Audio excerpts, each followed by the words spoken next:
introduce myself. My name is Krish Hirani. I am a perfumer at SKFF, a rather young one, as I'm sure you can see. That being so, I am thankful to FAFAI for creating and supporting a platform where young entrants in the industry have an opportunity to interact with and learn from the veterans in their respective fields. Through these sessions, it is our endeavor to establish an atmosphere of interaction and exchange of ideas in order to tackle the challenges we face so that we may all progress together as one industry. Without further ado, it is my privilege to introduce our distinguished speakers this morning. Joining us today, all the way from Germany, is Mr. Jens Achim Protzen. Mr. Protzen represents the third generation in the family business Paul Kaders GmbH, which imports essential oils, spice oleoresins, and aroma chemicals. He graduated as a chemist in 1994 from the University of Würzburg, joined Kaders in the following year, and became managing director in 2001. Mr. Jens is actively involved with several German and international industry organizations. In the European Federation of Essential Oils, he has held various positions, including president and co-chairman of the technical committee. He is also a member of IFIAT's executive committee and currently chairman of the scientific committee. Please join me in welcoming him on stage. Thank you, Mr. Chairman, for your kind introduction. I also like to thank the organizers of this conference for inviting me to present my views to the market of essential oils. Good morning, ladies and gentlemen. It's a pleasure to be here with you this morning and an honor to hold the first presentation.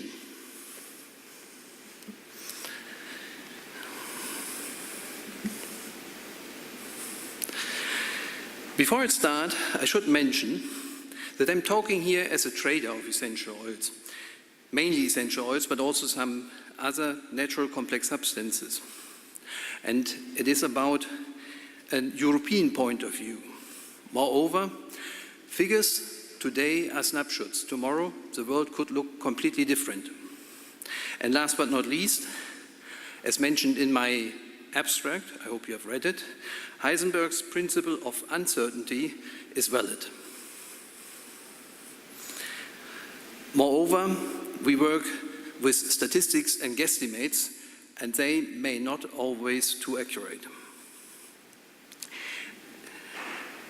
One discrepancy is easy to explain. I have been introduced as Paul Kaders, but I'm giving a presentation as Vögele. This is because Vögele took over the business activities of Paul Kaders in 2016, and even though I'm still managing director of Paul Kaders, I'm now working through Vögele. Market versus regulatory is potentially a very explosive setup. And all of you who have ever put a Mentos Draghi in a bottle of Coca-Cola knows what I'm talking about. Moreover, there's a question, where is the link between production on the one hand and regulatory impact on the other hand? Actually, these are two separate presentations. But there is a link between, and this is the application, or actually the value chain, or supply chain. The value chain starts, of course, with the production of the essential oil. And this is very important to keep in mind. There's a saying, a horse without a rider remains a horse. Translated into essential oil business, it means without the producer of the essential oils, there is no value chain, there's no supply chain. And I think it's time to say thank you to all of you, reliable and good producers of essential oils. We need you, and we need you in future. But coming back to the supply chain. For some products, we have the production and export together on one hand. For other products, like the cement industry in India, we have a very important domestic supply chain. In the countries of destination, In the countries of destination, we have the importer, there might be further trading, then we start with the application, compounding, maybe another compounding, and finally the production of the consumer product, and after all, the retail of these products. And you see on the right hand the regulatory impact. The closer you come to the consumer, the more impact is given. For today's presentation, we can simplify the supply chain a little bit. We have the regulatory impact, and finally, as mentioned, I'm talking from the European point of view, and Europe, even though producer of essential oils, is a net importer, about 90% of the essential oils used in Europe are imported. Let us talk about the global production of essential oils. The presentation of this map already indicates that I cannot be too precise. Let's talk about production regions. Okay, this is not working, but we have a production region in South America, we have a region which is North and Middle America, we have the Mediterranean area, we have the South African area, we have, of course, Southeast Asia, we have the Pacific, and we have Eastern Europe. Now we can zoom into one product zone. For example, North America, or North and Middle America. We have the product categories there, citrus and mint, and some others. And if you would zoom into the category citrus, we have bergamot, grapefruit, lemon, lime, mandarin, orange, orange bitter, tangerine, and some others. If we would make this by the country, we will find in Mexico grapefruit, lemon, lime, mandarin, orange, and tangerine. And if you look the other way around, so what product, in which countries a product is produced, it becomes very confusing. There are nice company presentations about what essential oil is produced where. However, they all have a problem with this complexity, and they lack actuality as well. However, it becomes impossible if you would like to add to these data where is the production taking place, also information about the volume, the price, and the market capitalization. Having mentioned price, I think it's very important to distinguish between price and value. There's a quote from Oscar Wilde which said, "A cynic is a man who knows the price of everything and the value of nothing." Keep this in mind.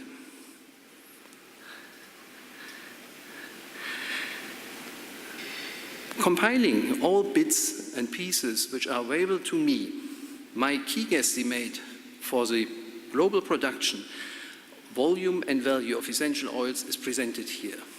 I think that the global production of essential oils is anywhere between 150,000 and 175,000 tons. And the value is somewhere between 2.75 billion to 3.25 billion US dollars. Nota bene, this is a snapshot. Tomorrow it might be different. Also, and because of the importance of the Menta-Vensis oil, this is based on the crude oil. It's not based on DMO or menthol. Also, agarwood is not considered in this guesstimate, and turpentine oil as well not. And even though I think that my figures are somewhat resilient, it clearly shows the Heisenberg effect. We cannot know everything at the same time. So if IFIAT is going to launch a project where we will ask you, the suppliers of the essential oils, but also buyers and traders, about production figures, about potential uses, about values, about the socioeconomic impact. And I already thank you today for your support and assistance in this project. Let me make an outlook how the production will look like in 5 to 10 years. Well, this is impossible, and we have seen lately two surveys had been reported. and they're dealing with huge values and volumes and enormous growth figures, and even predicting a linear growth over a period of 5 years. How can this be possible in that complex world where we have climatic changes and where the projection of essential oil can be 100% plus or minus?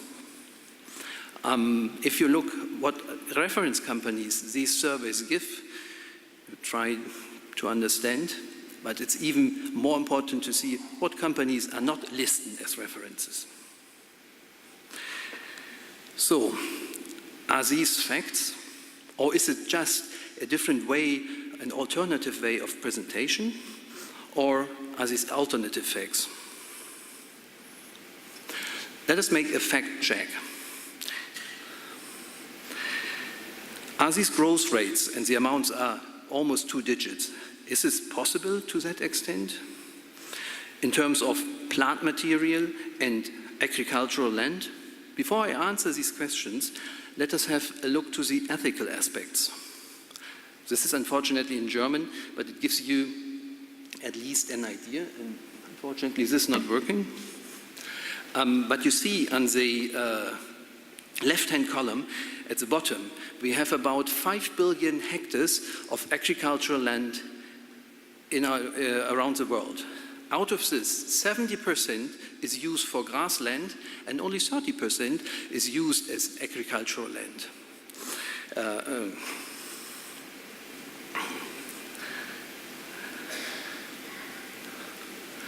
So, what is the production area used for the essential oils and for foodstuff? In the presentation Dominik Rock from Firmenich made in 2011 at the IFIAT conference in Barcelona, he predicted that it is about 1 to 10,000. So 1 hectare used for essential oils versus 10,000 hectares used for the food production.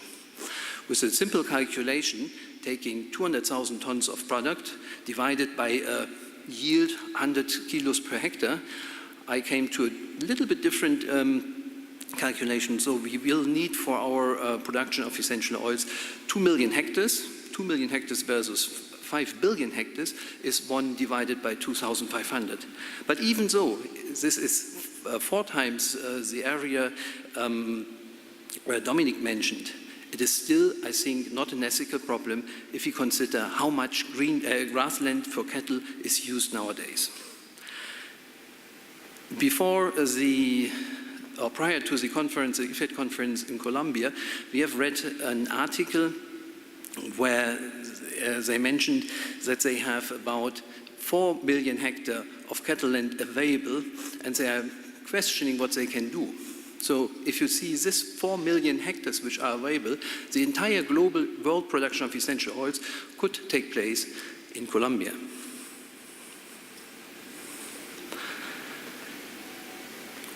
When we're thinking about the need of essential oils in future, we should also think about alternative sources. And biotechnology for sure will be an alternative source for natural raw materials in future. Last but not least, I already indicated, do we need more material at all? And the answer is, of course, yes. Yesterday, for example, we heard about the growth in fine fragrance. Okay, fine fragrance is only a small part of cosmetics, but cosmetics is growing. Also on the food application it is growing, yes? So we do need more material, raw material for flavor and fragrance applications. But also for other alternative use, and we will come to that in a few seconds.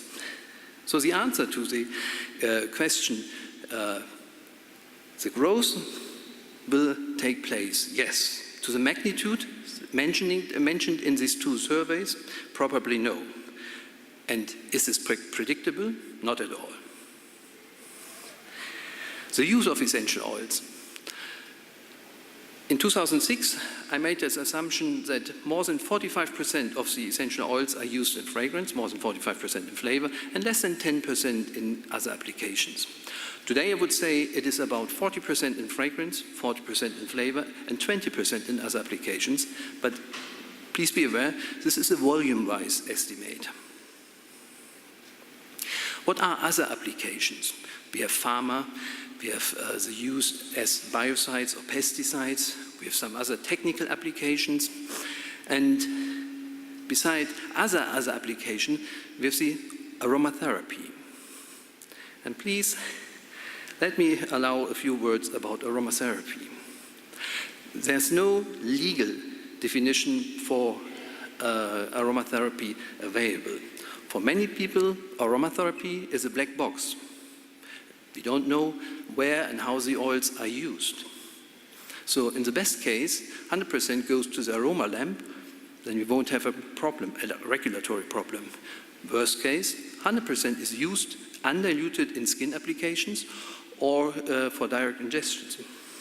Probably the truth is something in between, but if you consider, there are surveys which say that in 5 to 10 years, up to 25% of the use of essential oil is in the field of aromatherapy, then we are talking about 50,000 tons. 50,000 tons in a black box. I don't feel very comfortable with this, particularly in today's world where everything is about exposure. And don't get me wrong, I'm not against aromatherapy, not at all. However, I'm against irresponsible suggestions for the use of undiluted essential oils. Through the back door, we have now entered the regulatory part. So the question is, can we stop the evolution on the regulatory part? If I look at my kids, I would say we can stop evolution. If I look to regulatory, we cannot stop it. For sure, we have to be fair. So who came first? It's a hen and egg problem. So was it first the regulatory who appears, or was it a stakeholder in the essential oil supply chain who needed to be regulated? In Europe, we play Brussels roulette. And we have regulations in food and pharma. We have regulations in feed, CITES in Nagoya. We have regulations about pesticides. We have REACH. We have CLP and DGA regulations. We have cosmetic regulations. We have detergent regulations. And I tell you, to play Brussels roulette is no fun, and even the chance to win is much less than in the regular roulette. I tried to put the, in this presentation, the single regulations along the supply chain. So when do they start and when do they stop? However, it is much too complex. It will not work. So instead of, I said, let us at least have a look, who are the associations to help us, to help you, to survive in this regulatory environment. And I name a few here, which we will see at the next slide as well. So IFIAT is the International Federation of Essential Oils and Aroma Trade. IFEO is the European Federation of Essential Oils. IOFI is the International Organization of the Flavor Industry. IFRA is the International Fragrance Association. And RIFM, the Research Institute for Fragrance Materials. And if you look, what is the legislation, what is the threat for an NCS, and what is the countermeasure, you will see that the associations do play a very important role. I will not go into detail here because of time reasons. However, I have been asked by the organizers to zoom a little bit into the REACH. When regulatory brings in another dimension of complexity in the trade of essential oils, then REACH was a quantum jump. And you can see in this slide some complexity. And you see it does not start in 2018, it started already in 2001 and 2018. And actually this was the easiest part of the REACH regulation. There was the final deadline. So a summary of what we did for REACH. FAFAI organized something like 20 consortia plus 30 standalone products. We gathered more than 200 companies and about 150 NCSs, so essential oils and extracts had been, extracts for the fragrance industry, so no oleoresins, but absolutes and resinates and concretes. So 150 NCS had been registered. And we are talking about much more than 1,000 registration dossiers, which were the result of all these efforts. We had hundreds of conference calls in technical committees or in steering committees. We organized more than 20 workshops in Europe. We had a kick-off meeting, we had general workshops, we had workshops with the service providers, we had a progress monitoring, we had Euclid, this is a software used for the registration, workshops, we had workshops about exposure and so on and so forth. FAFAI invested in 10 years more than 500,000 euros in this project. 500,000 euros seems not to be a lot. However, if you consider that the annual budget of FAFAI is 100,000 euros, then this means 50%. And in addition, we spent several man-years from volunteers. Also, we had many meetings, conference calls, and contacts with ECHA, the European Chemical Association in Helsinki, which helps us very much to survive the REACH process. Where do we stand today? So REACH 2019, 90%. How can it be that we are at 90% when the last deadline was actually the 31st of May 2018? Well, the way forward, REACH, now each, no. You can still register, and registration is going on. Unfortunately, at least for the last half a year, ECHA was somewhat, there was a gentleman agreement between ECHA and the industry that they would accept registrations until the end of the year. We are not 100% sure how it works now in the new year, because enforcement projects and inspections will start now. Still, we are working on the completion of some of the dossiers. There's still the Damocles sword swimming above us, whether or not there might be the need for regular updates every 3 years. We still need to provide an organization to give newcomers letters of access. This is a must for the next 12 years. We have to deal with the Brexit. If the Brexit happens, all lead dossiers coming from UK companies are no longer valid. And of course, we have to think about the consortia life cycle. So you don't need to read this. It shows you just, we call it the Sunset Boulevard, 3 possibilities how we can deal with the consortia in future. And I have 2 examples here. One is the so-called NCS Advisory Group, which is made of FAFAI, FEMA, IFIAT, IFRA, IOFI, and RIFM. It is a monitoring of what is going on in industry associations regarding NCSs. We want to avoid that things are done twice. And we get feedback from our member associations, and of course we give feedback if there are questions into the member associations.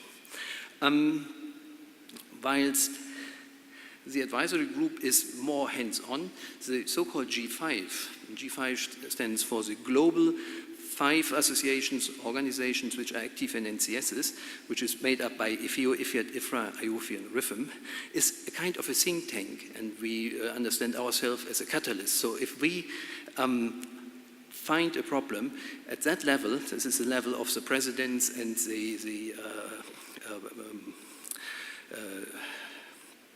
head of the industry boards, we can much better make the working groups and task forces work in our associations. And we have an annual physical meeting during the IFIAT conferences. The last one was in Cartagena. Unfortunately, I only have a picture from the second last one, which was in Athens. And a few of these people are even here in the lecture hall. Last but not least, my personal hotspots for 2019, and this in an alphabetical order. Adulteration, which is another word for pure, not another word, it's the opposite of pure natural, will play an important role in the times to come. Aromatherapy, I have already mentioned. Chemical control legislation, here including the REACH, will keep us busy. Contaminants, and particularly pesticides, will be an issue.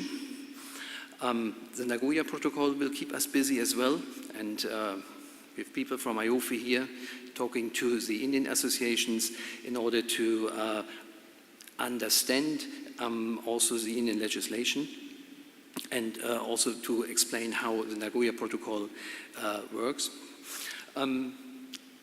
We need to talk about rapid response systems, or a kind of a crisis communication.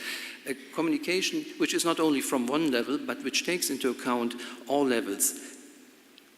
Communication, if we have a problem, then we have three levels. One is the raw material which is in question. The second one is the endpoint where we have a problem. And the third one is the carrier system. So a few years ago, we had an issue with lavandin oil and tea tree oil, which was supposed to be supposed to have an endocrine effect. So the endpoint was obviously endocrine disruption. The raw material in question was the essential oil, and the carrier system was cosmetic. So we need to bring together experts of all these 3 points and discuss how we can react. Supply chain issues, including delivery problems or availability problems due to new demands, due to weather conditions, will also keep us busy. And last but not least, it's a lot about sustainability and the socio-economic impact of our industry. So the conclusions. Nature is complex, not simple.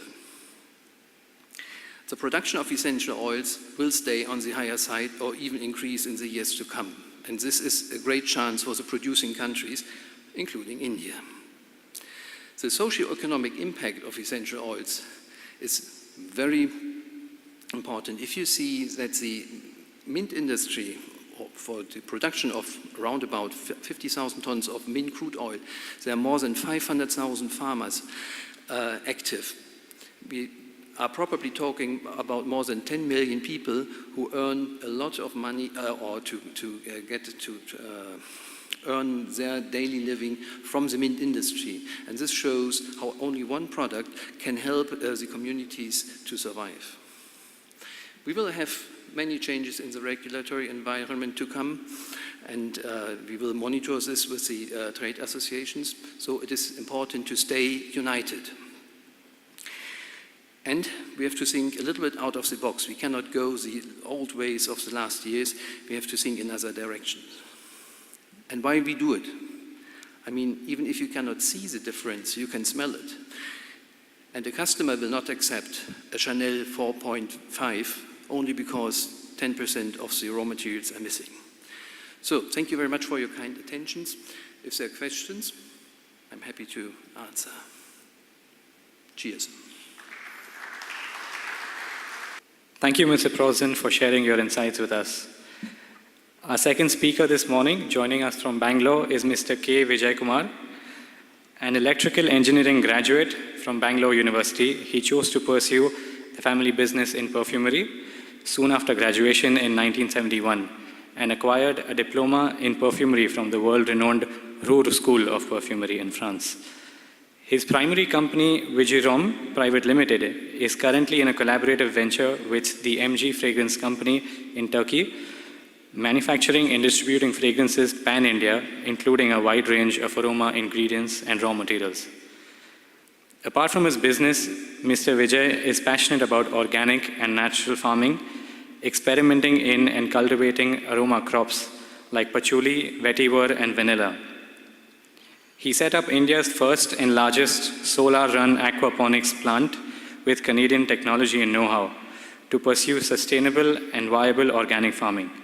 Please join me in welcoming him on stage. Good morning, everyone, and thank you all for being here for this session. Before I begin, I'd like to make a few remarks. And if you've noticed at some of the earlier conferences, including the WPC, a lot of emphasis was made on sustainable farming. Some of the multinational companies who had their representatives speak on this topic mentioned particularly that their prime interest was to ensure that raw materials are constantly available to them in the quantities that they need at affordable prices, and that was their perception of sustainability. But I believe that sustainability goes a lot beyond that. Given the fact that the world is today confronted with global warming, climate change, soil degradation, not enough agricultural lands to pursue healthy cultivations of good crops. These are all challenges that the world is facing, not only in the area of food and food security, but also in the aroma field, we are running into challenges as well. So we thought that we can try and experiment with some new technologies that can possibly offer some solutions to us in the aroma field by trying out and growing crops using a new technology called aquaponics. I don't know how many of you have heard about aquaponics. It's a combination of two different technologies or agri-processes. One is hydroponics and the other one is aquaculture. Hydroponics is the method of cultivating crops or growing crops and plants in soilless conditions. You don't use soil at all. What you do is you have tanks where you dissolve your fertilizers and chemicals that are needed for the plants and feed them in soluble form to the plants, and the plants grow using these nutrients, similar to the way you grow it in fields outside. Aquaculture, on the other hand, is the breeding or growing of fish in controlled conditions, both edible and ornamental varieties of fish. And there again, you feed the fish particular concentrated pelletized feed, manage the fish well with proper aeration and the right amount of ventilation, nutrition, etc. And that is a commercial proposition. But in both these two technologies or these ways of cultivating plants and growing fish, there is a lot of toxic waste that is generated. And people, in order to manage this toxic waste, they have to leach out this water, let it out into the ground or the soil without treating it sometimes. And while these processes are both commercially viable, they are not very environmentally friendly. Aquaponics is an advanced technology that uses both these systems and manages the environment and the eco aspect absolutely perfectly. We use the fish. Once we feed the fish and the waste of the fish is produced, in aquaponics, instead of letting out this waste into the soil, we convert the waste of the fish into usable nitrates and composite nitrates with bioprocessors and feed that to the plant. And once the plants absorb this waste, the clean water actually comes back to the fish tank. So this is a 24/7 continuously working operation where all your resources are fully utilized, no damage to the environment, the produce is 100% organic, and it's an amazing technology. This was earlier invented or discovered or put together mainly to grow vegetables and lettuces and greens, but we've done some experiments and we find that it is very adaptable to some of our aroma crops as well. So let me talk about aquaponics, and after that we'll show you some of the work that we've done. How do I take it forward to the next slide? Yep.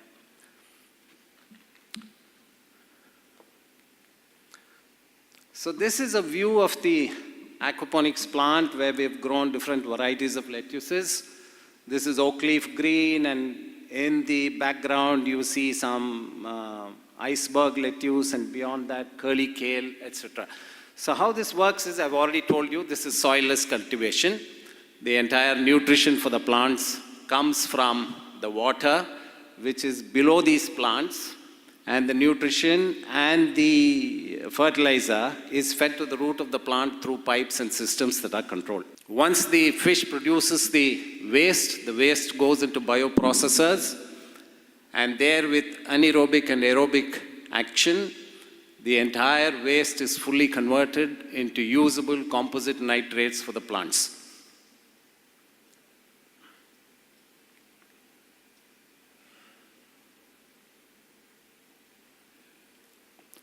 What are the commercial advantages of aquaponics?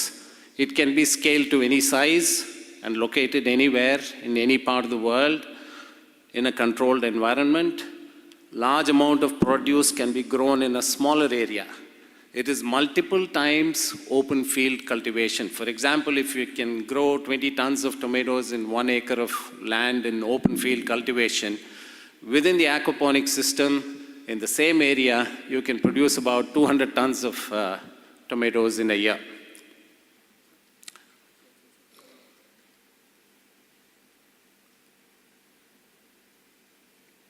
Okay, sorry. Thank you. You can harvest both plants as well as fish. Fish is a byproduct, but you end up producing about 20 tons of fish in each acre of aquaponic facility. There is no weeds and no airborne pests or soil-borne pests because all of this is managed in a very well-controlled environment, so it's absolutely minimal. And there is a reduction in food miles because since you can set up this plant anywhere, if you're close to an urban area, there is no need for you to bring your vegetables and your food from hundreds of miles away in lorries or trucks. So there's a great saving in energy and resources in that aspect. The water consumption is 1/10 of conventional farming. Just to give you an example, in the aquaponic system, we have an installed capacity of something like 300,000 liters of water. I'm all speaking about 1 acre of facility. And this is continuously circulated and recycled. And the only water that you replenish in your operation is the quantum of water that is absorbed by the plants and the little bit that you lose due to evaporation. To give you a comparative figure, if you're growing sugar cane or paddy in 1 acre of land, your daily requirement will be about 120,000 liters for sugarcane, maybe 100,000 liters for paddy, and about 40 or 45,000 liters of water for tomatoes or beans or any other vegetable. In aquaponics, you will need just 5,000 liters of water per day. And the biomass or the product that you get is about anything between 4 to 8 times more than the quantum that you grow in the same area in the open field. And this is also insulated from climate change. And because you're in a polyhouse and within a controlled environment, the results are a lot better, the temperatures are better controlled, and you're able to manage your plants that much better.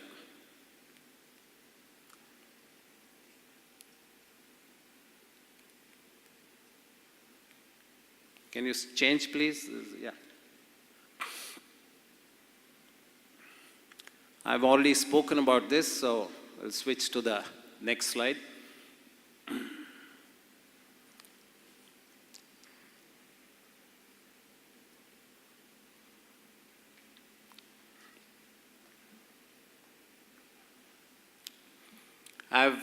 In the beginning, I've given you a comparative study of hydroponics and aquaponics. Hydroponics also is a soilless cultivation process, but it is totally inorganic and synthetic because you use chemical nutrients and synthetic nutrients in hydroponics, whereas aquaponics is totally organic.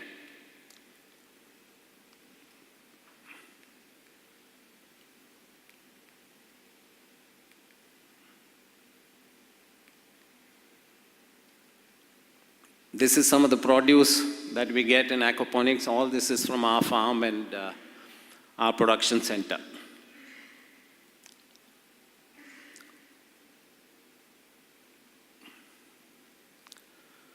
Well, having spoken about the farm, I must mention that sometime about 6 months ago, in collaboration with CIMAP and with the University of Agricultural Sciences. We did some interesting studies. We brought some 3,000 mint plants from Lucknow and planted half of it in the open field and some numbers within the aquaponics plant. The study area was just about 620 square feet. And we found that the growth of mint within the aquaponics unit is phenomenal. I mean, we got some biomass which is about 8 times more than the equivalent area grown in open field. We did the experiment over about 1,200 seedlings.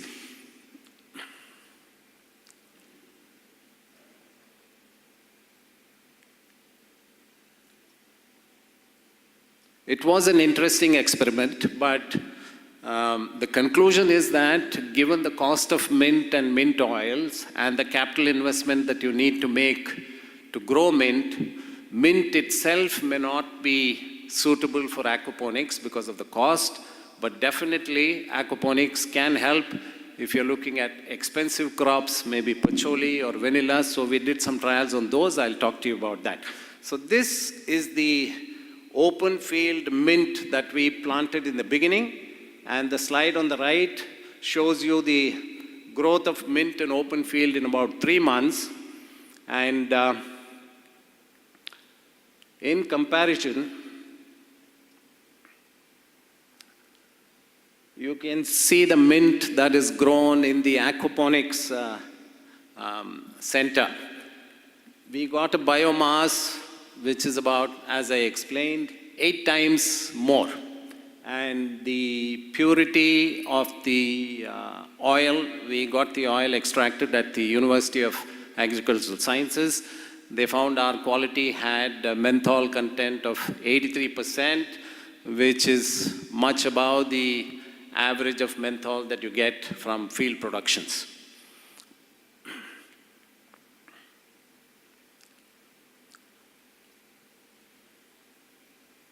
One of the advantages in the aquaponics is, in this process, once the plant matures or nears maturity, you can harvest every day all the mature leaves and keep harvesting, because you can plan your production in such a way that you are continuously harvesting. If you manage your seeding pattern and your planting pattern, you can have year-round production because you have controlled temperatures within your facility, and you don't have to harvest it just once a year or twice a year or once in 3 months or 4 months.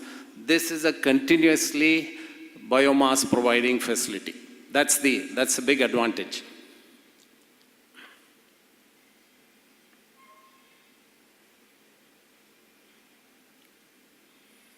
So as I told you, what are the opportunities? You can cultivate around the year. You can produce totally organic and vastly superior quality yields, specially suited for crops that are prone to soil-borne diseases.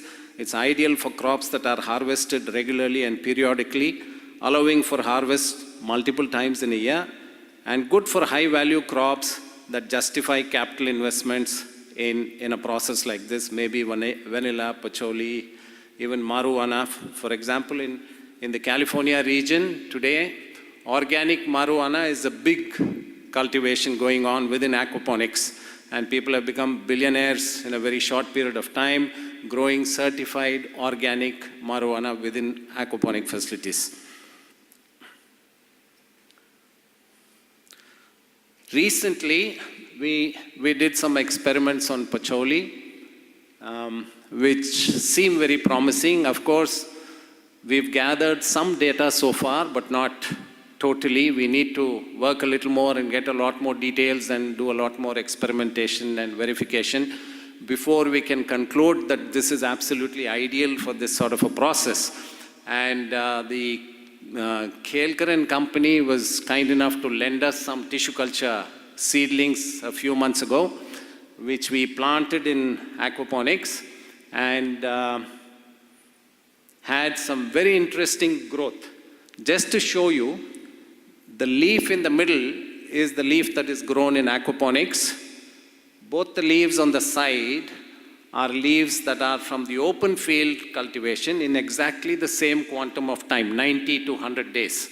So both these leaves were harvested after 95 days or 100 days, and you can see the difference in growth and size and leaf quality.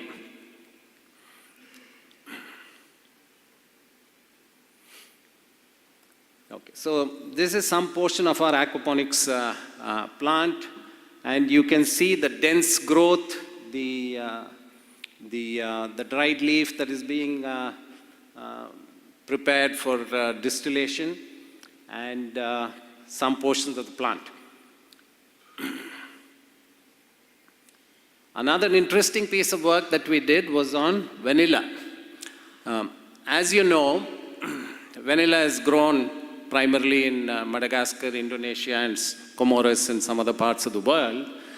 Vanilla is, of course, an orchid, a very sensitive orchid that needs very supportive climate conditions and proper management for it to produce the beans that you want. It is prone to soil-borne diseases, infestations like fusarium, etc.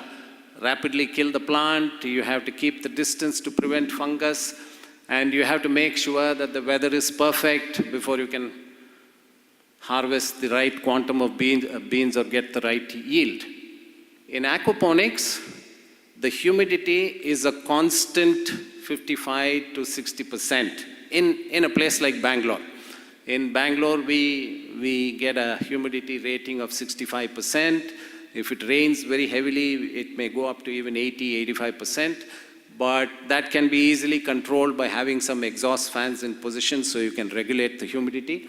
And we found that we brought in some 200 vanilla vines from a place close to Cochin, Pattanamthitta, and we planted them about 3 months ago. We haven't had a single case of plant failure so far. The vines are doing extremely well. They're growing well, they're getting thicker and stronger. There is no incidence of fungus, there is no incidence of root rot. We haven't seen any other infestations, primarily because soil is absent and the atmosphere is well controlled, airborne pests are minimal, and they seem to be performing well. We still need to stress it, get the flowers out, pollinate it, check what quantum of beans we can get, and process it before concluding that vanilla is suitable for this aquaponics process and there is opportunity here. But I'm just throwing open possibilities and letting you all know that this is the agri-tech that we should all possibly use in future for giving us the aroma plants that we want of great quality, absolutely organic, good purity. Then it is probably something that will conform to all the regulations and the regulatory procedures that our previous speaker spoke about, and it's going to be something very interesting as a path-breaking, innovative technology that we can use. So, so these are all our vanilla plants. As you can see, the plants are just placed in a bed of pebbles. There is no soil, and the water goes through that and fertilizes the roots, and the atmosphere has about 65% humidity. We use some foliar sprays to promote plant growth, and all of them seem to be doing pretty well.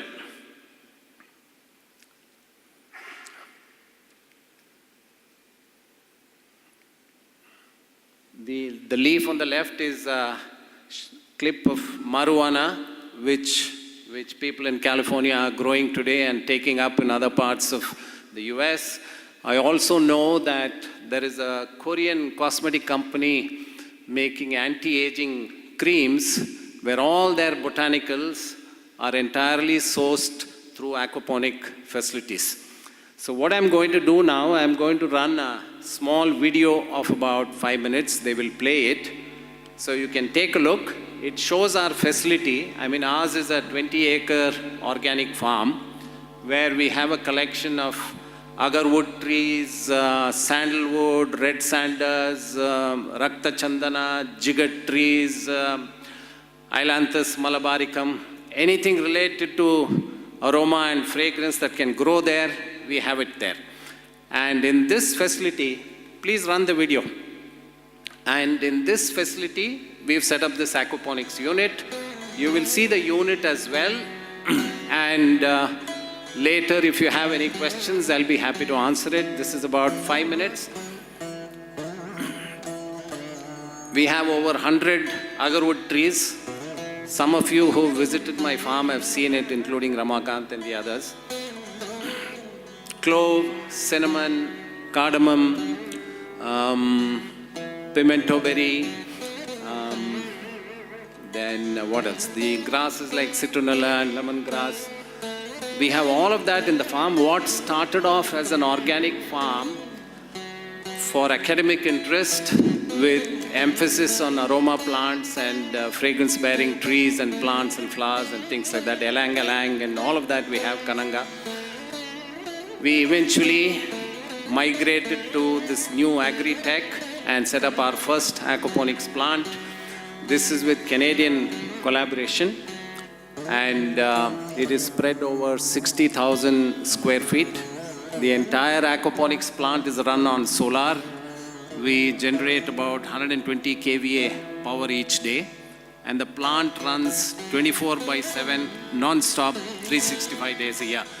We have the capacity to produce 400 kilos of assorted vegetables, mostly lettuces, greens, tomatoes, brinjals, and products like that. And we sell it to people like Big Basket and Big Bazaar and some of the 5-star hotels. But to me, what is very interesting and what I'm more passionate about is whether this system is adaptable to our industry. Then it opens up tremendous opportunity to everybody engaged in this field to look at the possibility of developing new strains of essential oils and products in different parts of the world that are totally organic, totally compliant, nature-friendly, eco-supportive, and everything that conforms to the ideal idea of sustainability and protecting planet Earth and preserving nature. So with this I conclude, and if there's something that you need to talk about or question me about, please feel free to ask.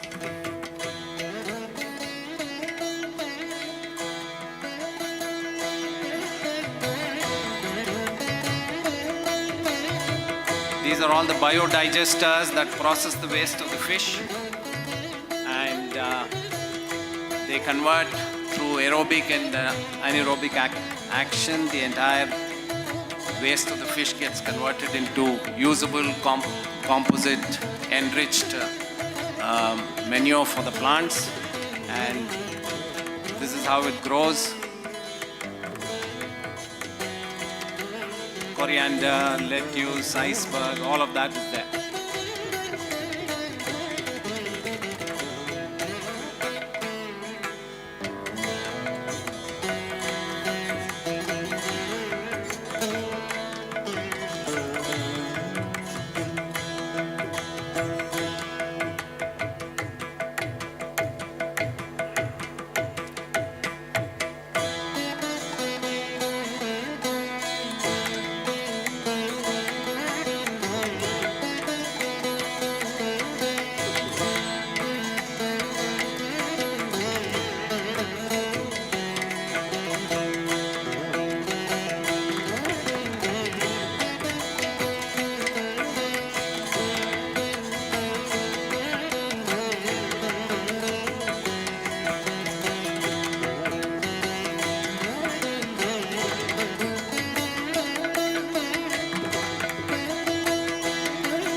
are the vanilla plants.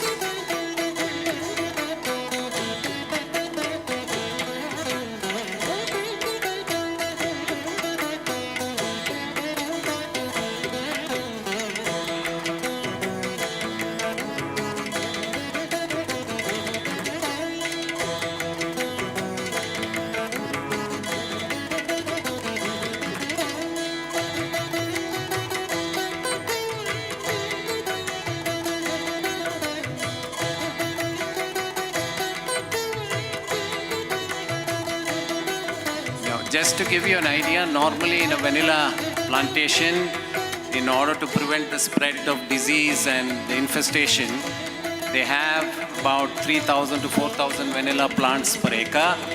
But in the aquaponics, we can do 30,000 vanilla plants in 1 acre because the nutrition levels are quite adequate and more than enough to support vanilla. So we can grow 6 or 7 times more in 1 acre of aquaponics. These are the patchouli plants. You see the size of the leaf and the growth.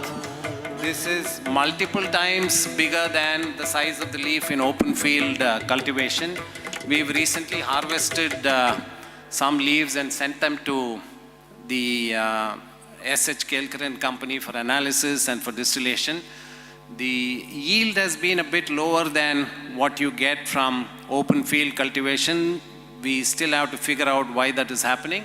But the oil quality is good and the specs are very good. We are continuing with this work and we will eventually be able to get a protocol and a procedure and a system that will give us the quality and the results that we expect and what we want for the industry. So this is about aquaponics, gentlemen.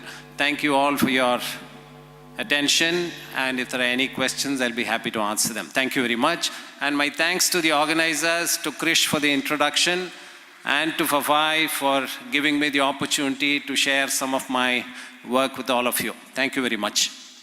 On behalf of FAFAI, I extend our sincere gratitude to Mr. Phodzin and Mr. Vijay Kumar for sharing their knowledge and experiences with us. Thank you all for being here. With this, we end our first session of the day. I wish you all a good seminar. Chairman for today's session is Shakti Vinay Shukla ji. I request you to please come on the dais. Mr. Shakti Vinay Shukla ji is the Director of FFDC Center, Minister of MSME, Government of India, Autonomous Body, Kannauj, UP, India. Presently Director FFDC, Kannauj was born on 24th September 1968 in Varanasi. He received his BSc Honours in Science and MSc Organic Chemistry from Banaras Hindu University, Varanasi in 1988 and 1990, respectively. Thereafter, he served Harcourt Butler Technology Institute as technical assistant from 1990 to 1992, where he worked on post-harvest technology for extractions and storage of mustard and sesame seeds, oils, and cakes. He is also responsible for convincing and then successfully conducting a number of training programs for essential oil, fragrances, and flavors and aromatherapy, including 1-year course in aroma and its management and PG diploma in aroma technology at FFDC Kannauj in collaboration with FRI University Dehradun and Mewar University Chhattisgarh. I request Dr. Shukla to please come and introduce all the speakers. So now I would invite Mr. Maxime Scarpa for giving his talk on situation of the essential oil production in Piemonte, Italy and southeast of the France. Mr. Maxime, please. Good morning. So before starting the presentation, I would like to thank a lot of people that gave me the opportunity, and especially the President, Vice President, Secretary of the FAFAI, as well as the Chairman Technical Committee and all other members of the FAFAI Seminar Organizing Committee. So, the subject of my presentation is situation of the essential oil production in Piemonte, Italy, and southeast of France. So, the worldwide fame of grass has grown from the essential oils and extract of aromatic plants. Once upon a time, the plants grew wild, were cultivated for many decades for the fragrance industry. The agricultural development of Piemonte in Italy, on the other side, was narrowly linked to both herbal medicine and flavor industry. For decades, people have been harvesting in these regions a wide variety of fragrant plants. And I think that through the evolution of several essential oils production through the years, it is possible also to understand the evolution of the flavors and fragrance industry. So we'll ask ourselves, what is the future of farming and agriculture in Piemonte and Grasse? Is there still a place for it? With emerging countries, what will be the role of this part of the world? And of course, we will also see what kind of role aromatherapy and new sectors can play in developing the agriculture. Just a side note, it's very close to what Mr. Ajmal said yesterday. I think that for Piemonte and Grasse, these regions can really benefit from the evolution of a more customized agriculture. So first of all, a little bit of geography. Where is Piemonte? So Piemonte is the second largest region of Italy after Sicily. It's in the northern part of Italy. It consists mainly of mountains. 45% of the surface is mountains. And Piemonte and the agriculture in Piemonte is linked to the Po River that takes its source in Monviso on the west of the region. It is Italy's largest river, and the canals made by the Po rivers are virtually everywhere in the region, and there is almost no watering necessary in Piemonte for the aromatic plants. So this is why it's a perfect region. Then we have PACA. So what is PACA? PACA is an awful French term, like many awful French terms, for Provence-Alpes-Côte d'Azur. This is the French region that I'm coming from. It's of course, it has both the Alps and the Mediterranean climate. So you have three main rivers in PACA, the Rhône, the Arc, and the Var. And Grasse is located ideally at 500 meters altitude, between 400 and 500 meters altitude, which is a perfect altitude for many flowers fields. In the mid-Alps, what you have is altitude that are higher, and that these are perfect for lavenders, and other productive products. Right? Small history. In the Middle Ages, Grasse specialized in leather tanning. The hides from Grasse were very, very popular, but smelled badly. And Gallimard, a tanner at the time from Grasse, came up with the idea of scented leather gloves. So all of a sudden, the nobility in France loved the gloves coming from Grasse. It was partly due to Catherine de Médicis, who received the first scented gloves, and she loved it so much that the 17th century became really the heydays of the Glover perfumers. Then a next step that is very important in 1768 was the creation of Chiris. And with the Chiris company, all of a sudden increased the demand for plants and flowers. And everywhere in the mid-Alps, we started growing lavender.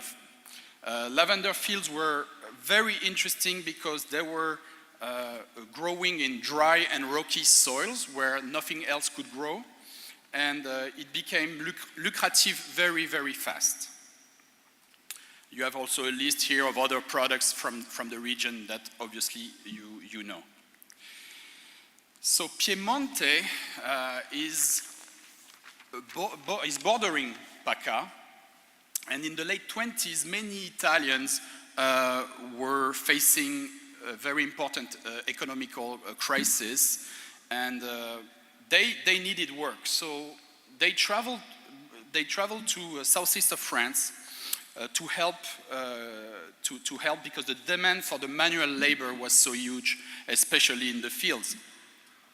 As a side note, like many people in Grasse today, my grandparents came from Piedmont at the time with their parents. So this was really the heyday, as I said, of the lavender production. And of course, in the 50s, the production of lavender started to be mechanized, and the manpower was not necessary anymore. So the Piemontese farmers, instead of staying in France, most of them came back to Piedmont, bought some farms, and decided to invest in their own farms. There was the coincidental with a lot of investments in Italy after the Second World War. And this is when new production emerged, such as Roman chamomile and peppermint. So basically the technical know-how that was learned in France was brought back to Piedmont. Yeah, so but there was a little twist, because of course culturally Piedmont does not have the culture of the fragrance, but they had two main domains where Italy was renowned for. One was herbal medicine, and the second was the flavor industry that started booming in the late 40s. So basically they said, okay, we leave the French, they will smell good, but we will focus on health and on food, which is still very true today. Herbal medicine, as you know, is the study of botany and the use of plants intended for medical purposes. It's a traditional medicine, but it's still today widely practiced in Italy. And modern medicine also, of course, today is using a lot of aromatic plants extract to produce pharmaceutical drugs. Italy is one of the only countries in Europe where you can actually graduate in herbal medicine. In France, it's not possible. And therefore, there is a list of products that have been developed over the years only for medical reasons, such as Melissa, Hypericum, and all this. On the other side, Alba in Piedmont is the home capital for Ferrero, and the flavor industry in Italy, especially in Piedmont, has been linked to the Ferrero company. Nutella, Tic Tacs, these are very big products for a European company. And of course, Ferrero developed a lot of fields for their own needs. So this is a complicated graph, overly complicated, just to show one thing. Fragrance, as an whole, represent almost nothing for the farmers in Piedmont. They are much more interested in growing products for flavors and of course for pharmaceutical applications. Working with farmers everywhere in the world, you have to learn a little bit how their local habits, and one of them is today, for example, if you talk to a farmer in Piedmont, he will always talk about giornata piemontese. So what is a giornata piemontese? It is, the definition is the quantity of land that one farmer can plow on average with a pair of oxen in one day. Obviously, if you go to Piedmont today, you will not see a lot of oxen in the fields, but the farmers still talk in giornate piemontese. So the total surface production in Piedmont is around 2,000 giornate piemontese, which is about 750 hectares of land, and mostly used for mint and Roman chamomile. We're going to focus now on the two essential oils of peppermint and Roman chamomile, and see how it can help us forecast what the future will be for the region. So I'm here talking to an Indian audience about peppermint Italian. This is unusual. Peppermint Italian was first introduced by the British in 1750. It came from the county of Mitcham, and this is why still today the Italian essential oil of peppermint is referred to as Italo-Mitcham. Here is a brief summary of a GLC profile of a peppermint oil Piemontese, very similar to what you can have in Indian or American or other qualities. The real difference in the recommendation is that there is the highest known content of menthofuran in all essential oils of peppermint. The yield is about 65 kilos per hectare for the essential oil of peppermint in Italy. This is, I think, peppermint is one of the products where you can say in Italy the future might not be that bright, because the price per hectare is around 2,600 euros, which is very, very high. There is a difficulty because the fields of peppermint only last 3 years, and the optimal yields are obtained on the second year. So it's a very, very short field life. There is also a problem on the durability of the plants because the use of many pesticides have been banned in Italy, which of course is for the greater good, but as far as the peppermint is concerned, it is becoming an issue with the bad plants and the parasites to produce a peppermint oil.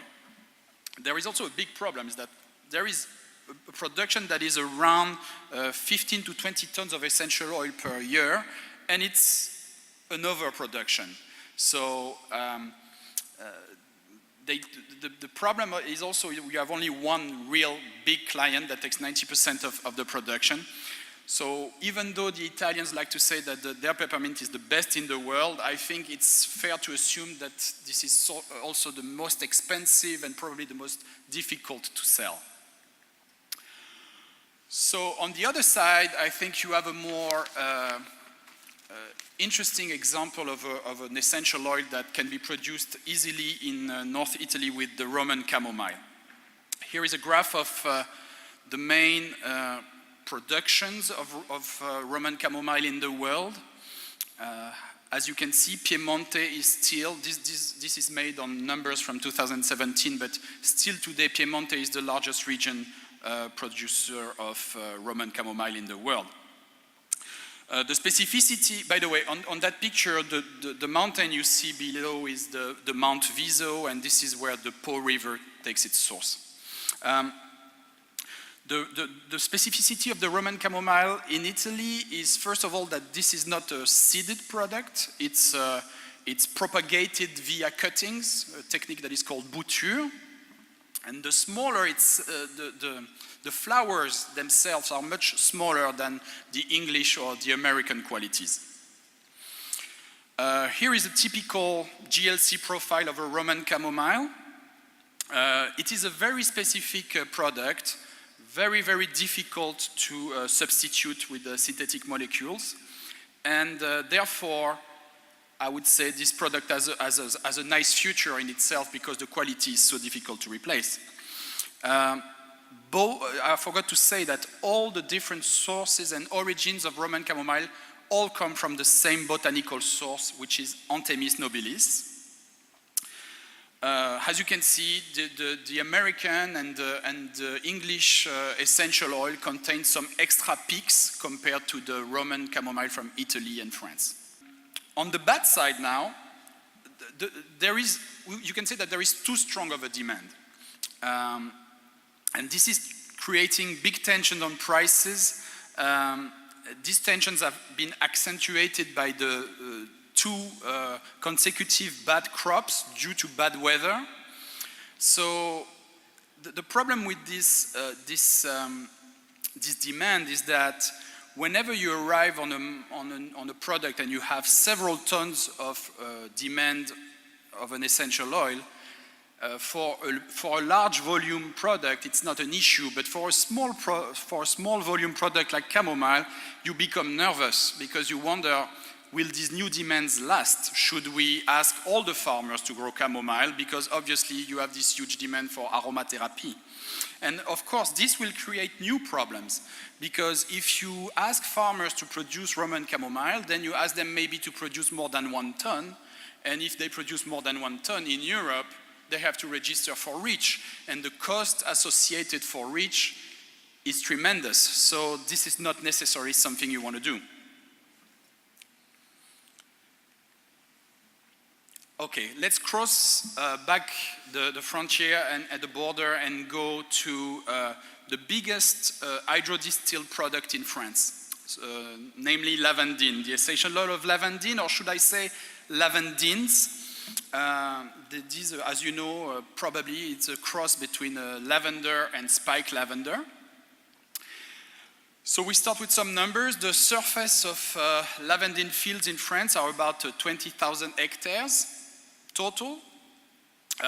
Mostly, as you see, Grosso. There are 4 main types of lavandin. Grosso is the biggest one. Then you have lavandin super, which is the closer in quality to a lavender. You have the lavandin abrialis, that is the perfumer's favorite. And you have the lavandin sumian, which is close to a Grosso. Today, the emphasis of production is put on Grosso. It represents a huge part of the production, 85%. And most of the farmers have regrouped to bring their productions to large cooperatives. And these cooperatives themselves are organizing the market. They are marketing the oil themselves. It's very important to note the evolution of the surfaces of lavandin over the years. As you can see, the Grosso is steadily growing over the last 10 years. Probably also I added the price reason. You know, the price has doubled on lavandin Grosso over the last 10 years. In the same time, you can see that the super and the abrialis are way down compared to 10 years ago. So why is that situation? Why is there this rise in demand? Well, there are, I think, 2 main reasons. First of all, the aromatherapy business is growing and always incrementing their demand on lavandin. And existing players in our F&F fields are also having increased needs, which we might assume that for traditional buyers, maybe the difficulties that we have seen in the past on some synthetic molecules like linallyl acetate and linalol might have brought back in their perfumers list the lavandin. What is the main problem besides, I would say, the normal climatic disturbance that lavandin Grosso is facing today? Well, it's that fella over there, the insect that you see, that we call in French la cicadelle. This insect is attacking the roots of the lavandin plants, just plain killing them. And on some fields today, you can see by helicopter view that some fields of lavandin, almost 30% of them are dying of that insect. So this is, of course, a big issue and something that the researchers are working very hard on. For example, they have seen that this insect cannot live above 30 centimeters of the ground. So what they are trying to do is they're trying to make vegetal barriers between the rows of lavandin to contain this insect, the cicadelle, so that it cannot grow from one row to another. This, of course, is interesting, but it creates some problems because the equipment is not adapted to this. So, but this is something that we are going to see more and more. I put also here on the situation that the perfumers love the lavandin abrialis, and little by little it's disappearing, so it's creating a product mainly for the perfumers. I will go very fast through the lavender situation. Today, Bulgaria is the leading actor on lavender market with a larger production surface. And what we see is that really lavender in France is more and more like a niche product. It acts like a niche product. It has, we have created a lot of labels, organic labels, but also appellation d'origine contrôlée, AOC, trying to creating a known market on the side to promote the French lavender. All right, Grasse. This is interesting. This is the evolution of the production of Rose centifolia flowers and Jasmine grandiflorum flowers in Grasse. As you can see, in the 30s, the total production of flowers was about 1,600 tons, and today it went down to about 20. So obviously, Grasse is a niche market for these products. There is still, I guess, an excellence in the quantity.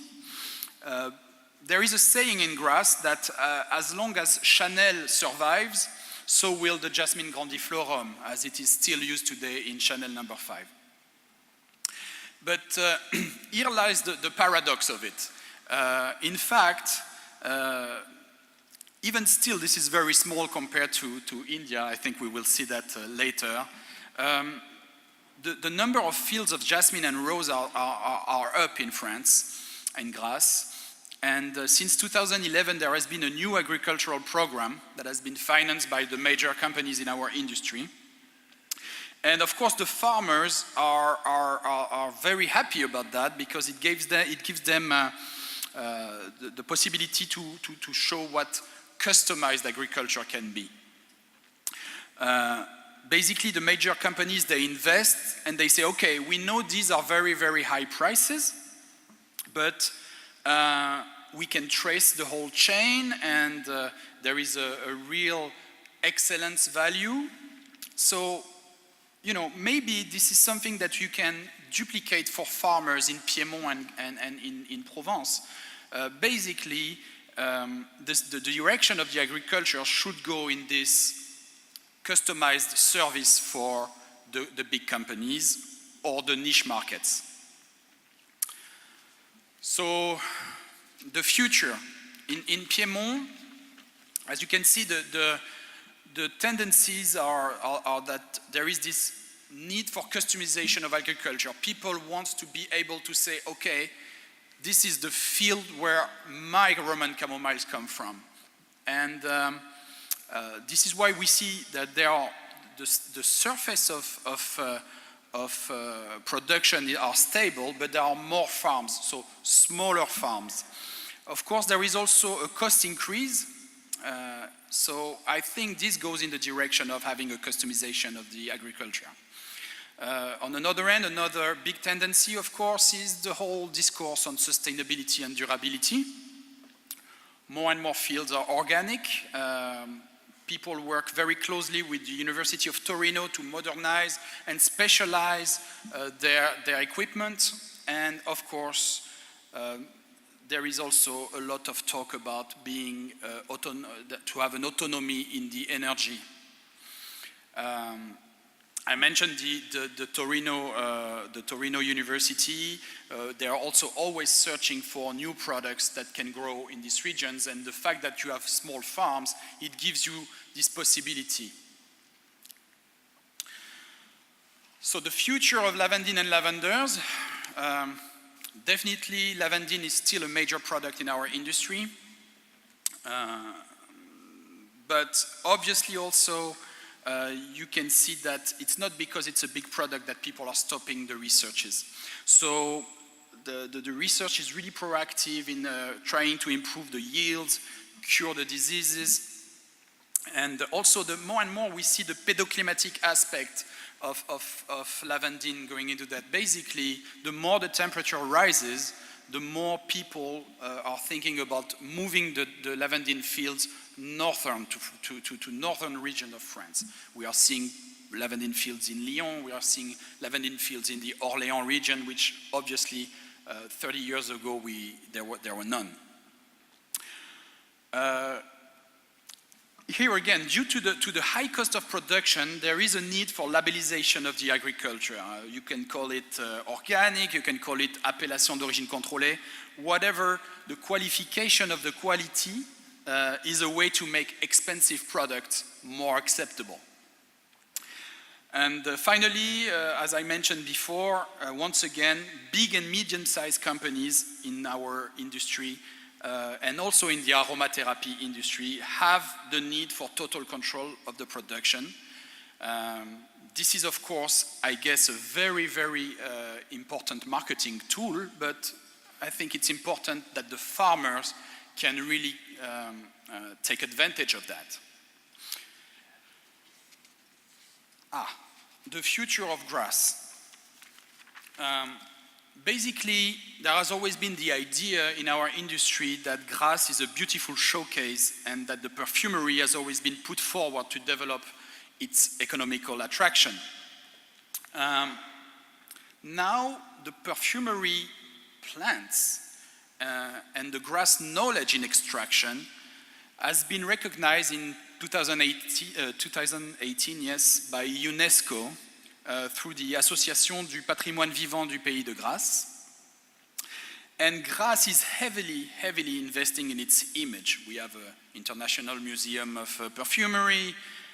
We have trying to put farmers front and center of the marketing development of the city. Basically now technical know-how and new training capacities are open. And I think it's something that the clients in our industry find quite attractive. Basically, today,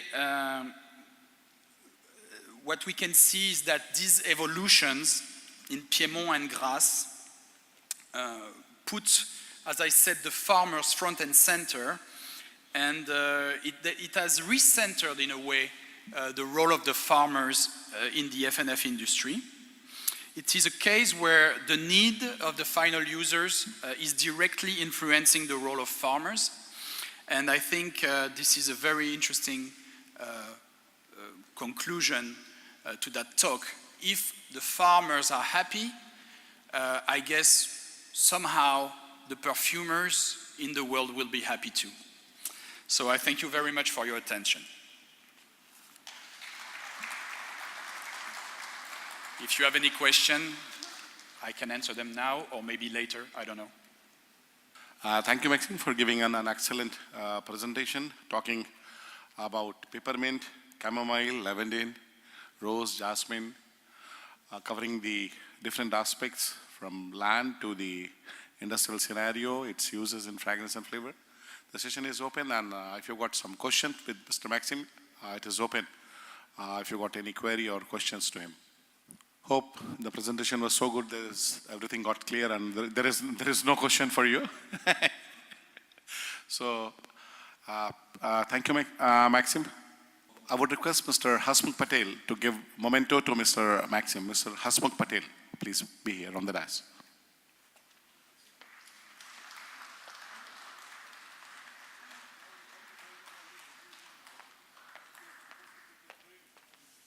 The next speaker is a person who is well known to all of us, Mr.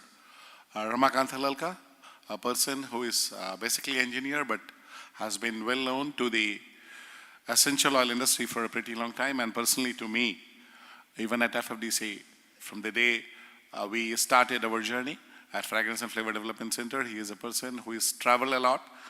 To best of my knowledge, when I used to introduce him, when we are organizing a number of programs, I used to say, you name a place in the country where essential oil is grown, be sure Mr. Ramakant must have made a visit to that place and he must be knowing few people personally. That gives an idea about him, what kind of a person he is. Whenever we call him at any, maybe a small event with the farmers or it's a mega event like this, you will find Mr. Ramakant. He has got a tremendous knowledge. He is a member governing council to FFDC. He is a member to ISO, BIS, and number of different government organizations where he is actively involved, giving a lot of his inputs for development of the industry. I can keep on speaking even for next 10 minutes to talk about what he has done over a period of time, but I think it would be better if I request Mr. Ramakant to be over here to talk about the market potential of essential oil. Mr. Ramakant Halalka, please. So thanks the FAFAI Managing Committee for giving me the opportunity this time to speak before you the potential of essential oils in India. Because right now a lot of changes are occurring in last couple of years, especially 2 years. So I will try to give as much as latest possible informations which I have got, and through few slides in the next 30 minutes. So my first presentation is of the essential oil is a little bit of information on the lemongrass, because this lemongrass is very important to this state where we are standing and we are organizing this conference, because lemongrass started commercially being produced from this state. And if you see the historically, there was a lot of wild lemongrass in this whole state, and there was one research center at Udakali called Lemongrass Research Station, and they developed at the last in 1988 a variety called OD19, and thereafter of course CSIR, various institutes are involved, and whereby IIM, Indian Institute of Integrative Medicine, developed another variety called CKP25, which you can see from the figures. It started giving very high yield per hectare. And then came CMAP, and that is Central Institute of Medicinal and Aromatic Plant, again part of CSIR, and they developed the very popular variety which is prevailing in the whole India now, is Krishna. And of course, a lot of work is going on. I will not name so many variety here, but these three were very important. And now I will show you little background of citral and lemongrass. So lemongrass oil is used as such also for its isolate citral, and then also for making many aroma chemicals. And it is grown in India, as I told you, right from the wild sources to cultivated sources in any kind of land which is not even suitable for other crops. So the lemongrass exports, if you see historically from this state of Kerala, where we are organizing this conference, this state was known for lemongrass, and lemongrass is still, many people call it as a Cochin lemongrass. That is a kind of nomenclature which is still being used.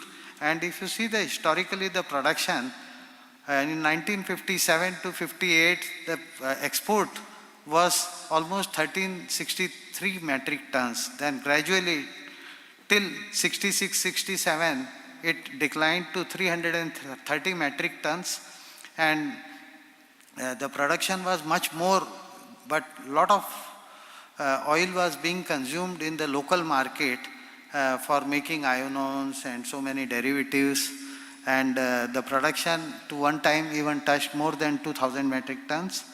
But if you see, the reason for the downfall was mainly two reasons. One was entry of citral from synthetic sources, namely from BSF, which has a huge capacity now, 40,000 metric tons, and then curare almost approximately 10,000 metric ton. It is approximate guess, not exactly reported anywhere, but due to the personal communication, and NHU from China, which has 5,000 metric tons approximate capacity. And then, you know, before even citral came into India, it was more of Litsea cubeba which entered into the Indian market. I remember even once upon a time when I started my career, I was growing lemongrass way back in 1982. But then in 1997, we started ourselves importing Litsea cubeba from China at a price of something like $3 a kilo. So that practically wiped out almost lemongrass from the Indian market, and China became a dominating supplier for Litsea cubeba in Indian market. Almost more than 400 to 500 metric tons was imported in the period of something like 98 to almost 2005. And then now the trend is getting reversed actually. As you see, in last 20 years, the Chinese economy has undergone a lot of change, which I will not discuss too much, but the prices of Litsea cubeba went up from $3 to more than $30. And now lemongrass production in India is going up. I will explain you through next forthcoming few slides. And now this is the figure from private source, because I just collected my own data from Mumbai Customs. And you see the trend is going up for the export of the lemongrass from alone Mumbai port. That doesn't include even Cochin port and the Chennai port. So trend is very good. Export of lemongrass is going to the world market in a sizable quantum, and many reasons for that I will explain you later on. The another big oil is Palmarosa, which also is historically known, and it was known mainly for geranyl acetate, and most of you are very well aware about Palmarosa, so I will not speak much into the detail. But if you see the earlier pictures of Palmarosa distillery from Khandes, Khandes is nothing but Vidarbha of today, of Maharashtra region, where in early 50s, this traditional type of distilleries were very common, and similar kind of distilleries were operating in the state of Kerala also, in the far-flung places like higher mountains, like if you go to the Tikri, Munnar and so many places, the similar kind of distilleries were common in Khandes, which is now known as a Vidarbha. And this oil was very much seasonal, because after the monsoon, a lot of Palmarosa grass used to come in the wild forest, and many distillers were putting such kind of distilleries, and they were shipping these materials into very traditional jars, which you cannot find. Even I tried to collect some few for my collection, but I could not able to locate few. Even if I can get some from museum, I would like to take the close-up pictures of that. But I got it again from the old, very ancient, not ancient, but 50 years old book actually. So I just took it from that. And Stephen Arctender, which is a very old book, which gives the little bit pictures of that, and the containers in which it used to be shipped from the Khandes, means Akola, it used to come to Mumbai, Palmarosa in those days. And Mumbai, Wadi Vandar, there were so many traders who were collecting this kind of containers and shipping to the many countries like US and Europe, where the traditional markets like New York and other big places like our Hamburg were importing.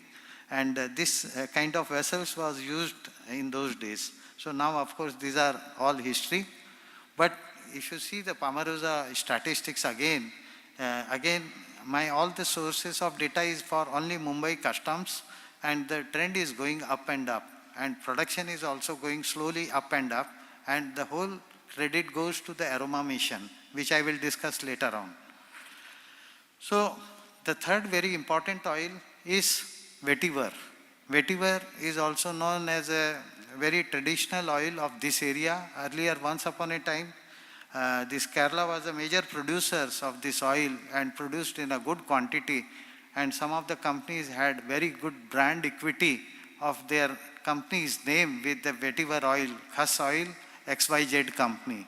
And still, many people still buy those branded kind of products. But of course, that is very different thing. But this thing was grown in especially the southern part of India, especially on the coastal belt of India, especially Kundapur, then whole of the Cochin, Calicut. Of course, these areas you have seen that how changed it has gone, and now you cannot find such kind of fields anymore. But vetiver production has in India is now more or less than 10 metric tons, but demand of India is more than 100 metric tons, and global demand is more than 200 metric tons. Of course, I don't have exact data, but these are the just guesstimates based on our personal experience, and the major supplier of the production comes from Haiti, Brazil, from where the India gets all these materials. And this is a new plantations on this kind of coastal belts where there is a lot of stony land. So this is our own plantations in the state of Maharashtra in Konkan belt. So this is done on the rocks, whereby we have done spreading of the very fertile soil and growing the roots not vertically down but through the horizontal propagations.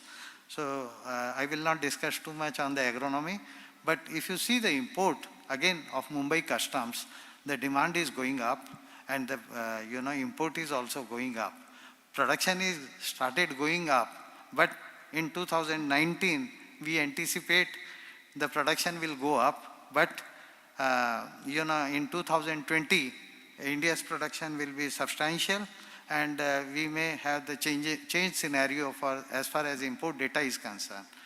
Now coming to the fourth very important oil is geranium. Why I am taking in chronological order these two historical oil and the two very interesting oil like vetiver and geranium, and why these oils are important. Many people may wonder that many international delegates are sitting in the auditorium, that these oils are very large uses in India in the pan masala or the mouth freshener industry.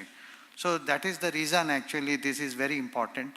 And geranium, this 1986 our Indian production was almost 20 metric tons from the Uti region.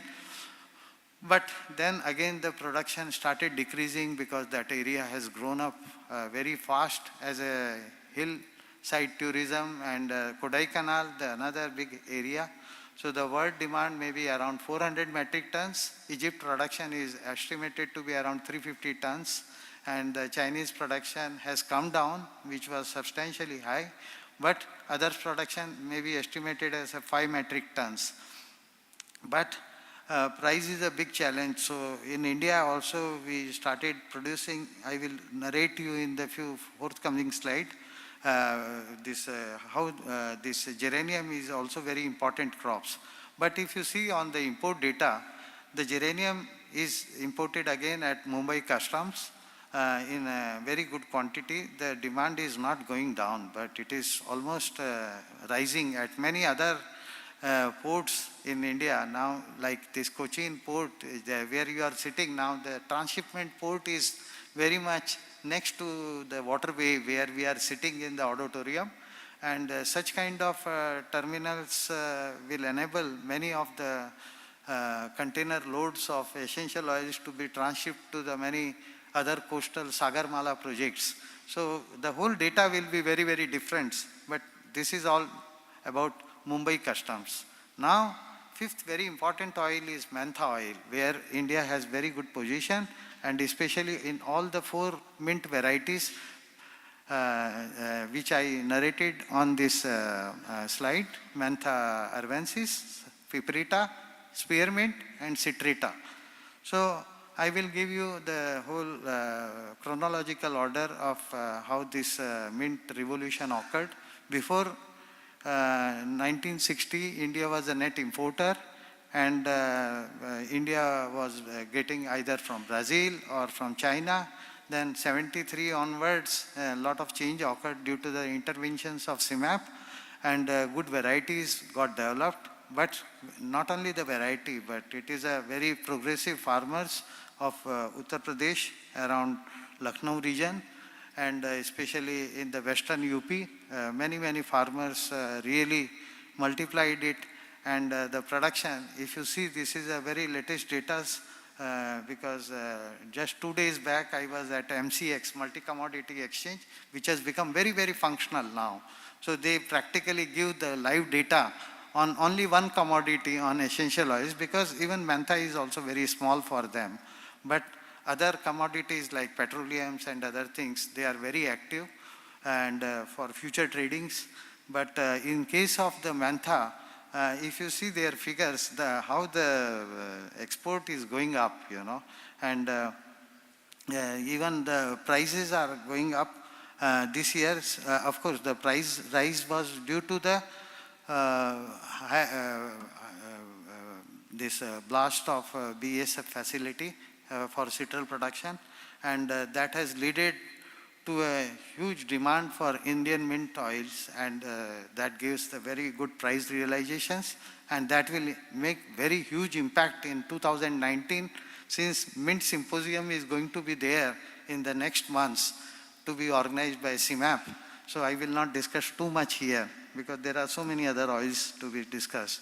And the another big, very important oil is basil. Basil, India is very hot spot for basil germplasm, whereby we have almost a few hundreds of varieties of basils, which enable us to produce molecules like methyl chavicol, linalool, methyl cinnamates, camphor, thymol. Some production figures are given here, like 600 metric tons of Ocimum basilicum, 50 metric tons of Ocimum sanctum, and total put together production of other countries of various other genotypes, maybe Egypt, Nepal, Morocco, Vietnam, put together is 50 tons.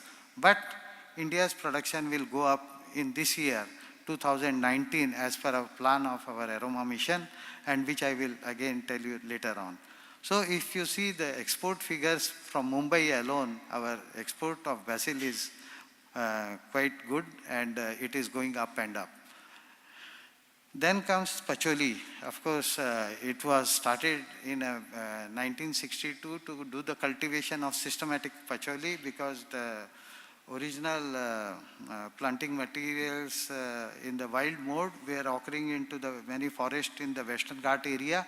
But due to the soma-clonal variations identifications, CIMAP even located few varieties which enabled CIMAP as well as very renowned company like Kilkers to make some of the varieties, and which enabled India to come up on the map of patchouli productions.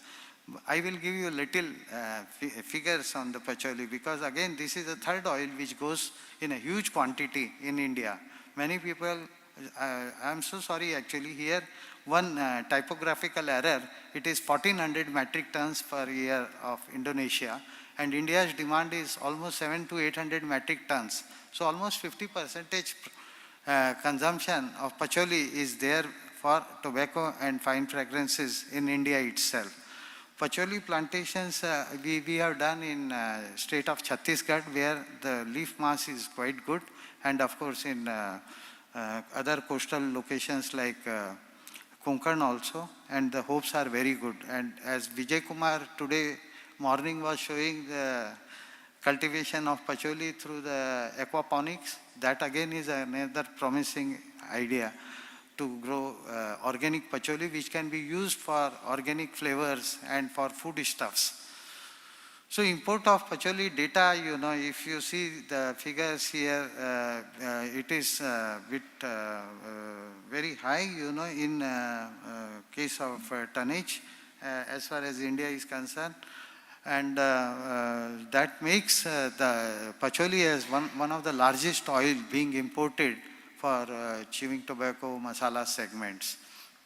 Another big oil is citronal oil, and citronal oil has been grown in India, but if you see the export data are hardly anything, not much, because in between the production went down, and due to the again soma-clonal variations, number of varieties have been developed, like Bio 13, Jal Pallavi, and some of the other Jorat variety, which are now enabling us to make very good production of citronella oil in the years to come. And 2019, we will see some of the very drastic change in the case of citronella scenario. Right now, India being importer almost from Indonesia and China. China is getting depleted slowly, but more is from Indonesia.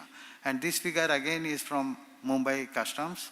And this once upon a time in 97, 98 we were exporting, but now we become net importer thereafter after the Chinese price started getting lowered. But now price is quite good, which enables India to make citronella oil at a very good price and may enable us again to come back to the export positions.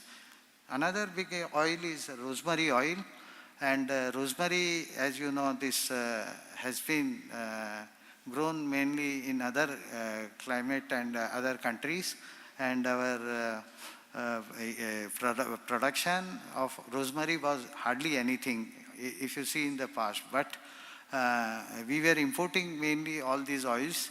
But now this, due to the culinary herbs having lot of demands, lot of organic production of culinary herbs is taking place in the state of Uttarakhand and other Himalayan states, which enables us to produce good quantity of oils from the other leftover portions. And we are doing it now in the state of Uttarakhand from the leftover, from the culinary herbs waste. So we maybe in time to come, we may become self-sufficient or even try to export also. And another very important oil, which is very traditional to India and very important for pan masala industry, is nagarmotha. It is Cyprus scarius. And this oil is having lot of similarity in the odor with agarwood oil, which is very, very precious. And our yesterday's keynote speaker, Dr. Abdullah Ajmal, spoke on agarwood, and they are the pioneers. But you know, the agarwood production and the cost is so prohibitive that it enables nagarmotha to make inroads into many of the applications in the especially fine fragrance industry. So it has wonderful many molecules which can be really good for creating the very nice odors on the oriental palate.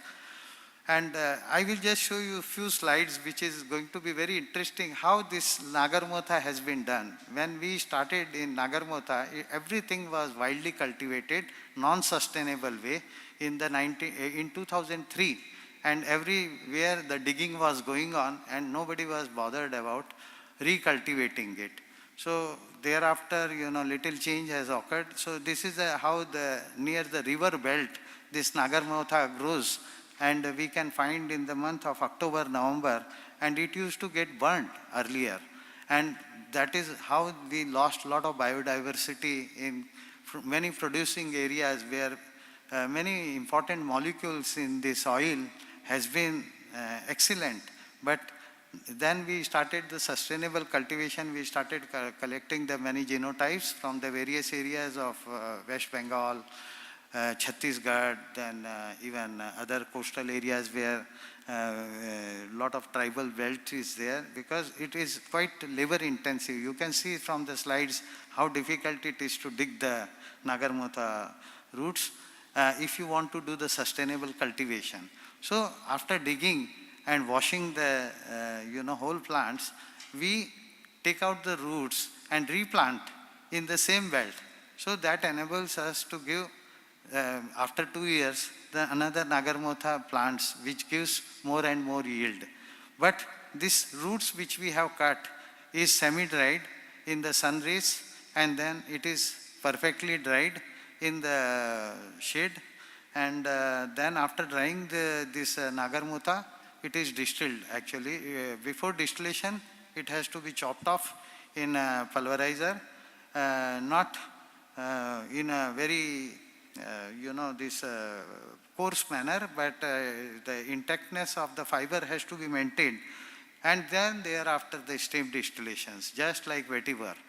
So that enables us to get very good oil, which really is having many, many marker compounds in it, which are responsible for the ambery note, which many people have been looking for. And if you see the export data from Mumbai Customs alone, it is going up. And as our keynote speaker told, that a lot of fragrance which become very popular in the fine fragrance market worldwide have been using this kind of oriental characters of oud actually. And you know, if you do the GCMS, you get many of the ideas on use of Nagarmotha in those blends. Now I will talk about the jasmine oils. It is very, very traditional to India. There are two types of jasmines. One is morning blooming jasmine, which is called jasmine grandiflorum, and another is a night blooming jasmine. So that is called mogra or jasmine sambak, and both have become quite popular. Although there are so many other varieties also, like juhi and so on and so forth, but these two are commercial varieties. Jasmine sambak buds, you can see the first day pictures on the left hand side, and on the right hand side second day, and the bud has to be picked up early in the morning or in the afternoon, so that when it becomes sunset, it starts blooming, and then the extraction of solvent extraction is done to extract its concrete into the to make the absolutes. And this is jasmine grandiflorums, bloomed flowers. And you know, this again, India is very traditional countries. Way back, if you see the history of jasmine, five decades back, jasmine was cultivated in a big way, but not for the making any absolute or any concretes, but it is still being cultivated and being used mainly for ladies for putting on their hairs. If you go to the flower market, which is known as a Fu market, the volumes are much more than you can see anywhere in the world. The few hundreds of tons of jasmine comes every day, and that finds either the shape of garlands for the ladies to put on their hairs, or the marriage market where the decoration you can see in the middle slide. And during the festival time, like during the Ganesha and during Navratri festivals, the prices jumps up to as high as almost 2,000 rupees a kilo. So that really fetches the income to the farmer. And that time, you know, it is impossible to do the concretes and absolute production, because it is much beyond the cost control.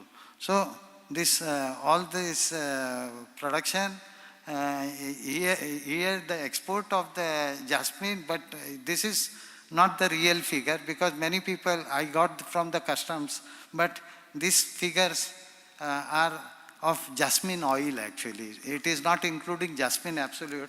So just now I discussed with my friend Mr. Vasant Kumar from Jasmine Concrete. He is sitting there in the auditorium. He gave me some of the very good figures, because they are one of the large producers of Jasmine Concrete here. So he gave almost 6 to 7 tons of jasmine grandiflorum concrete, 4 tons of jasmine sambak, and 1 ton of tuberose concrete. So such kind of production make really India in a unique position for as far as cultivation of jasmine is concerned. So then comes the very important oil, cedar wood. Our cedar wood is not juniperous varieties or Cedrus texas or Cedrus virginiana, which is very different. It contains more cedrine and other components, which enables to make cedrol derivatives. But our cedar wood is misnomenclature, and it is Cedrus deodara. Cedrus deodara hardly contains any cedrine or cedrol, but it contains very important molecules like alpha hemachelin, beta hemachelin, gamma hemachelin, and alpha atlantone and beta atlantone. So these are really wonderful molecules, and which enables us to make many derivatives out of it. And if you see the structures of these molecules, they have a lot of analogy with the centalol, trans-beta centalol. So that becomes the precursors for many almost naturally driven, modified, partially sandalwood derivatives. So I will just show you the figures of some of the cedar wood exports, and cedar wood has been very hectic in export market, because sometimes the production takes place only after the monsoon time. So that time the many buyers try to cover it as their inventory stock, and then they use it for their blends. But regular steady export is very much common. Then comes the frankincense. Our Indian frankincense is one of the, I think, very large in the volume as compared to Boswellia other variety. We have got Boswellia ferrana, then Boswellia carteri, and so many Boswellia's varieties are there in the world market, which are quite expensive, but our olibanum is Boswellia serrata, and that comes in India in a very, very good quantum level, and we make very good quantum of frankincense oil and regularly exports from India. And these are some of the data from, again, Mumbai Customs. Then export of spice is big item, and since my time is getting little bit over, after 3 minutes I will finish, but I have to give the ideas, so I will not take many more oils, but spice oils are a big chunk of oils. You can get data more from some other speakers. I think they may have arranged, because it's a city of spice. And spice are being exported from this country, and you heard yesterday's inaugural guest speaker, Dr. Viju Jacob. They are one of the large exporters of spices, oils and oleoresins, and some of the oils are listed here actually, the spices in terms of tonnage. Now I will just give you the summary in another 1 minute on aroma mission. What is aroma mission? Basically, it is from the Ministry of Science and Technology. The Government of India has planned in 2017 to put the mission in a very, very implementation mode, whereby due to the very dynamic leadership of our current Prime Minister, Sri Narendra Modi ji, this 6 mandates has been identified for putting the aroma mission into the picture, and good amount of fundings has been allocated in the 2017 and 18, and it is almost 18 months over for aroma mission, because last week also I just attended the meeting, and it is so satisfactory. So I will just give you a glimpse of aroma mission on some of the these crops which we have identified. This is covering all the old slides, but our intention is to go immediately this year almost 10,000 acres of land, which will be acting as a nodal points for distributing the quality planting material, for expanding it to the next year almost another 20 times. So 10,000 acres by 1919, and additional area of very high quality genotype planting materials. And thereafter, the distillation facilities have been put up, and with the intervention of our another Ministry of Commerce department called MSME, from where our chairman belongs, this micro, small and medium enterprise, they also agreed to install so many distillation units at the various corners of the country, and this will enable, this enabled many units to come up in the many areas due to the intervention of this aroma mission, as well as this MSME's mission of implementing and giving the jobs to many farmers and to many people, unemployed youth graduates, who can get a lot of opportunities into the far-flung areas, right from the northeast to up to the Kargil area. So many training programs are being instituted in last couple of, last 18 months, and some of the beneficiary and some of the implementers are sitting very much in the auditorium. I can see Gautam and so many people who have come all the way from Orissa, and they are implementing in their state very aggressively such kind of training and becoming model themselves as a progressive farmers for many other farmers. So one farmers will lead to not 10 farmers today, but maybe many hundreds of farmers, because they will be the successful model for many, many people. So this is a picture of some of the CSIR aroma mission, and these are the press release which I will show you. And so the publicity is going on in a big way, and I am quite hopeful that, these are the just some glimpse, these areas like, this Arunachal Pradesh, which were not approached by many, many people. They are so beautiful areas, so many innocent people you can see from the face. They have been deprived of any developments in the country, and now they are accustomed to cultivating these high yielding crops, and they are making good amount of money.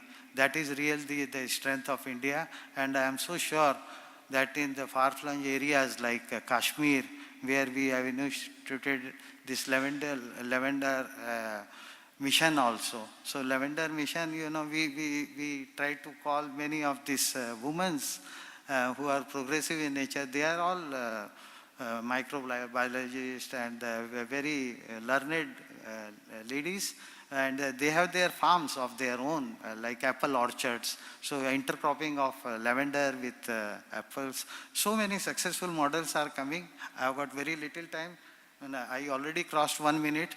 So I will end up here with rose as a boundary crop in our Uttarakhand, because if you grow any fruits or any vegetables, the wild animal comes and they pick your kids or they attack you in the night time.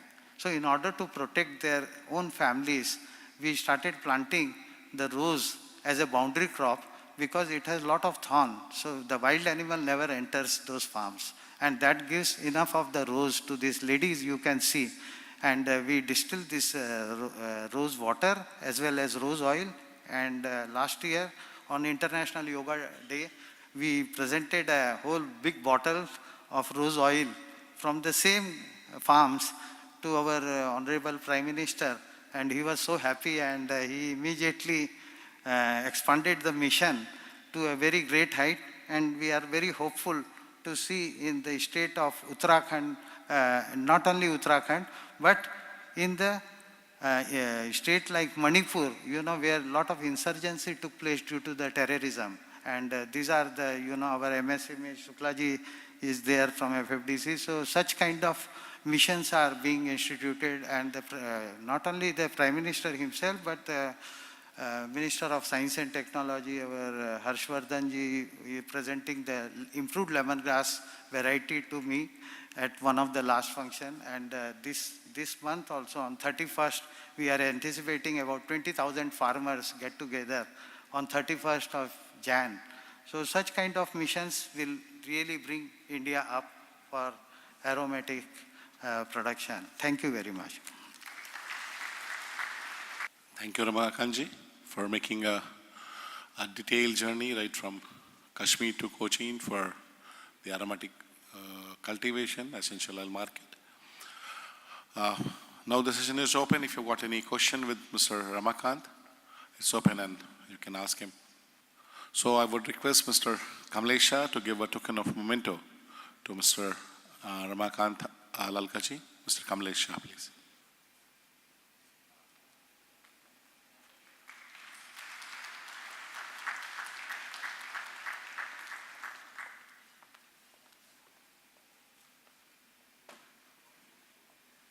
Third and the last speaker of the session, Dr. Kamaldeep. He has done his PhD in organic chemistry on overview of agarwood. He has worked in Ajmal Perfumes in Dubai as a general manager.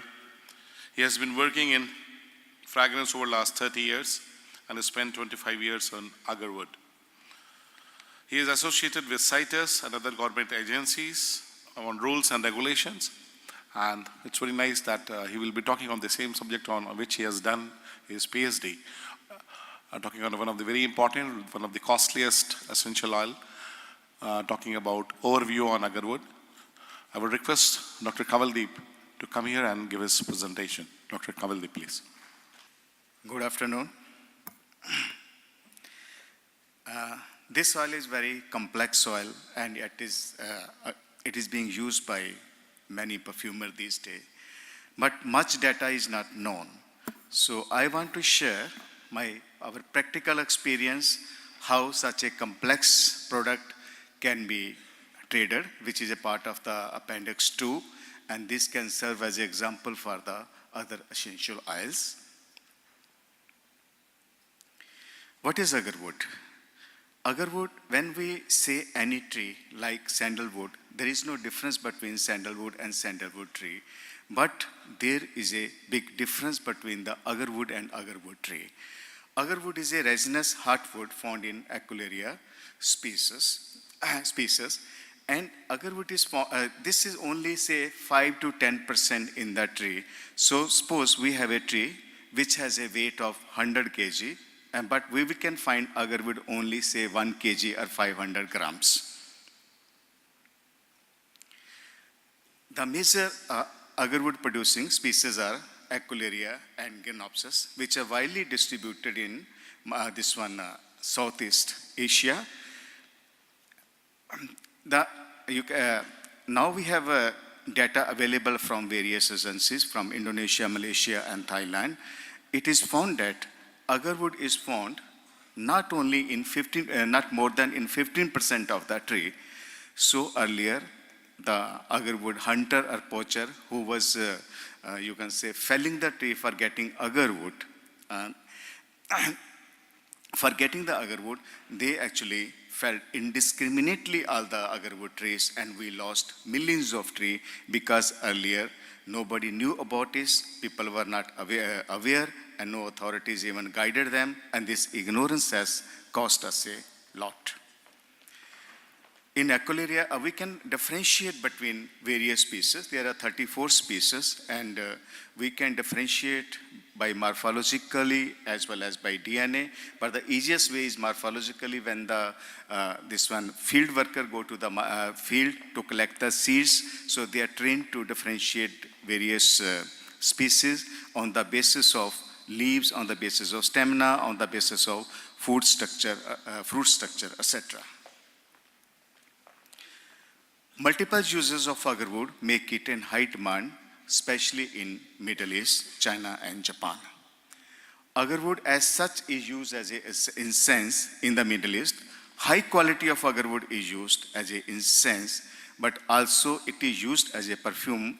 When we say perfume, agarwood oil from various country or various quality is mixed to produce a particular brand. It serves as a perfume. Also, it serves as a ingredient for the perfumery, and new application which is dominating is the medicinal application, and it is used for medicinal preparations also. These are the few examples how here agarwood and agarwood oil is used. Major international brands are also using agarwood. Frederick Maas the Night, it uses around 15% of agarwood, pure agarwood oil.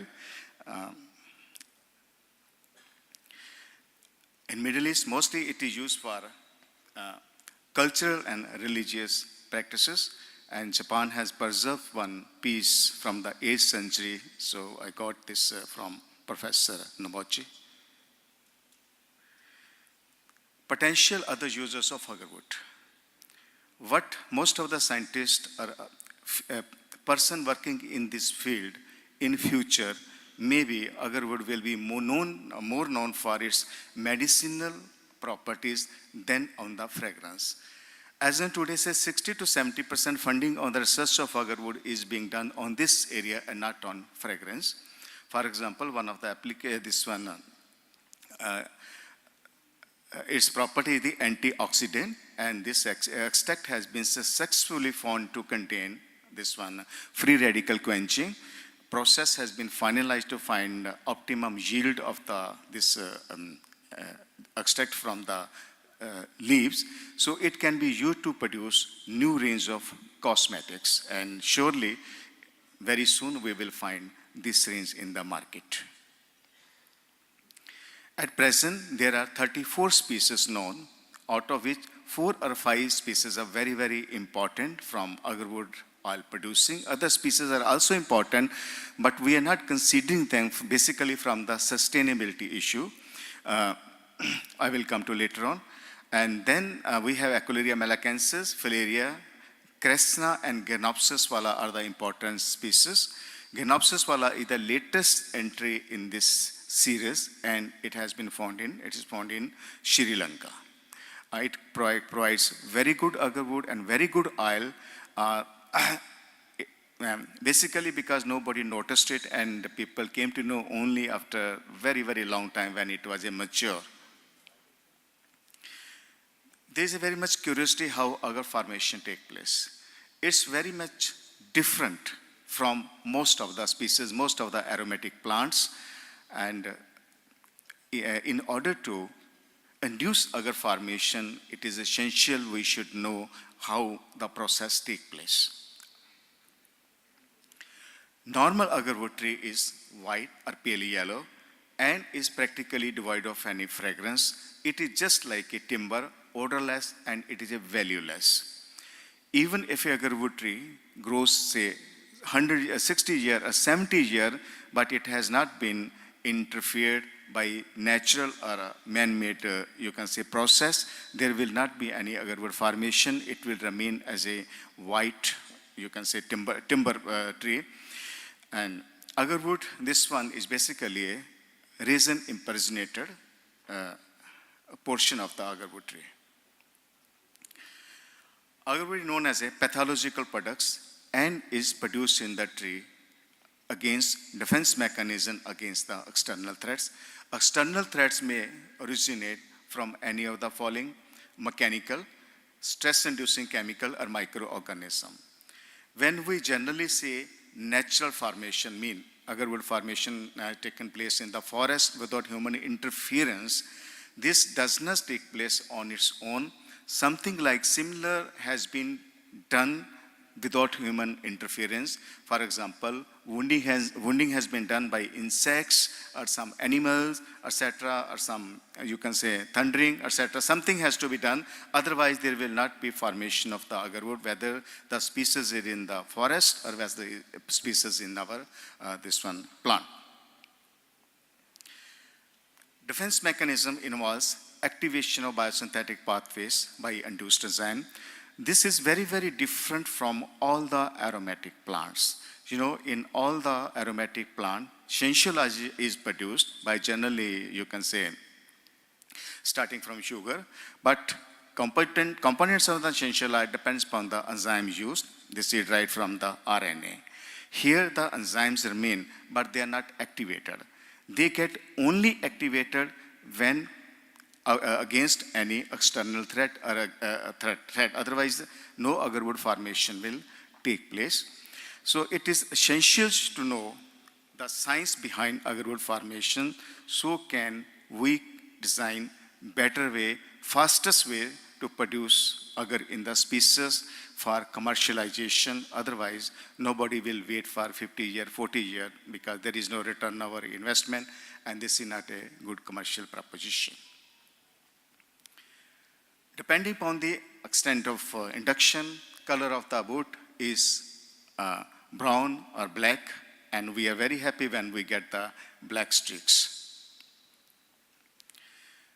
Here again, extent of resin, induction depends upon the species and area of cultivations. In general, in nature, it takes around 20 to 50 years or sometimes 60 years to induce the agar formation. But nobody can wait now. It is in high demand. In order to meet the demand, technology has to be introduced, and various inoculation techniques are being refined and screened and validated so that we can get the agar formation in the shortest possible time. Ajmal is the pioneering in developing of these techniques, one of the technique, and this one patented in 1994 in 7 agarwood producing countries. And we are now working with for optimum methods, various inoculation technique with various institutions, so that we get the optimum in fastest route. Now we are in a better position to develop this technology because we know inside, we know mechanism, and we know science behind it. Earlier it was not much known to us also and to anybody else because research work has not been done on these species. One of the example, we are working with Malaysia, we are working with Indonesia, we are working with other country to develop all techniques, synthesis, etc. Basically all aspects of agarwood. This is the anatomy of the wild agarwood trees. It's very different. And then this is from the harvested tree from our plantation. Here anatomy, understanding anatomy is also important. Some trader try to sell artificial agarwood in the market. Being a very high price, somebody just took the softwood and introduced some chemicals, some resin into it, and it is of course not good. They were using methanol as a solvent. Then authorities in the Middle East, of course, really they want to catch them, and they use these methods to identification whether the pure agarwood is a, you can say, genuine or whether it is a artificial. Chemistry and challenges. It has lot of challenges, and we are trying to tackle these challenges one by one. It has several types of circuit terpenes, especially major five groups of circuit terpenes are occurring. I'm not going detailed into chemistry, so I will just skip this. Agrospirin is one of the this one content, and it lead to agrospiral, oxyagrospirol, selenin, 10-epigamma-uracil. Here I want to mention 10-epigamma-uracil is very, very important when you analyze the pure agarwood oil. Analysis is very complex here. People try to adulterate the oil by using various essential oil. For example, amyris oil, atloxin oil is used as an adulterant, which also has uracil. But those oil have alpha and beta uracil, but not epi. 7-epi and 10-epi gamma are very important to differentiate whether the oil has been adulterated or not adulterated. Then we have different molecules, ginkgo, ginkgo-2, they occur in different species, but they all are related to each other. Regulatory compliance is a challenge. IFRA guidelines do not exist. We have taken up this issue and we are trying, how this two issue can be tackled, how we can help the industry, because all the perfumers ask us when they want to use agarwood oil, what is the IFRA guideline, what is the safety. As on today, no data is available. So we have shortlisted the essential oil based on sustainability, the oil which will be available for the next 50 years or 60 years, and we have grouped those essential oils. And then now we are finding out their chemical specifications so that we can submit to reform. We have already committed to reform that we will be working for the regulation of this issue. Then it has taken time because most of the data available in the literature is not authentic. When we, for example, you can say screen one data and we find that whatsoever molecule they have reported, they are not in compliance with the mass spectra. So we have whatsoever oil we have identified for, we ourselves are fractionating, then absolutely we are finding configuration of these molecules so that when we provide this data, it should be absolute correct. Then national and international standards on agarwood oil do not exist, and there is a need to identify some marker on it. Various agencies, various government agencies ask us how we can do this so that people get value for money and there is no cheating. We have proposals on this issue also. I propose to ESMA, this is the Emirates Standardization Authority of the United Arab Emirates, and also to a concerned person in Malaysia and Indonesia, and we hope someday this classification as standard will come out. Agarwood as on today is marked in various quality based on its physical appearance, fragrance, and it's basically perception. There does not exist any scientific method of classification. Being a very, very expensive oil, it's essential that it should be it should have a proper classification, it should have a proper grade based on science which can be verified. So we are working on these directions. We have proposals to the concerned person, and hopefully this also will be done. This soil can be classified, this is our observation, on the basis of area of harvest, then on the species. The composition of the oil depends upon area of harvest and not on the species. Same species grown at different places have different composition, different characteristic. For example, Aquileria malacensis, which we grow in Assam, has different composition, like it has agrospiral, its characteristic is different. When it goes to Laos or Vietnam, it will have a different composition at all, and it will have a different characteristic, different value. So we have to classify basically on the basis of area of harvest and not on the basis of species, which is generally done for other essential oils. We have devised classified to 7 oils, which are mostly used in industry as a commercial. So we have not done something different. Basically, whatsoever people use the trivial language in industry, we want to this one bring into science. So mainly it's the essential, it is called Indian or Hindi in the trade, and its major component is agrospiral, 5 to 20%. We are not writing other component because we are leaving to other player also to suggest. So agrofurin and valerian are also very important part of this. This is the best oil. We invite various perfumers from the world to understand this oil to Assam, and then we evaluate with them all possible oil available, and they have generally find this is the best oil. There is another product in the market, Indian boya. It is generally distilled from the heartwood of the agarwood. Its composition is the fatty acid.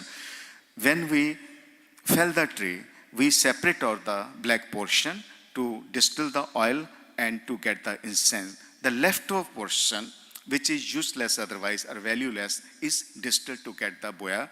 And if we distill young trees, 10 to 15 years, which actually nobody does, we will get the same product. So this is basically a byproduct. The other species, commercial variety, is the Bangladesh, which is very, very, you can say, similar to Assam, but it is more, you can say, animalic in character. Then we have from the Far East, Laos and Vietnam.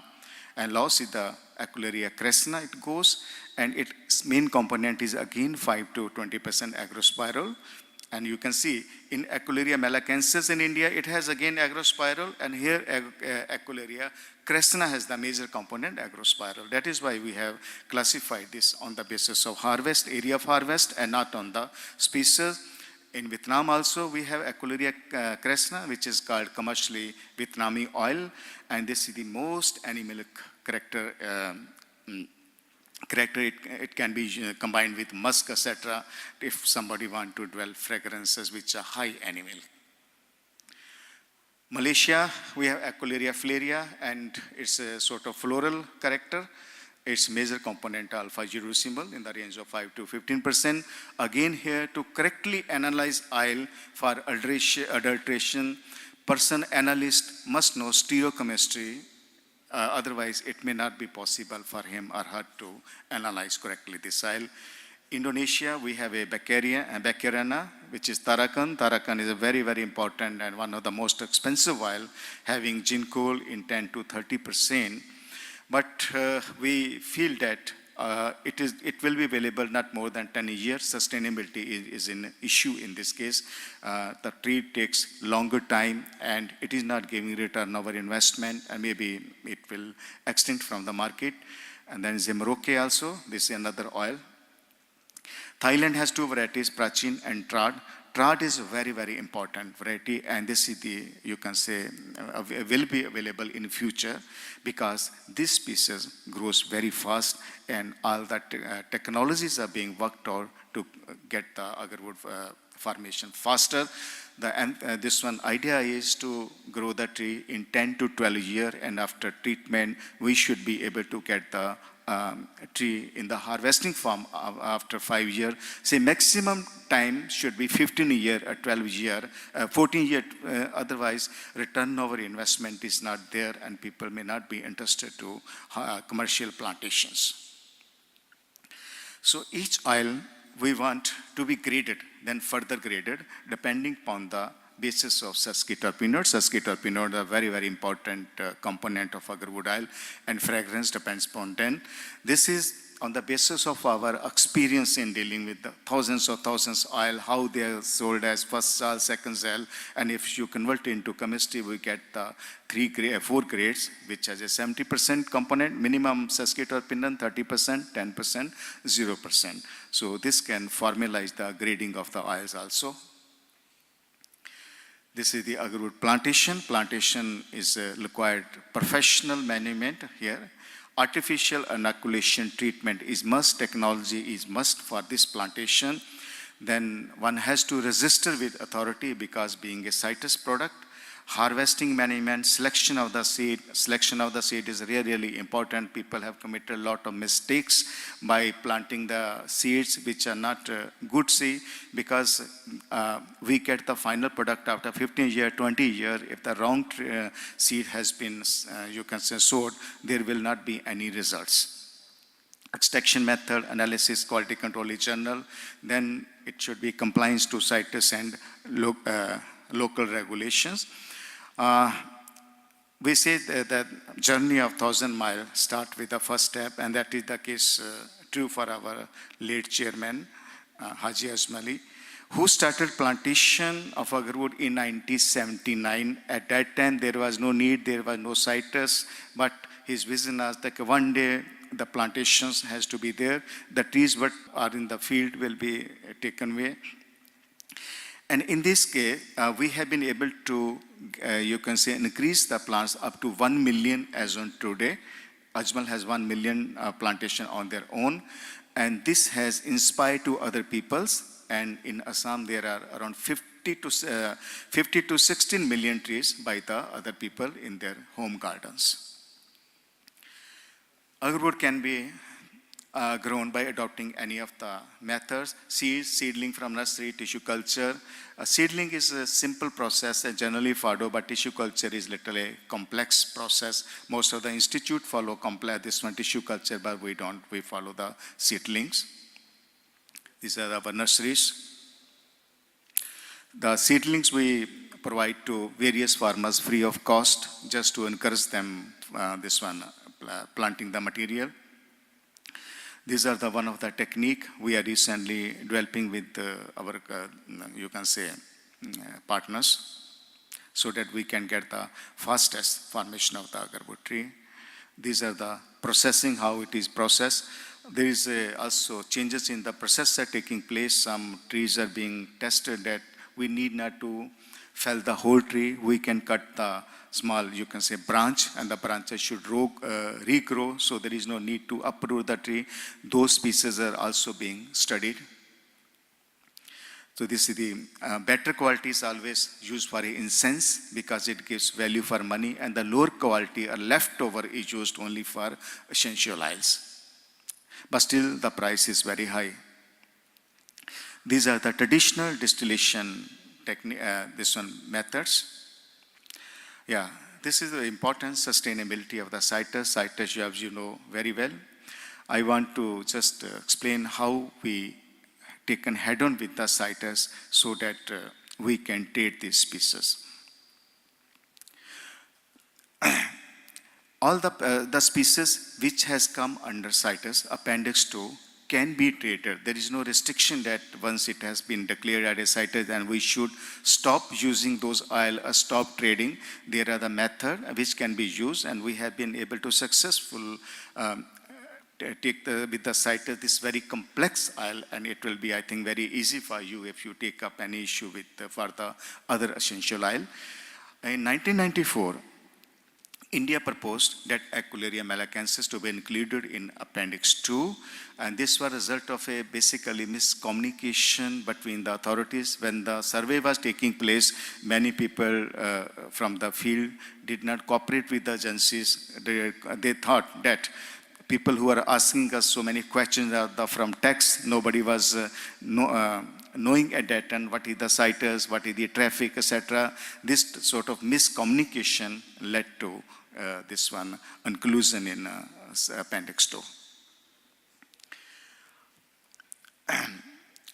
There are other events which I am not explaining because shortage of time. Then in 1994, only one species was kept in Appendix 2, but people, traders were trading the agarwood by name of other species because Gynopsis was available. And at that time, oil was also not included in the CITES. But Bangkok in 1993, Indonesia proposed that entire genre of species to be included in Appendix 2. At that time, 8 species were only known. And here, oil was also put into the Appendix 2.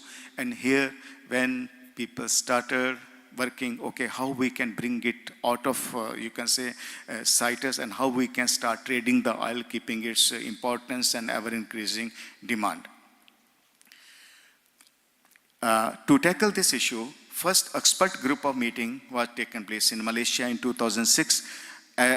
Up to that, it was known that agarwood can only occur naturally in the forest and it cannot be planted. But we have already done the homework on the basis of presentation by Ajmal and Professor Blanche from United States. It was, you can say, participant was convinced that yes, we can commercially harvest outside the forest also. And then we started working on how to prepare the NDF. Okay. From here, it was decided that, okay, we want to trade the soil, despite in the Appendix 2, but we have to prepare NDF. NDF is a non-determinal finding. I will be discussing in next in detail because this is a very, very important issue. Then nobody did, and then they agreed, okay, we will propose in the next COP in 2010 in the Qatar. And 2010 also, NDF was not deliberated. Nobody presented because nobody has prepared. And then we thought that if this continue, it will continue for next 10 years or 50 years. Here we, you can say,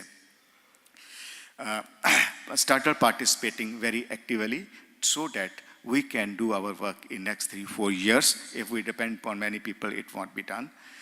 Then there was a side event where we formed the group with the GCC state and the range state. Range states are called, which are the agarwood growing trees. And we thought that we will work out whatsoever is required. We will prepare the strategy, and in the next,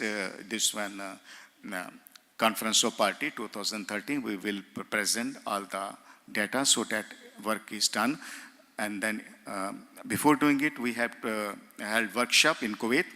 This was sponsored by us. We did all the work like NDF, glossary, whatsoever it is required to trade the Appendix 2 species. And then again 2011, second year, we held workshop in Indonesia, and whatsoever data was done, reports were done, these were refined. 2012, we went to Plant Committee Dublin. It is like a cabinet when before voting take place, when we keep any proposal to the CITES for passing, it has to be first cleared by the Plant Committee. Here, one of the difficulty was, at that time, there does not exist definition of artificially propagated tree. Even people have millions of trees, but they cannot harvest because there is no differentiation between the wild agarwood tree and harvested agarwood tree. Then we propose how to tackle this issue. The authorities were all concerned that the trader can use the wild tree and then sell this as a harvested tree. How we should differentiate? They want a clear-cut mechanism, but it was not available. At that time, DNA studies were done. But it was proposed on accelerator study that after only 80 years, small DNA modification can take place, and we can differentiate whether the tree has been cut from the wild or from the harvest, but then this was left at that time. But we were ready for all the proposal here. and 2013 proposal. One was the NDF and one was the proposal. Annotations were done. Annotation mean definition of various products of agarwood and its derivatives. And one proposal, personal and household effects, because this is mainly used by Middle East people, and when they go to visit any place, they want to carry some quantity of oil as well as the wood for gifting to their relative and dear. They say that we don't want always citers, we don't know. And therefore, exemptions were sought, and we have a now exemption that one can carry 20 milliliter of oil and 1 kg of agarwood while going from one place to another without any citus. Then again, there was a apprehension by various customs people that, okay, some people may use as a carrier and start exporting this agarwood 1 kg or 2 kg, but okay, with sake we will find out whether the carrier is the genuine or whether it is just being used for commercial. But that exemption exists, so you can carry 20 ml of oil and 1 kg of agarwood to anywhere without any documentation. Artificially propagated tree, the definition was here very much recognized. Then NDF. NDF is a very, very important part of the species which are endangered, especially which are included into the Appendix 2 species, Appendix 2. So Appendix 2 species can be traded only after NDF by state authority or national CITES scientific authority has been presented to the CITES, exception is the re-export. So in order to that we can, you can trade on agarwood tree, we have to prepare NDF. NDF is prepared by generally government agencies because it involves a lot of work. The key point in NDF is one has to prepare a report whatsoever is the stock available in natural habitat, then what is the policy on harvested plantations, then what is the mechanism of registration with state authorities, because whatsoever plants, farms one has to register to ensure that it is from the legal sources, and what could be the annual production of agarwood. According to this, the data for export is set. For example, if we grow a product in 2018 and we have to, you can say, calculate when it will be ready for harvest. So how many trees will be harvested in that particular year. So then we can find out exactly what is the quantity available. This quantity should be available continuously for the even next generation. This is you can say, sustainability rules. So we find the diameter, we exactly find how much diameter increases every year and what is the limit of the diameter we can harvest the tree. This is the NDF diagram of Malacensis, and it can be very useful to persons who are dealing with Jatamansi oil. If you want to trade Jatamansi oil, you have to go to NDF, and I think that will be a very easy, it won't even require 5 to 10% efforts as compared to agarwood oil. These are the traditional management techniques, mother tree, nursery, artificial inoculation. In order to fasten, the process remains the same, but we have to include technology at every step so that we can get the faster, sustainable agarwood trees. This is the blockchain for reproducibility, because when we trade the Appendix 2 species, is all the data from where product has been produced, where it has gone, who has exported, all the data should be available to all the authorities. That's all. Thank you very much. Patience. Thank you. Thanks for your presentation, sir. As you said that difference in content as per the location, right? So which one is the most important commercially viable locations where the good contents are there? Commercially important agarwood. Yeah. As of today, it is the Kresna. Aquilaria crescena is found to, you can say. Okay, but which location? As you said, the difference in content differing from location to location. So which location or geography is most suitable for the agar? Okay. No, it depends upon your application. As on today, based on our experience by dealing with perfumer, the agrospiral containing Aquilaria malacensis is very important. Thank you for your presentation. It was wonderful, very nice. I have two questions for you. One is, the oil that has come from naturally formed fungus in the forests and the wood oil that is obtained from it, where the wood is probably 30, 40 years old, in comparison to commercially developed plantations where the fungus is injected when the trees are just 12 years or 14 years or 15 years, what is the quality of oil sample? Is it similar? Is it different? And what is your observation? That is one. The second is, more recently in the south of India, in the Karnataka region, there is a new contract farming operation under Vanadurgi plantations. I'm sure you've heard of that. They've been promising phenomenal amounts for farmers who cultivate agarwood and give back the wood to them after 12 or 15 years. Has any work been done on the wood quality and the oil quality in the south of India? Because you say geography, soil, local conditions and environment also impact the oil. Have you seen a difference, and is this something you've heard about? Thank you. Answer to the first question. Yes, there should not be any difference between the oil dried from the harvest as well from the wild, because the process is the same. Fungus injection or whatsoever mechanism has taken place. But of course, the oil is better if it is more matured. We get 100% pure oil. But if the tree is not mature, when we distill a black portion with a white portion, then fatty acids come. Yeah.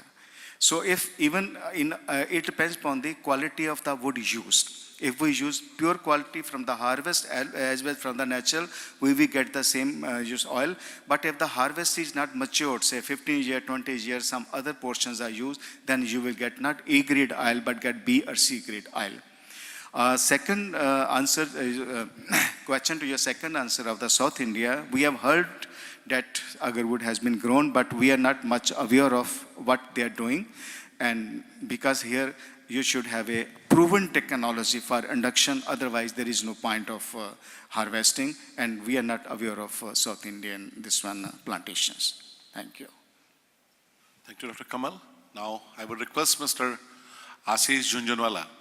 I would request Mr. Ashish Junjunwala to be here on the dais to give a token of memento to Dr. Kamaldi, please.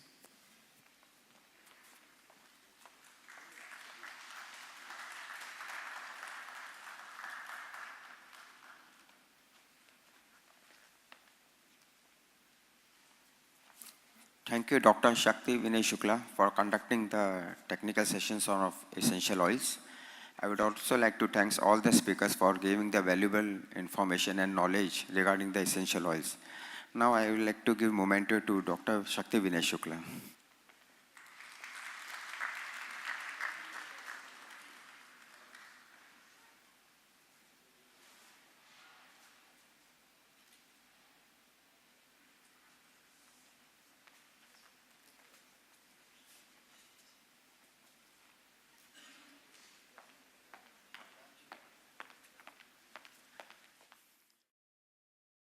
Good afternoon, everybody.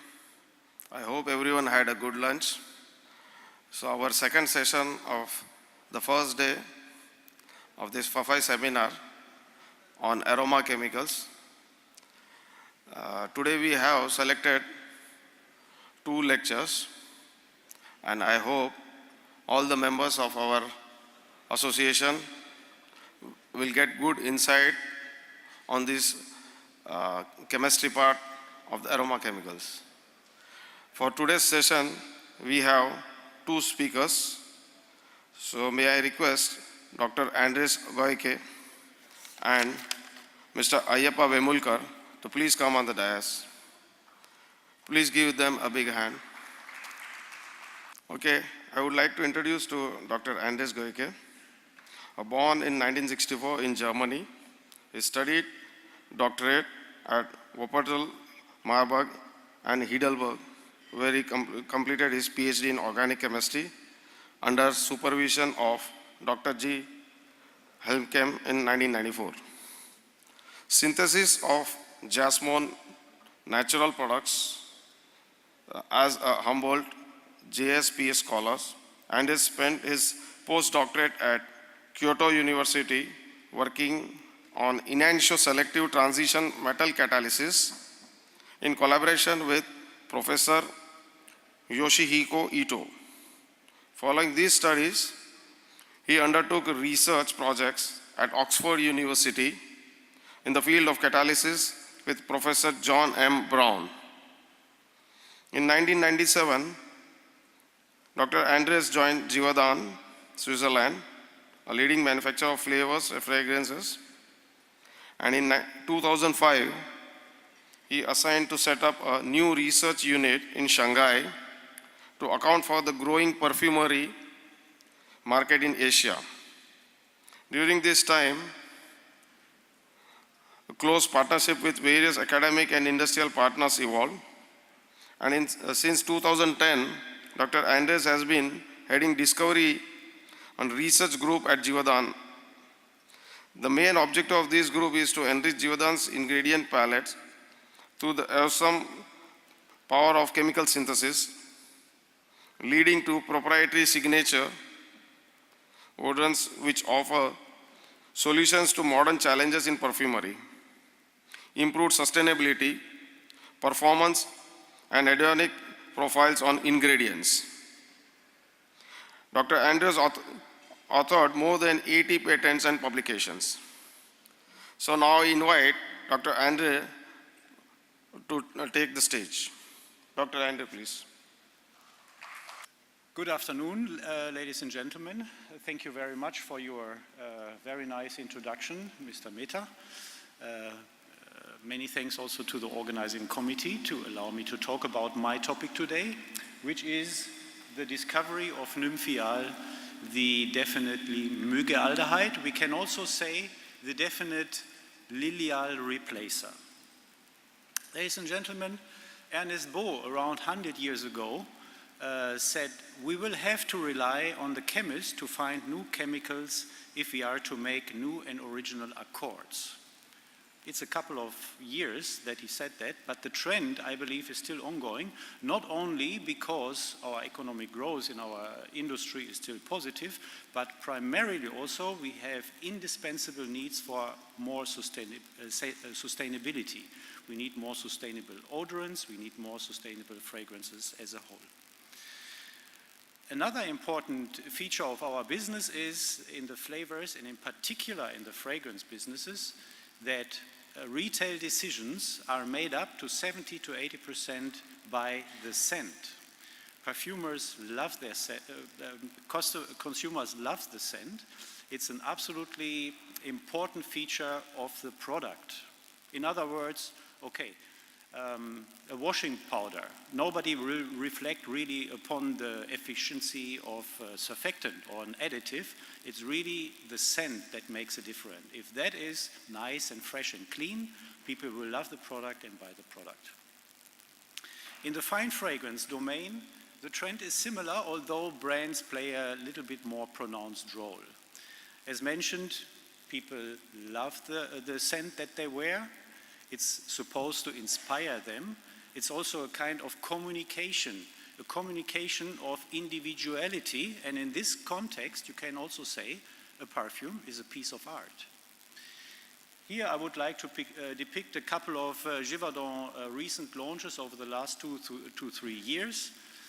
These materials contain our captives and specialty ingredients, which we do not sell on the market, which are exclusive in most of the cases for our perfumers, to create unique specialty products that our clients like, that our clients inspire.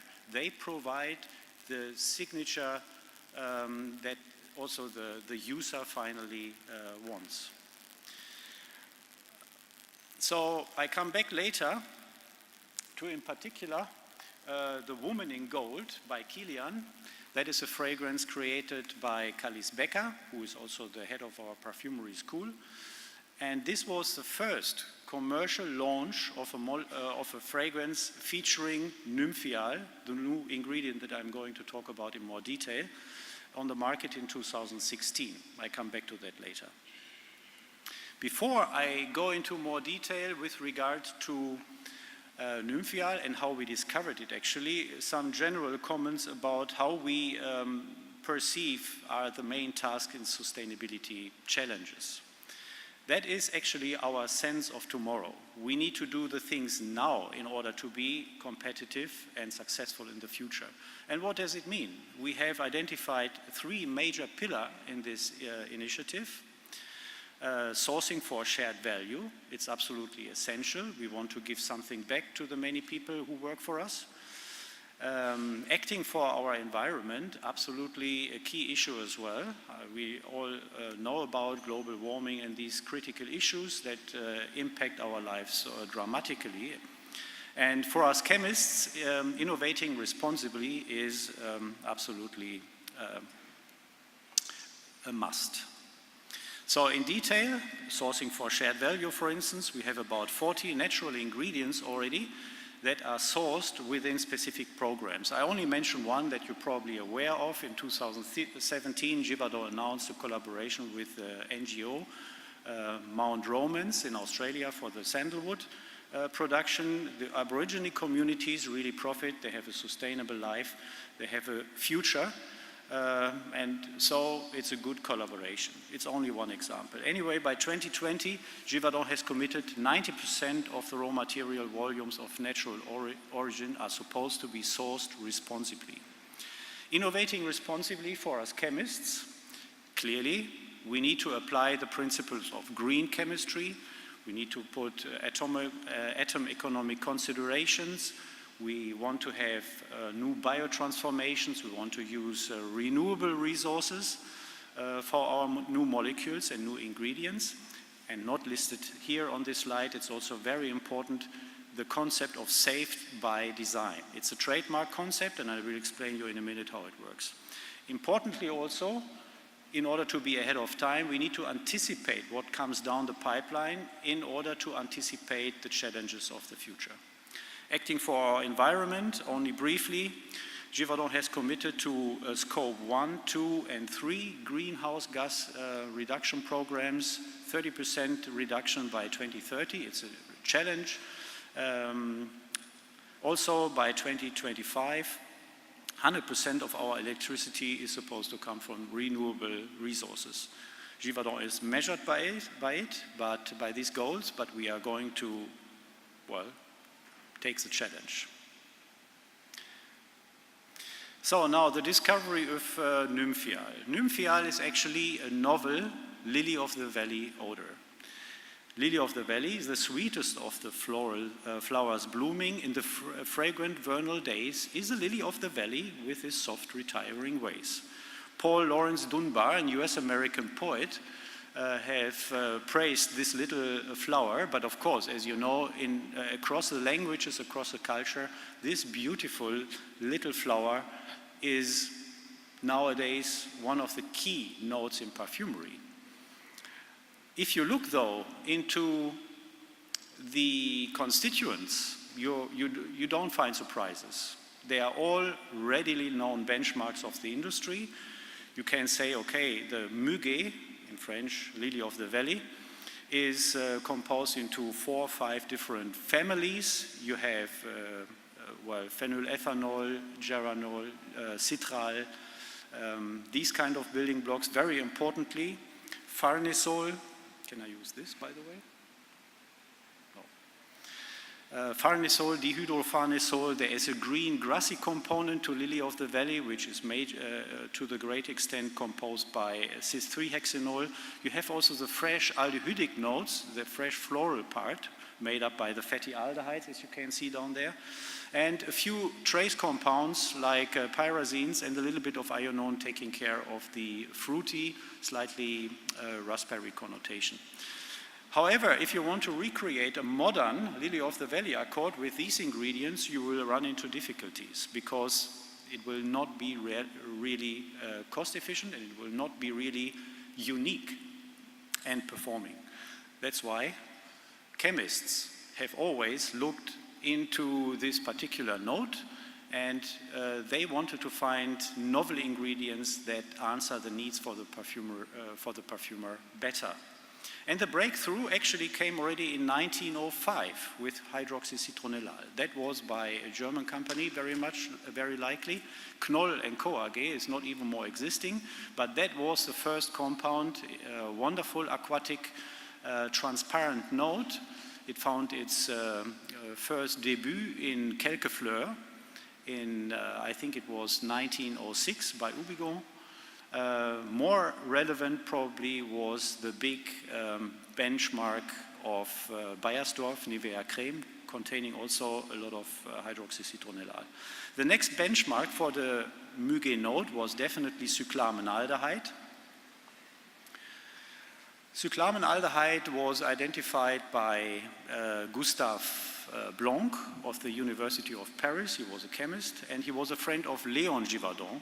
And when he showed Léon this novel ingredient at that time, Léon was enthusiastic about it and asked to have it produced immediately. However, perfumers were reluctant to use it in the first place because it's too strong. 2.5 nanogram odor threshold at that time was really a bomb, and perfumers had difficulties to incorporate it in a harmonious way. The biggest benchmark in this odorant family of Muguet aldehydes was then identified by Marion Scott Carpenter, at that time of Givaudan in the US. He found Lilial. Lilial by far is the biggest item in this family. 15,000 tons global production, it's a big material. And I come back to that, why it was so special. Later on, Bourgeonnal was identified. It was primarily marketed by Quest because of some stability benefits that it had over the other molecules.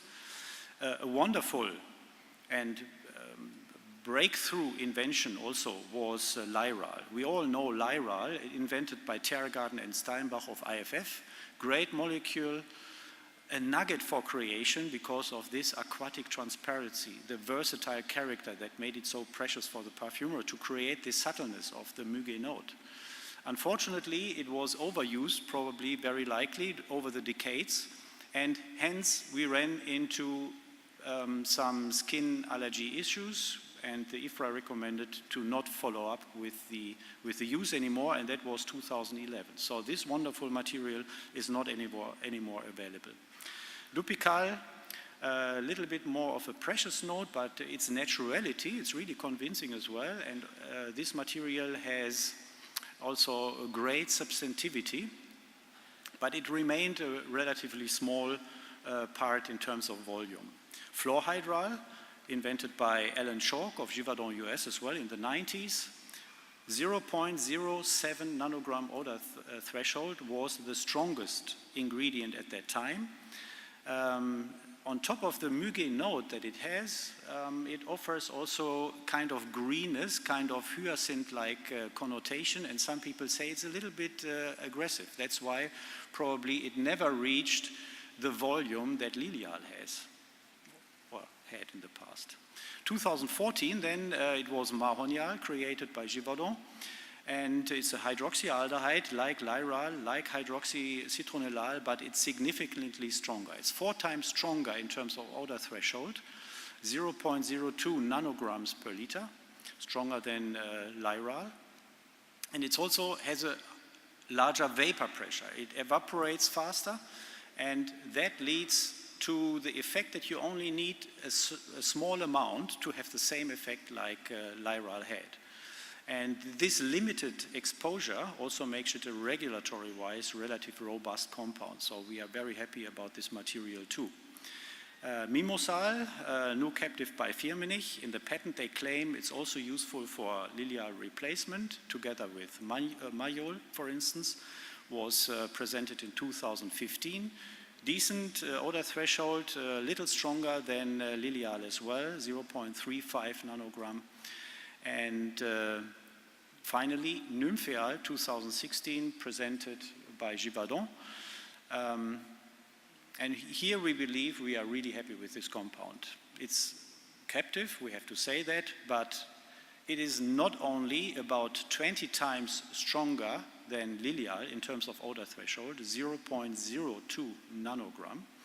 It has very similar properties, and on top of the mugue character, it offers some linden blossom aspect, a watermelon aspect, a water lily.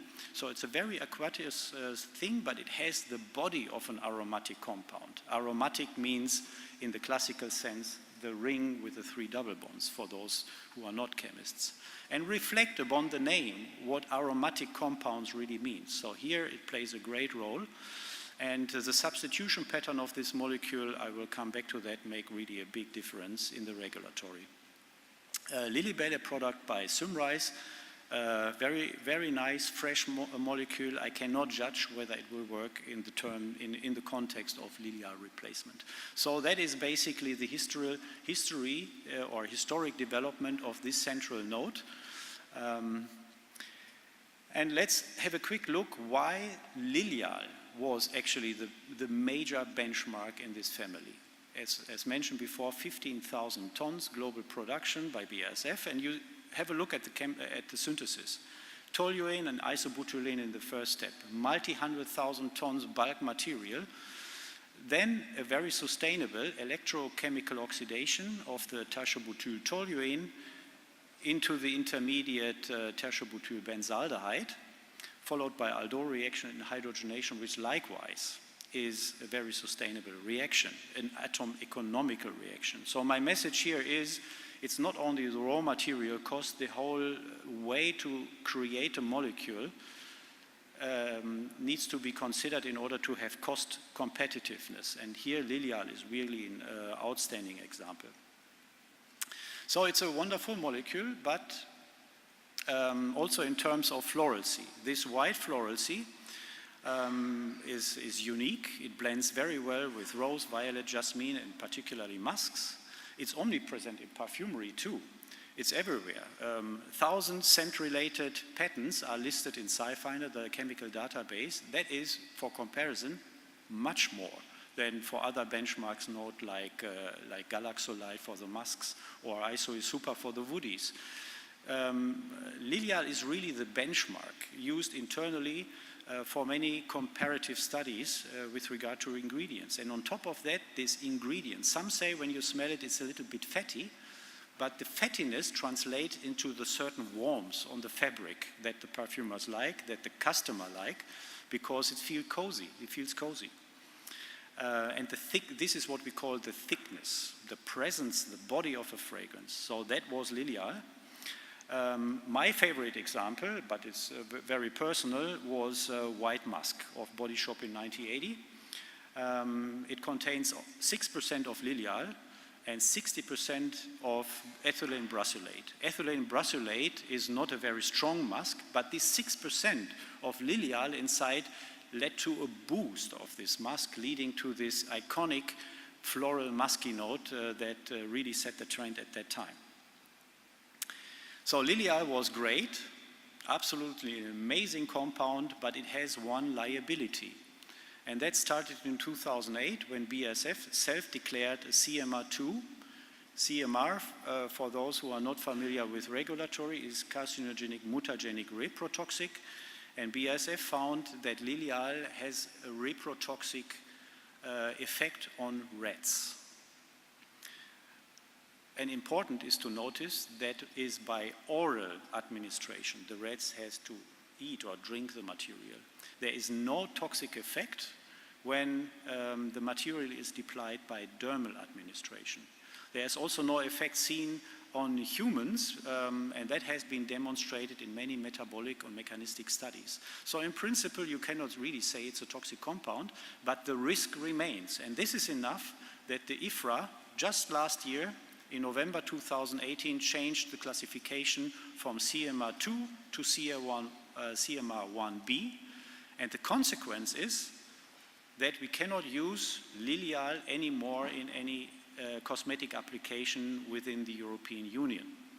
You may say, okay, we are in India, we don't care so much about what the guys do in Europe, but you need to keep in mind that there is a globally harmonized labeling system, and the European decisions will have a big impact in many different parts of the world. So that will cause severe limitations on the use of Lilial anyways. So what is the toxic effect that BASF saw in this animal study? Lilial is oxidized to liliic acid, the compound in the middle, and this then undergoes in the mitochondria of the cells a kind of beta oxidation. A beta oxidation is a classical means by which fatty acids are decomposed in nature. It's omnipresent mechanism. Basically, it takes out 2 carbons from a chain. And here, the beta oxidation of the acid leads to tertiabutyl benzoic acid, which is actually the source of the toxic effect. So it's a metabolite that occurs in hepatocytes, mitochondria of cells.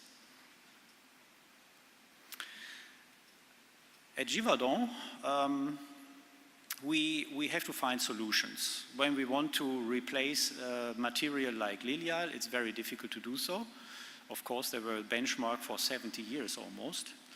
How do we do it? So the chemist can synthesize all kind of similar, different material based on empirical structure order correlation. This is what we do, but can we test these compounds? Yes.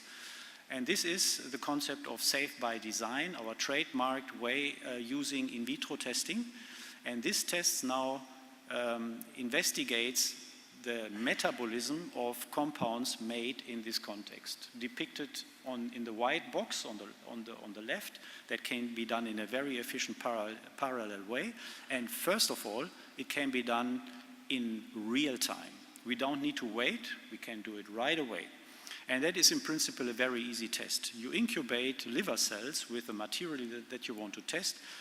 You see what are the metabolites, you analyze the metabolites by GCMS. That is a very reliable method. It goes down to the ppb, the parts per billion level, and gives you immediately the idea whether the compound is oxidized to a substituted benzoic acid. That is not straightforward, because when we keep in mind, okay, beta oxidation causes this degradation, we had a couple of ideas in mind. For instance, in the first case, top row, the middle compound with the stretched side chain, we think, okay, we can circumvent the issue by putting a carbon more than it was present in Lilial, and the beta degradation would give the compound to the left, sorry, to the left from your side, yeah. The acid, that is a substituted phenylacetic acid, and we all know phenylacetic acid has no liabilities, it's not toxic. So we would in principle be fine to use this material, I mean compound 22, if it has the right olfactory properties. But nature is cunning. Nature is always surprising you, and in this case it surprised us that nevertheless it was a beta degradation to compound 23. The degradation kept going and produced, in fact, the toxic tertiabutyl benzoic acid. And this is something a chemist cannot predict. It works in vivo, or, as in this case, in vitro, that simulates the metabolism in the real world. Another example is, for instance, okay, we thought, let's stay away from any aromaticity, and that is compound 24. That material should not produce an aromatic benzoic acid. And the first degradation product indeed led to a cyclohexenyl carboxylic acid, according to the expectation. But again, nature is tricky and finds a way to aromatize the compound. It forms again a substituted benzoic acid. And even though the substitution is not tertiabutyl, we have to assume there is a remaining risk.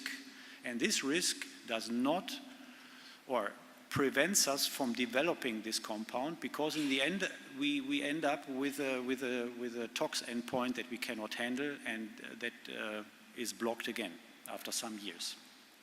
So that is the benefit of in vitro assays. Of course, structure order correlations. I mentioned fluorhydral is a very nice compound. We looked at the structures as well. We looked at the degree of unsaturation in the side chain, things like this. Do we need cycles? Can we modify a little bit the harshness of fluorhydral into a more hedonic, pleasant aspect? And we could not really. All the compounds are really strong, in particular those at the bottom line. They are extremely strong, but they lack these hedonic properties that the perfumer saw in Lilial. That's why we could not develop these materials, even though we had good indication of cost performance. But the learning that we did in this Lilial series was really essential for further studies. Here we do see compounds 42 and 43 were published by Firmenich many years ago, and we synthesized these materials, and we saw indeed there is a Lilial type aspect, but it was not good enough for our perfumers to promote these compounds. The strength was not there, and also there was a kind of rubbery effect that was disturbing in context of Lilial replacement. But keeping the learnings in mind that we had in the Hydral series, we could extend the side chain. And I don't want to go into details too much, but here you can see it's the sec-butyl derivative on the right, number 10, which became nymphial in the end. And this material is the strongest compound ever made in this series of mugealdehydes. But you say, okay, it looks pretty much like Lilial. Maybe it forms also this benzoic acid. There is no reason to assume that would not happen. But the surprising part here was really, it did not. The methyl group is really preventing completely, below the detection limit of the analytical method down to the ppb range, the decomposition of this compound in vivo. An outstanding finding. We would have never assumed that would happen, but it happened.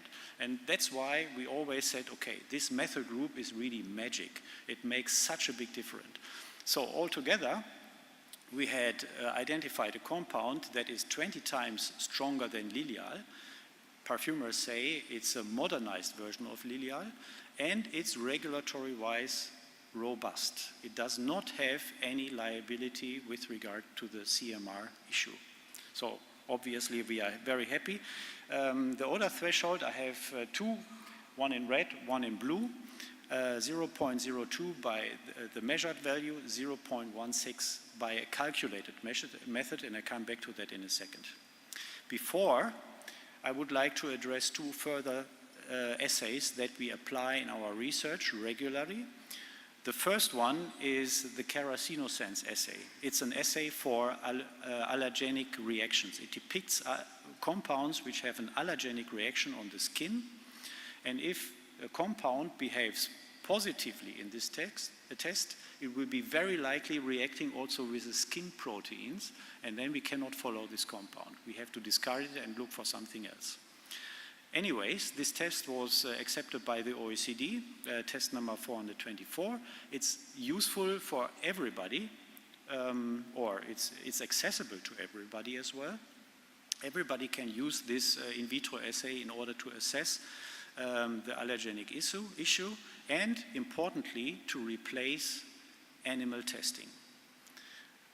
This is only a trademark name, but it's not a patented method, because we think, as Givaudan, we have the obligation to allow everybody to contribute from these insights and make the world a better place. The identification of PBT substances is also increasing very much in importance over the last couple of years, bioaccumulation in particular. We don't understand really what comes to bioaccumulation. It's just chemical structures. But this test is also based on trout liver or trout enzyme, can assess or simulate whether a compound is biodegradable or in better terms, bioaccumulative. And this test was also accepted by the OECD, test number 319, and likewise it's available for everybody to use. The calculated odor threshold values that are depicted quickly in the nymphial slide, this is a rational approach that we use. Discovery Studio is the name of the software. It's a kind of ligand-based story where we assume, okay, certain structural elements do not fit the olfactophore model of mugealdehydes. And you see here it's an overlay between lilial and nymphial. You have certain areas, the gray bulbs are areas where you cannot have any substitution. They need to be empty, otherwise the molecule would not fit into the receptor anymore. So that is important. On the other hand, we need also some hydrogen acceptor places, like as indicated on the right side, and also some hydrophilic properties. So that is a tool that at Givaudan we also look for to support the design process that chemists have. Otherwise, we are completely empirical. Another thing where we can generate hard data that assess the cost performance in the end is the odor value concept. Odor value is the ratio between vapor pressure and detection threshold. Look, for instance, at Lyral at the very bottom of the page. It has a really good odor threshold, so everybody can smell it very well, at least in formulation, but it has a low vapor pressure. It does not lift so well. Mahonial, on the other hand, has a lower odor threshold, which is good, so that makes the compound stronger, but it also has a higher vapor pressure. It evaporates more, and you can say more of the material will reach your senses. So that is another aspect where you can really measure reliably by data the strength of an odor. How would you do that otherwise? I would like to quickly mention one demo formulation, Woman in Gold by Kilian, that had been created by Kalis Becker, who is our head of the perfumery school in Paris. She created the perfume in 2016, and as mentioned before, it was the first commercial perfume available on the market containing nymphial at a level of 0.5%. And later on, when you leave the room, there are colleagues sitting there who will demonstrate formulations without nymphial and with nymphial. And you may see the difference very easily, even though it's only 0.5% of nymphial inside. The formula without nymphial is green citrus, but nymphial brings really this harmonious, creamy, balanced note that perfumers loved previously also very much in lilial. A great example and a very nice perfume. So nymphial, it's a molecule, a captive, we keep it for ourselves. It's a new diffusive floral mugi note with green, watery and linden blossom facets. Nymphial imparts white floral watery density and brings a floral creaminess to the composition and high diffusivity. So perfumers are very happy and they use it more and more, even though it's only on the market for, internally for a few years. What I want to give you an impression of that at Givaudan sustainability has to be measurable. We need to prove data that novel ingredients are in certain aspects better than benchmarks. And I hope I could convey the message in the case of nymphial. It's only an example. We apply the same principles in all kind of ingredient research, absolutely important to us.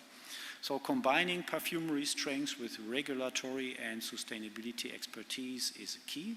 Scientists work hand in hand with perfumers and regulatory people in order to, on top of the hedonic, olfactory and cost properties of molecules, also really tackle the regulatory parts, which is becoming more and more important, the sustainability aspects as explained. Yeah, I would like to conclude already my talk. I'm ahead of time, after. Anyway, with this little picture, from nose to nose, if you read the translation. It's a picture of the Museum of Cultural History in Bern. It shows very nicely how the human sense developed over time in comparison to the sense of animals.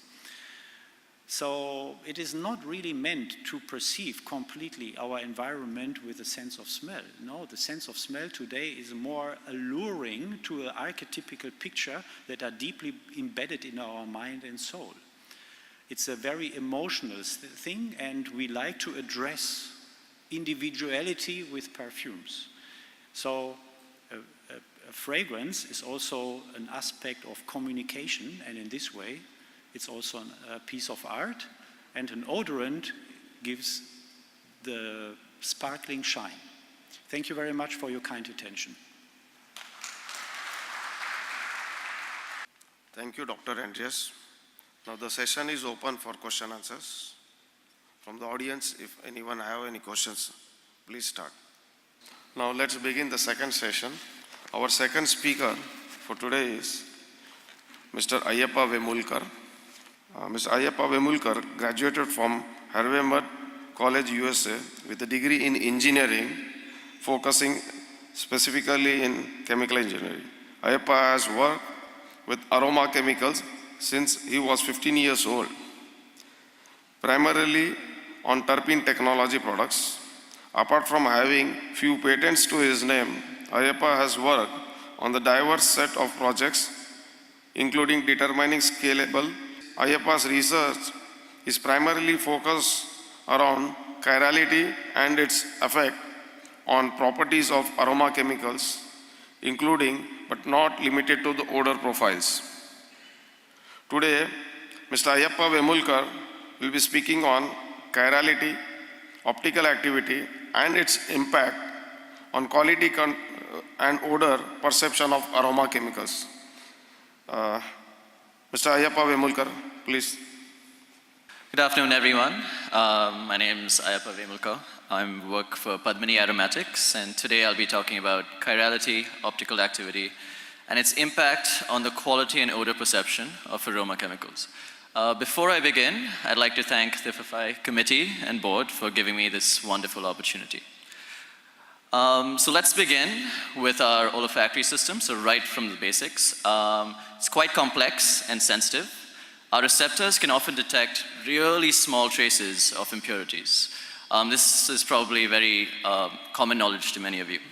They're so sensitive that they can differentiate between molecules that have the same molecular structure but different molecular shape. Spatial arrangement, or the chirality of a material, has various effects on the way the odor is perceived by us. So that's how sensitive our noses are. What is chirality? Material with a molecular structure that lacks reflectional symmetry is termed as chiral. The mirror image of the structure is non-superimposable. So what this means is that you end up usually with a pair of molecules, commonly known as enantiomers, that have identical chemical structures, but the mirror images are non-superimposable. That is one over the other. The most interesting aspect of this is that they tend to share the same chemical properties, such as the melting point or the boiling point. Here's an image with an example of two enantiomers, or a chiral material, where you see molecule A and molecule B are non-superimposable images of each other. Where does optical activity and rotation come into play then? Optical activity is the macroscopic property that we use to identify chirality. Optical active compounds contain chiral molecules. And optical activity and optical rotation specifically is the degree to which a compound or material rotates plane polarized light, thereby giving it an optical rotation value of +5 or -5 or so on and so forth that you see in various spec sheets and so on. Here's an image of a basic polarimeter, or telescopic one, I guess. You have a light source, you have a polarizer, the tube wherein your sample sits, and an observer to basically determine the degree to which light is rotated. Clockwise rotations and counterclockwise rotations are respectively represented by the plus sign or the minus sign or dextron lever and so on and so forth. It's important to note that this is different from the absolute RS configuration often associated with molecules. Fragrance compounds and material are often optically active in that they contain a lot of chiral molecules. Enantiomers, going back to our noses, can be perceived differently with different odor characteristics. Taking, for example, the R configuration of carbone and the S configuration of carbone. The R configuration typically has a spearmint odor, and the S configuration typically has a caraway odor. These are both enantiomers with the same molecular structure. Before we go ahead and talk about how the odor aspect and profile is affected by different enantiomers, There are a few words of caution and warning regarding most of these studies and research done in this space. Firstly, there is some subjectivity in describing smell. What this means is that enantiomers that have subtle differences, it's good to test them once or twice before putting into practice your understanding of the difference in odor profile of the two enantiomers. Purity is of utmost importance in a lot of these research and results because impurities, as we all know, can affect odor dramatically sometimes. The trouble is that enantiomeric purity is tough to guarantee in some cases, primarily because the synthesis and storage can impact results. Okay, having said all of that and having a basic understanding, now let's look at how enantiomers can be perceived differently by us and our olfactory system.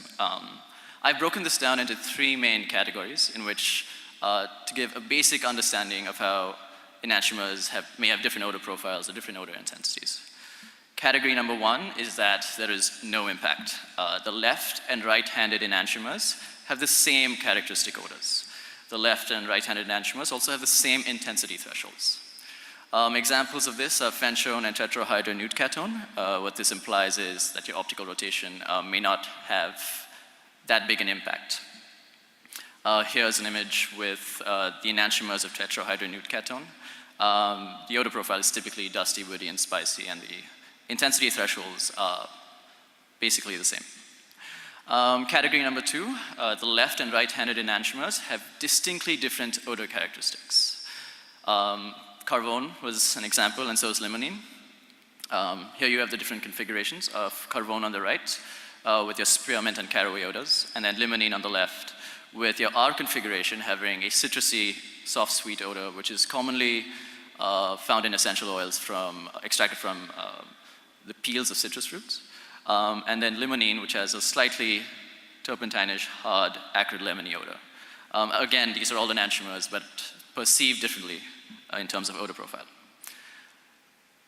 And the category number three that I typically look at is that the left and right-handed enantiomers have different odor intensities, but have similar odor characteristics. We've talked a lot about Lilial today, and Lilial is a good example of this, where here are the enantiomers of Lilial, and the R configuration on the left is more intense, or perceived to be more intense than the S configuration.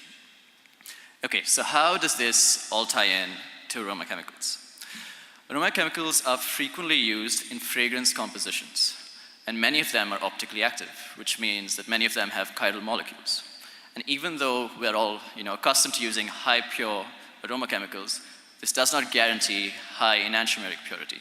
But instead, most aroma chemicals that are optically active are in many cases a composition of enantiomers. Thus, an aroma chemical with a characteristic +5 optical rotation may be a combination of both minus and positive enantiomers of that material. That together as a sum generate the +5 optical rotation measure.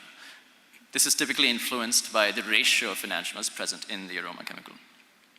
How does this affect odor and intensity? As we saw before, enantiomer pairs may have different odor profiles and intensities. Think of category 2, category 3, and so on. When combined in a mixture, they lend their own characteristic to the aroma chemical. Thus, an aroma chemical can have different odor properties as well as intensities based on the optical rotation of the aroma chemical. Let's walk through a few examples. Imagine an aroma chemical where one enantiomer pair may have a far stronger odor intensity than the other enantiomeric pair. In this case, a higher optical rotation would be desired, and synthesizing the aroma chemical so that it has a higher optical rotation would be preferred. Let's consider a second example where an aroma chemical may have a desired odor profile and performance within a specific optical rotation range. Good example of this is Javanol, Ebanol, and so on, where they perform differently based on their optical rotation. This could be because the different enantiomers have different odor characteristics, and that within this specific range, the combination of enantiomers results in the aroma chemical having a very specifically desired odor profile. In such cases, one should probably look, before using it in formulations, at the range in which the OR of the aroma chemical sits.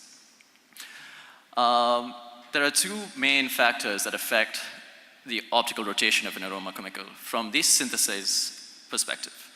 So when you are manufacturing an aroma chemical, you'd like to The two major aspects that affect the optical rotation are the process and the raw material. The process used to synthesize an aroma chemical has a significant bearing on the optical rotation of the aroma chemical. However, it is fairly rigid. What this implies is that if you want to, let's say, modify the end aroma chemical's optical rotation, you can't just modify a process to make that happen. The raw material, specifically the starting material, used to synthesize an aroma chemical also has a significant impact on the optical rotation. Unlike the process, the raw material is a far more flexible variable.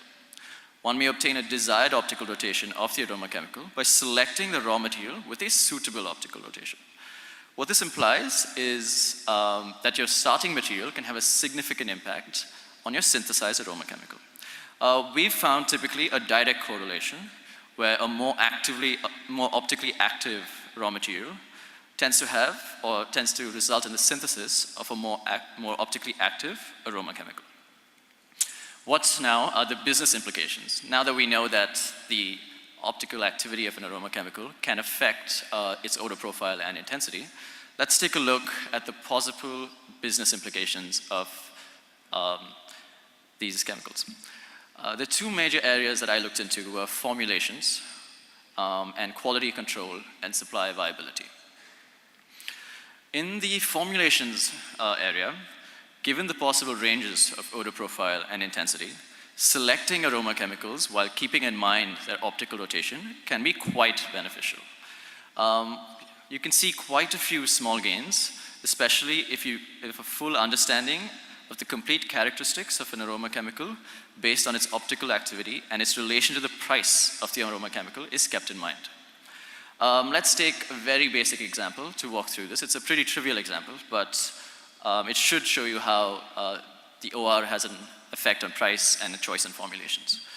Let's assume there's aroma chemical A that with an optical rotation between +5 to +10 has a strong woody powdery character, and with an optical rotation greater than +10 has a strong woody powdery and sweet character.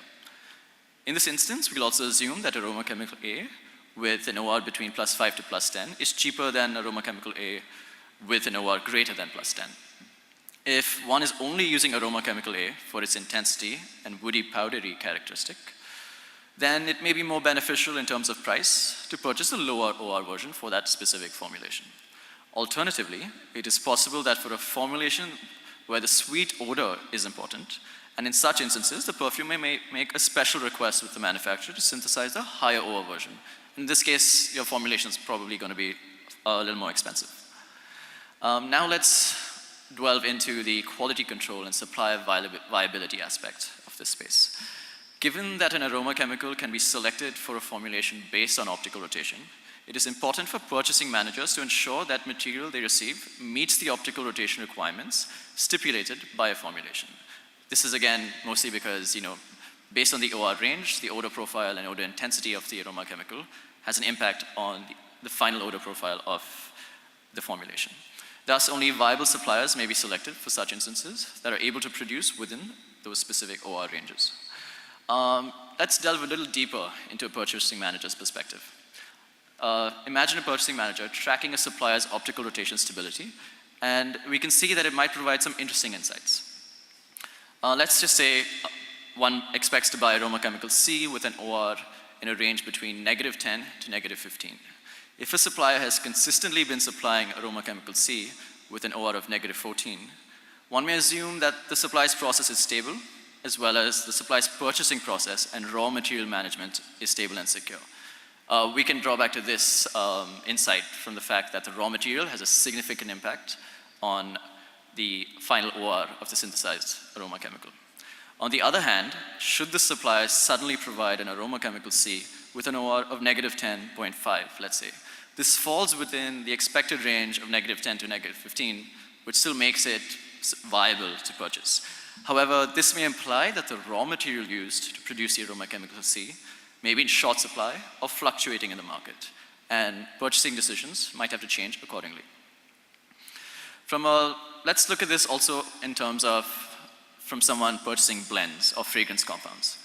We will notice that the optical rotation of the fragrance compound may act as an additional indicator of quality control. Why is this? Mostly because fragrance compounds are also optically active in many senses and forms, and thus contain chiral molecules. A fragrance compound's expected odor profile and performance would be related to an optical rotation range for that compound. If the optical rotation for that compound were to change, it is likely that either the composition or the proportions of the formulation have also changed, thereby not necessarily guaranteeing a similar odor profile and performance when compared to the previous formulation. This is important, especially when blends are going into final products, because the consumer experience might change based on a slight change in odor profile. Knowing this, let's now enter a phase where we want to, let's say, enhance the optical activity of an aroma chemical. So let's say there are cases where a higher OR is desired. In certain instances, one may desire an aroma chemical with high optical activity, which basically implies higher enantiomer purity. We're specifically talking about aroma chemicals where they comprise of a pair of enantiomers and so on.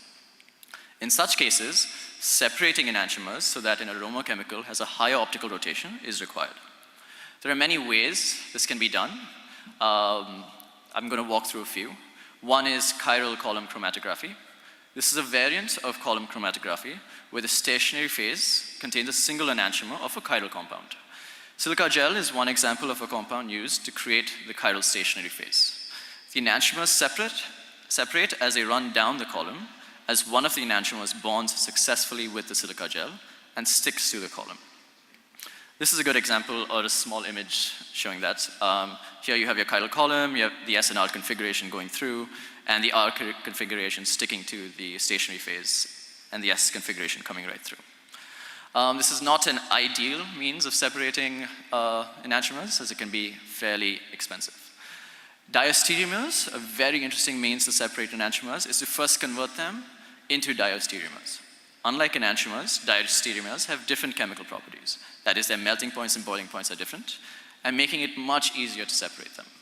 After separation, the enantiomers can be recovered from the respective diastereomers. An example of this would be reacting a mixture of enantiomers with another chiral molecule, like S-brucine, to create the respective diastereomer, and then going backwards and recovering the enantiomers after. A method that I'm particularly excited about is catalytic or enzymatic methods. Enzymes, and specifically lipase, have in some cases been successfully used to separate enantiomers during synthesis. Enzymes have proven to be quite enantioselective, especially during enantioselective esterification of optically active aroma compounds. During esterification, the enzyme selectively allows for the conversion of a single enantiomer into the ester. Thereby, basically, you end up with a solution where one of the enantiomers is left behind, and your end material is an ester with the other enantiomer separated. An example of this is the separation of optically active thiaspirin. There are some things to keep in mind when working with enzymes, and lipase in particular. They're very sensitive to temperature in that they particularly operate between 30 to 37 degrees Celsius, and they're fairly sensitive to pH as well. Are there any questions? So I've basically walked through the basics of chirality and optical activity, how it affects the existence of enantiomers in an aroma chemical, and how they may be perceived differently, and how separating enantiomers is also significantly important. Thank you. Do you have any specific example where any optical isomer is there which other isomer has deteriorated olfactory profile of the isomer? Desired. Sorry, could you repeat that? Means a substance containing two isomers, yeah, maybe D or L, plus or minus, whatever you say. So, because the presence of one isomer that is deteriorating the olfactory profile of other isomers, and what should be then the limit of that isomers? Since I believe 100% getting is very difficult task. It may not be the cost viable or economical things to do. Yeah, so in many cases it's separation post-synthesis is not very economical, but separation during synthesis might be economical. So in what I feel is the most economical is your use of your enzymes.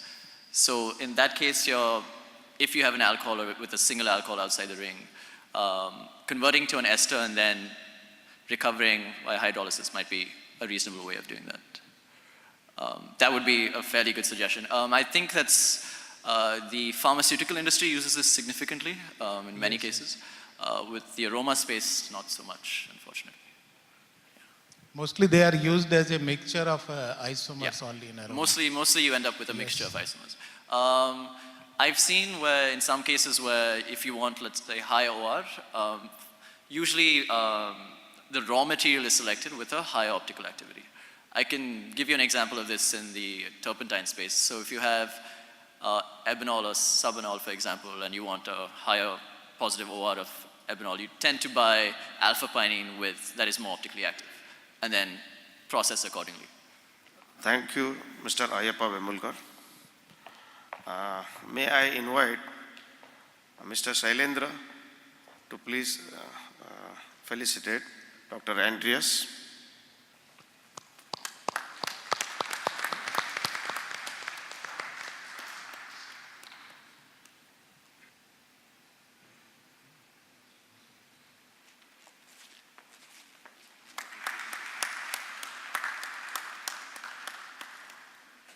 May I request Mr. Ramesh Vazeji to come? I would ask Mr. Bhavesh Shah to come up and present the memento to Shabd Mehta.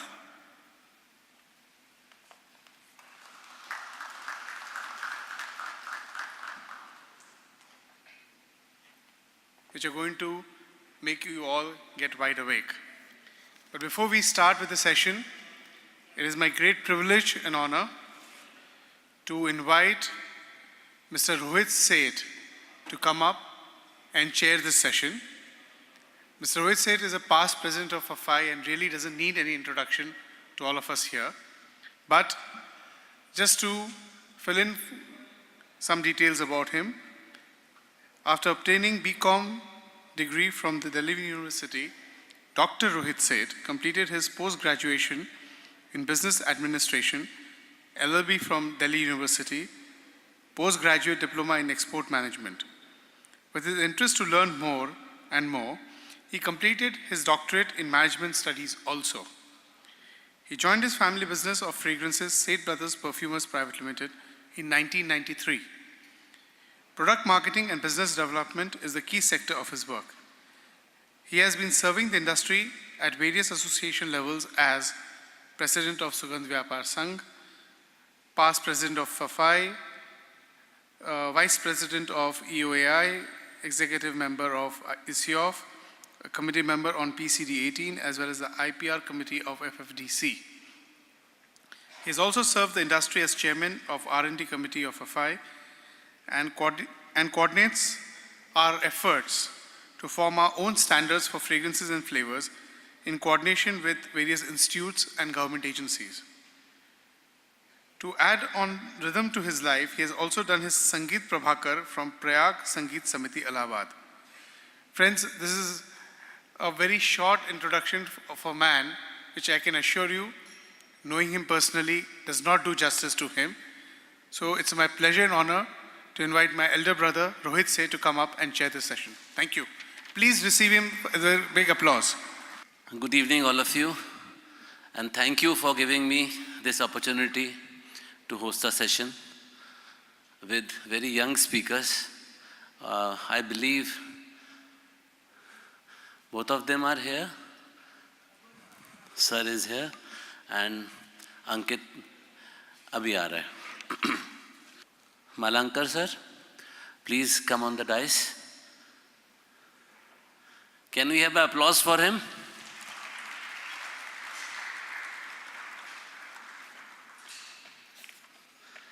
Ankit sir, please come on the dais. Friends, most of us sitting over here must be recognizing both the names. We have to do the honor. That's why I'm reading the introduction, otherwise these faces do not need any introduction. Neither Ankit Agarwal, neither Anand Malankar sir. First of all, I think Ankit will be presenting and he'll be speaking on overall what agarbatti has happened in 10 years back today and what would be the future. And he would explain in detail about the various aspects of agarbatti, such as fragrances, non-technical part, packaging, trademarks, imports, exports, domestic market, and many other things. I would like to just tell you something about Ankit. He completed his schooling in CBSE board from the Delhi College, Indore in 2003 and completed his graduation from the Prestige Institute of Management and Research, Indore in 2006 with a degree in Bachelor's of Foreign Trade. He then did family managed business from SP Jain Institute of Management and Research, Mumbai in 2008. And he has also done his SMEP from IIM Ahmedabad in 2012.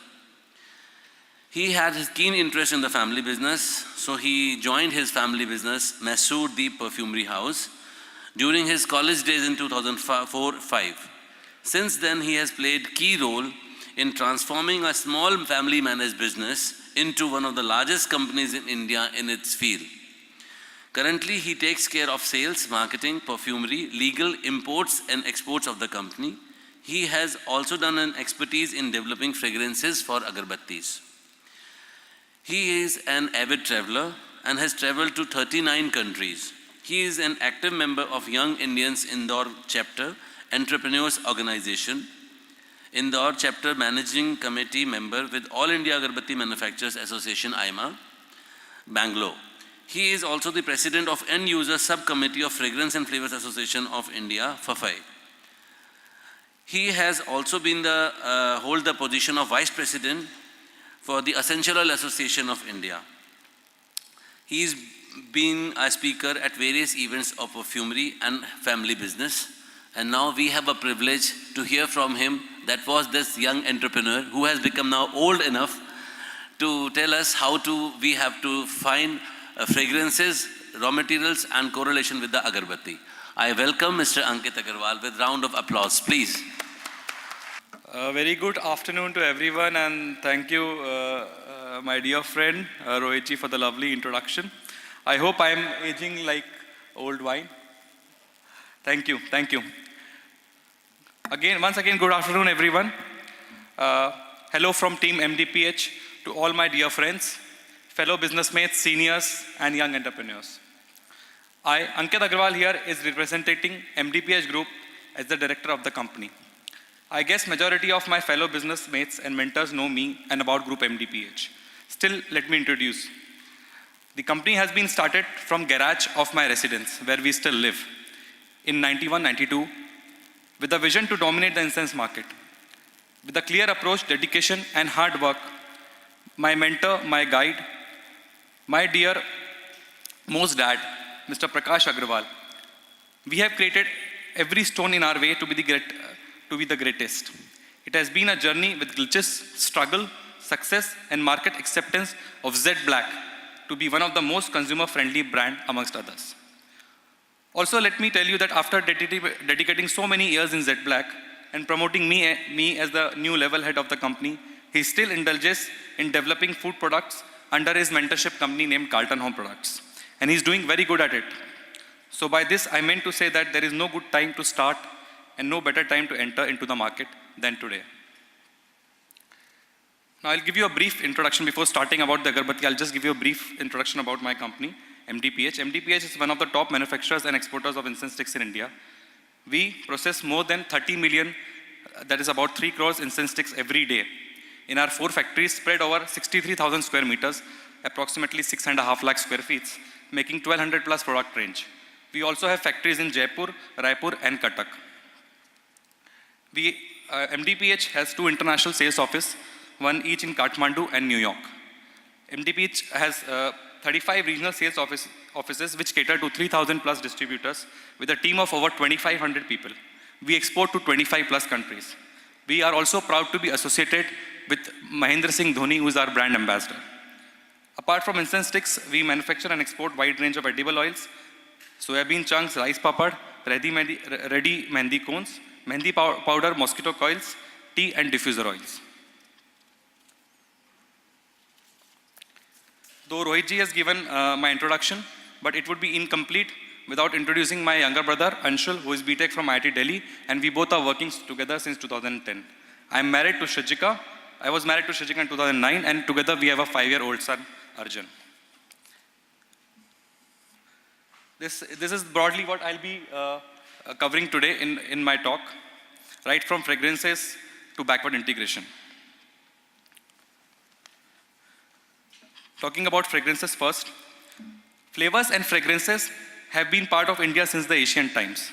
It was assumed to be powerful enough to ward off the evils as well as to eliminate negative energy. Incense is the brand ambassador for perfumery in India. In the earlier days, it is said to be made with the purest form of essential oils. But as the time passed, demand increased, the natural decreased. By the advent of aroma chemicals, the perfumeries got a big boost. Since then, many innovations have introduced in incense perfumery. But still, veteran fragrance of the industry is driven by sandal, mogra, and rose. So if you guys want to raise your horse in incense market, then go for the mentioned aromas, as still they are the tested bestsellers. Apart from it, from 2000, the market acceptance for fruity aromas have increased. I personally believe that apart from customers entertaining newer and newer fragrances, but still things will come back to the floral fragrances. But as per the latest inventions and the age of herbal aromas, the future gonna hold a lot of twist. I believe the innovation in fragrances will come. The combination of fragrances is the future for agarbatti industry. Moving on to packaging. Earlier, the incense have been manufactured by monks and was stored in leaves. But as the time moved, the packaging advanced from greeneries to hexa packing, to rectangular, to medped, to zipper and whatnot. There are a large number of players present in the industry and thus huge innovation in packaging with shapes, sizes and colors so that they may not lost in the ocean of pouches present in the retailer shop. But all this greatly affects the cost. Traditionally, end users were more interested in bigger packs, but now the acceptance of smaller size is in, provided that it contains premium feel and quality. We ourselves have decreased the size of our 10 rupees pack. Earlier when I joined business, it was said that the agarbatti box should look big, but this is changing day by day. Now the paradigm shift is towards variety products in single packs like 2-in-1, 3-in-1, 5-in-1 and so on. Also the market acceptance for 50 rupees pack is increasing. Agarbatti traditionally has been a 5 rupees and a 10 rupees product. But now as the time is progressing, the 50 rupees pack acceptance is increasing. Once a customer had bought your smaller pack of 5 or 10 rupees, and if he is happy with the experience of the aroma, he will definitely go into buy your 50 rupees pack. Popular sizes are of rupees 10 selling, 50 selling, 20 selling, 5 and 100 in the mentioned order. The future lies in innovative packings as the customer would feel the fragrance later, but would see the packaging first to be convinced to buy it. The future in the packaging is again very innovative. You have to be different to stand out, but then cost control is very important. As the packaging, you put more and more money into packaging, you have to reduce the cost of the fragrance. Third and most important thing, which all of us overlook many times, is trademarks. Malpractices and unethical hacking of companies' famous products ruins the fair competition and also ruins the image of that product by servicing less incense. Trademarks help in carrying pride over the one's product and making them responsible for giving unbiased quality product. Therefore, one should prioritize in having their products trademarked by hiring a good lawyer or agency. They should search name in class 3 before planning to launch their products, which most of us don't do. Trademark is an intellectual property. In fact, a registered trademark with you would be more important than a bank balance or a land in coming future. This is what I feel. Coming to imports and exports, in current scenario, imports are playing a huge role in agarbatti raw materials. Biggest reason for, I'll start with the scratch bamboo. Biggest reason for bamboo imports is the species in India cannot be machined and yield loss is very, very high. Though our association and every one of us is working towards it, but the road is difficult so far. Apart from bamboo, a lot of players in India are dependent on China and Vietnam on raw incense, aroma chemicals, machineries and various other things, which also put burden on duties on them. All these factors collectively affect the pricing and delivery, as the dependence makes it difficult to prepare the end result on desired time. So I truly emphasize on Make in India. I truly believe in Make in India and urge my fellow manufacturers to engage in local production. so as to be the catalyzer in national wealth creation and thus becoming relatively less dependent on imports, which will help our country's foreign exchange as well. Talking about exports, India is the market leader in export of agarbattis. We in India are growing business at the rate of more than rate of 10%, and the estimated export of agarbatti is 1,000 crores. US, UAE, Nigeria are the biggest agarbatti markets for us. This achievement may not be phenomenal in terms of the world population, but is largely driven by innovative packing, colored sticks, different sizes of sticks, and variety of products in single packaging. Hexagonal packs of 20 sticks and masala batti of 15 grams are the most famous amongst. Exports also drive us to improve us as a manufacturer, trying innovating things those are out of the box. Coming back to India, discussing about domestic market trends, the burning of incense in religious and social activities have been practiced in India since the earliest of times. Earlier, it was majorly used in the temples and places of worship, but now in the new era, it has been used as a lifestyle product. Being an economical air freshener, its application have been vastly increased from product in potpourri to yoga centers and massage parlors. Year on year, the industry is growing in double digits, stating to the fact that about 2/3 of the agarbatti sales is taken care in north and southern region combined. India is considered to be a nation driven by young blood, that further magnified usage from worships to positivity and evil energy eliminating product. Also, the increasing number of temples and tourism further added to the consumption of incense and dhoops. Rise of disposable income will add further on to innovative and unique lifestyle-based costly incense. This is where I say, Vajah jo bhi ho, pratna ki, but agarbatti jalti rahegi. And also we at MDPH believe, which is also our tagline, pratna hogi swikar. Also trying to predict the future, I must summarize that domestic market will still rule the agarbatti sales and usage, where population and region will play the major role. But the future market will be driven by self-motivational brand-based market. Huge intervention of online markets would drive the youngster. Believe me or not, but in the long run, Google Baba, Alexa Baby, and Siri Darling will dictate the end-user market in our industry too, making pricing the second most important factor. I truly believe that the online market, the e-commerce, will take a lot of place, and people, especially youngsters, will go through Google before buying any agarbatti. Coming to competition, which all of us are part of, which all of us face, which we discuss on a daily basis. Ease of availability of raw materials, cheaper unskilled laborers, and virtually without any benchmark guideline, urges lots and lots of players to enter this segment. Even before analyzing the project cost and its scalability, a lot of players are entering into the segment, thus making competition tenfolds. Although only 25 companies contributes to the 30% turnover of the domestic market, but then also my competitor is not a big company. My competitor is a local manufacturer who might be 1/10 or even less than of my size. But yes, we are fighting a war of price. All this war has a single point solution, because I think I cannot go to the price levels of that particular manufacturer. His overheads for his region is very, very less. It's one, that is branding. Consumers are biased about the brands they know. They are even ready to pay a bit higher rather than paying to an unreliable product. Therefore, one should emphasize more on positioning themselves and then brand recall activities. Making a product into a brand is the most difficult thing out of all. But this is what we are here for. And this is our job to focus on. Currently, big names like Amitabh Bachchan, Hema Malini, Vidya Balan, and MS Dhoni are endorsing different agarbatti products. So my suggestion to all of you is to get endorsed yourself by an influencer, so that you can make your product into a brand.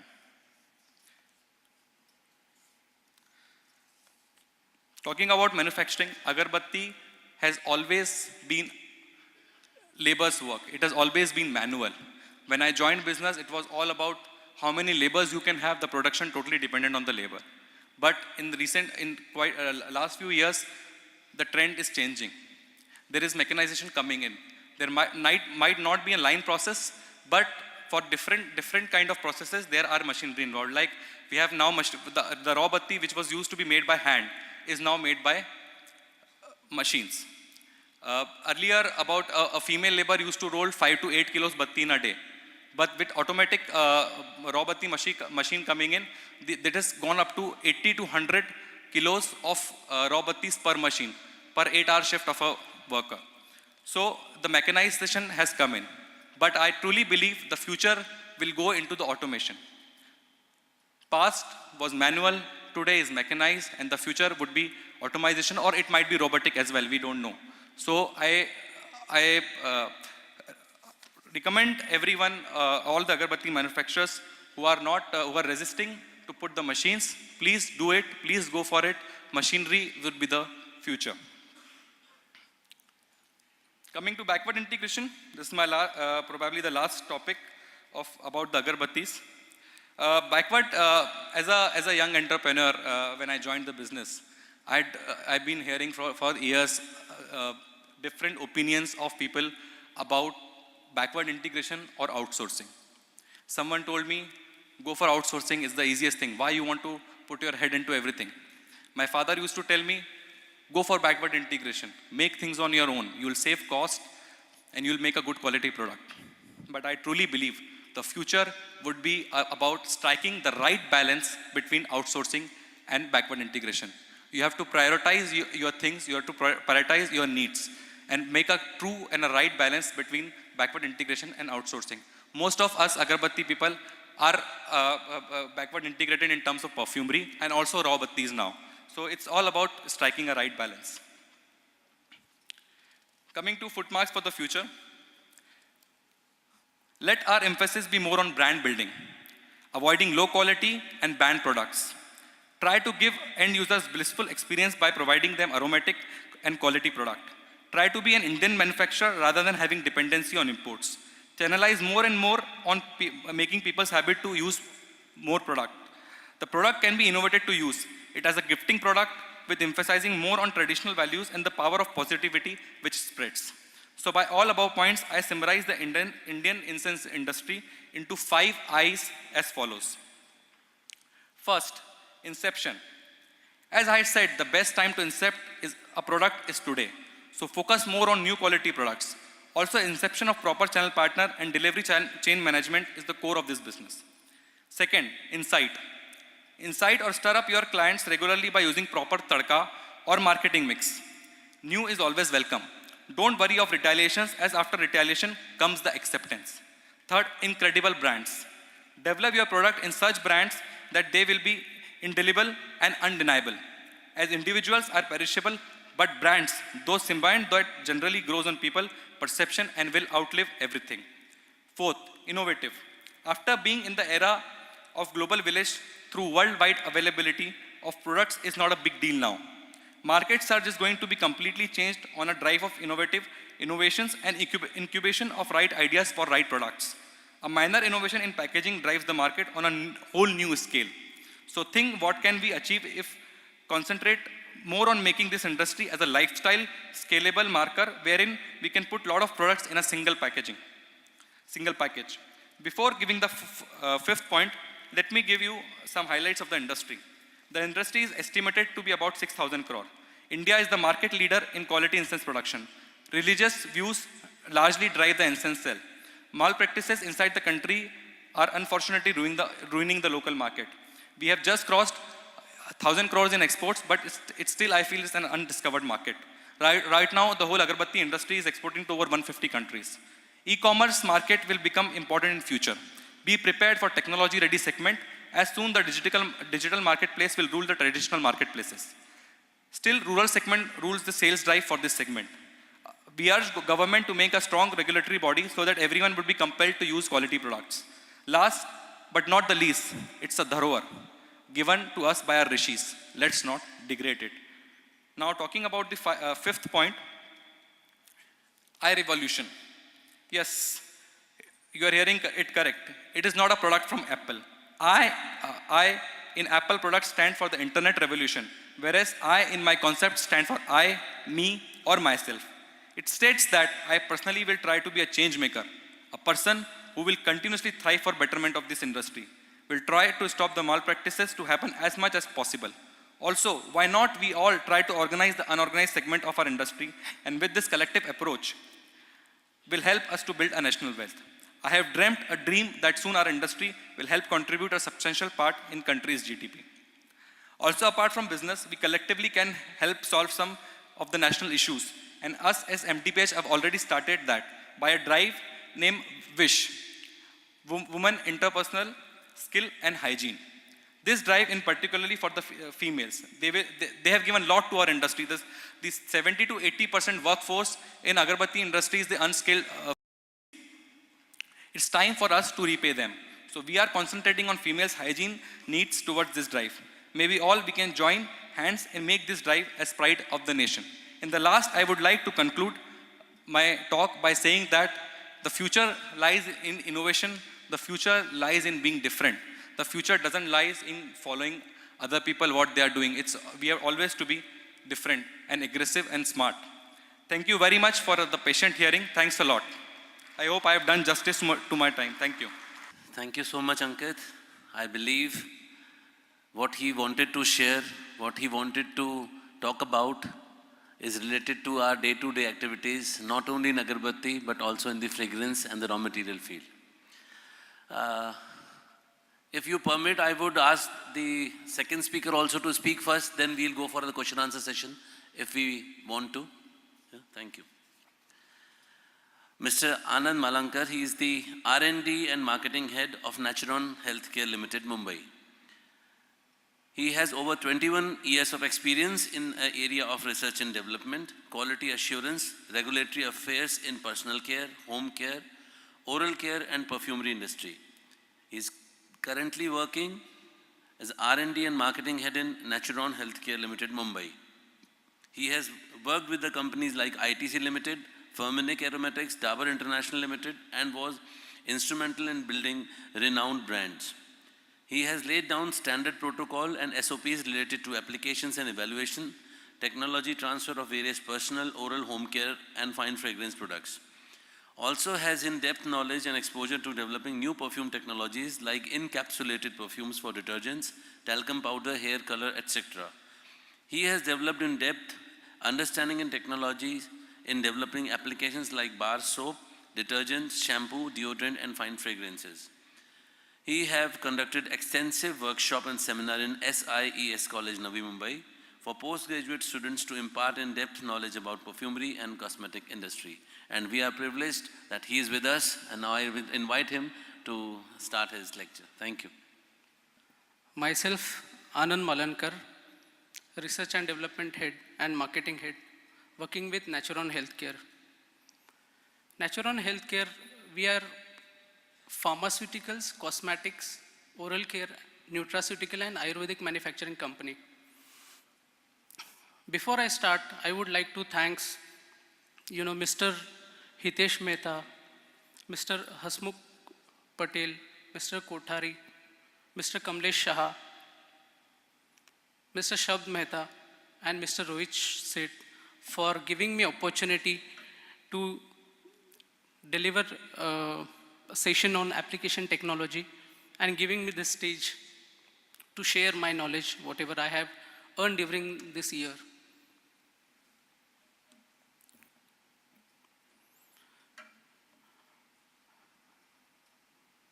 Fragrance and flavor application technology.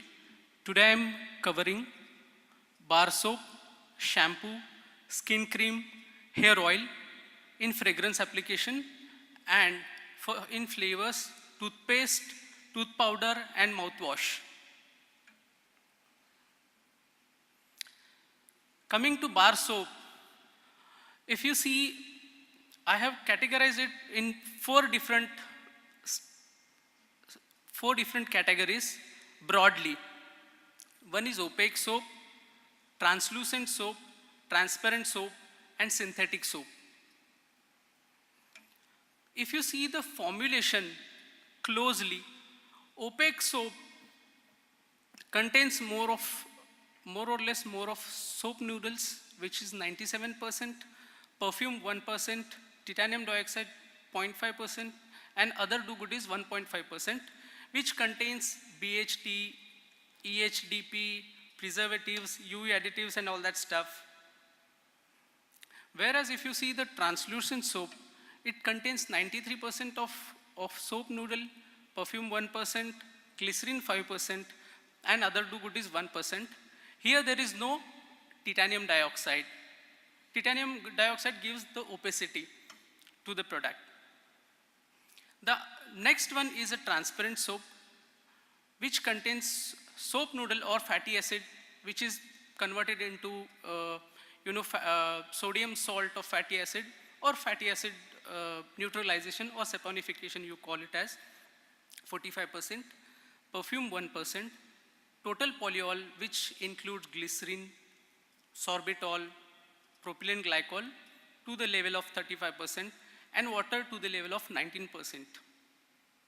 The next one is synthetic bar, which is a combination of surfactant and soap, basically, which basically contains sodium cocoyl isothionate, sodium isothionate, stearic acid, and soap noodle, 20%. This particular synthetic detergent or synthetic bar has a peculiarity. It contains neutral pH bar. Now, why I have put all four in one page is because whenever there is a brief which needs to be given, or when we give a brief, so we need a detailed, thorough understanding of the base which we are going to work with, because it is very important to understand the soap chemistry and various bases involved. For instance, let's take an example of transparent soap. When someone is working on transparent soap, we need to understand that the fragrance which is added is at the stage of above 65 to 70 degrees centigrade. So therefore, we need to consider that the fragrance material which goes into the making of transparent soap needs to be stable at that temperature, which is very important aspect. If you consider the synthetic bar, let's say in this category, syndet bar we call it as, in this category, the fragrances which are mostly stable, which I have seen, are creamy and powdery fragrances which works for this particular base. So summing together, what I'm trying to say is that when we are working on a soap category, we need to understand clearly what kind of base we are working on and what kind of solution we have to offer as a fragrance. Yeah. So the next thing which I'm covering is the challenges. What challenges we face at the time of fragrance development is that if we do not understand the base correctly, the soap base may go rancid. Rancidity issue will occur. There are chances of discoloration. There is a chances of perfume performance which is not performing in hard water because of calcium and magnesium present in the water, and stability related issues above 45 or 50 degrees centigrade. So probably solution for those issues are, free fatty acid levels needs to be minimized. The more the free fatty acid, there is a chances of, getting base rancid, acid getting converted into esters, and further process of oxidation starts. So it's very important to understand the fatty acid content of the base. Next thing, the iron content is very important. The iron content, normally the practice is that everybody takes the water soluble iron content. It is also very important to check the acid soluble iron content, because what happens is many times when the soap is of grade 2 or grade 3, Grade 3, the filler normally is added is a talc, which contains acid soluble salts, which further needs to, stability related issues. So we need to understand that aspect as well. Also, the usage of chelating agent, either EHDP or EDTA, is very important to address the stability and performance related issues. The next category is shampoo. So here, basically the formulation is sodium lauryl sulfate, which is 20%, cocoamidopropylbutane, this is a secondary surfactant, which is a foam booster basically. Cocodieethanolamine, this is again a secondary surfactant. Panthenol is a, conditioning agent. EDTA chelating agent, and preservative and conditioning agents. Then solubilizer, 20, perfume and DM water. So in shampoo, basically, normally in shampoo kind of base, usually the issue occurs because of discoloration of this shampoo. Product separation, if the solubilizer is not good, then product separation is quite possible, and fragrance performance at higher degree and humidity as well. So probably most solution for this is the formulation need to have a good antioxidant systems. Solubilizers like polysorbate 20, polysorbate 80, these are common solubilizers which is commonly used across. Then preservative system also needs to be very good, because what happens is, if you see the shampoo, the maximum amount is water, which contributes to 60 to 70% of your formulation. So there are chances of microbial contamination is more. Let's say if there is a microbial contamination, it leads to, number one, product separation, number two, the fragrance performance also doesn't, fragrance performance also goes down if there is a microbial contamination. Also, UV protection is also very important, because if the formulation do not have UV additives, then the shampoo, the product will have a discoloration issues. The next category is hair oil, and here I am taking, these are very generic common formulation which is available in the market. There are a couple of other combinations also, but just for making things simple, I have taken a simple formulations for demonstration, and then related to formulation, we will discuss just the challenges and solutions.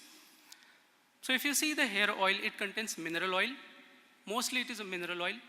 Coconut oil 2%, vitamin E as an antioxidant 0.1%, BHT 0.1%, perfume 0.5 to 0.8%, isopropyl myristate 1%, and generally herbal extract. Let's say I want to say amla shampoo or amla oil, or shikakai oil, or herbal oil, neem oil kind of thing. Generally, the issues which we face with hair oil is rancidity related, discoloration, and haziness. Rancidity, usually LLP based, low liquid paraffin based oil are quite stable because it's a hydrocarbons basically. But when the oils like coconut oil or canola oil or any other palm oil or palm stearin oil is added to give a bit thickness or body to the oil, that creates a problem if it is not stabilized properly with antioxidant and UV additives. UV protection is also very important, because generally hair oil bottles goes in PET bottle, so UV additives is quite important. And yes, there is a issue of haziness also sometimes which occurs, which can be addressed with addition of proper solubilizer, which are Twin 20, Twin 80, or Kresmer RH40, stuff like that. So these issues can be solved. Next application I'm discussing is a skin cream. The formulation mainly contains rheology modifier, which is a carbomer. Shea butter is giving goodness to the skin. Salicylic acid is used for reduction of pimples. Titanium dioxide is a opacifier as well as UV active. Low liquid paraffin is again a oil content. Then preservative. Then solubilizer is also very important because skin is an emulsion formulation, and the emulsifiers which we are using in the combination has to match the HLB value, a right HLB value, so that there should not be any separation of oil and water. So glyceryl GMSAC is a solubilizer and emulsifier which has been used in the formulation. Cytostearyl alcohol 3%, emulsifying waxes 0.5%, stearic acid 1%, perfume 0.5 to 0.8% can be added, BHT 0.2%, and water.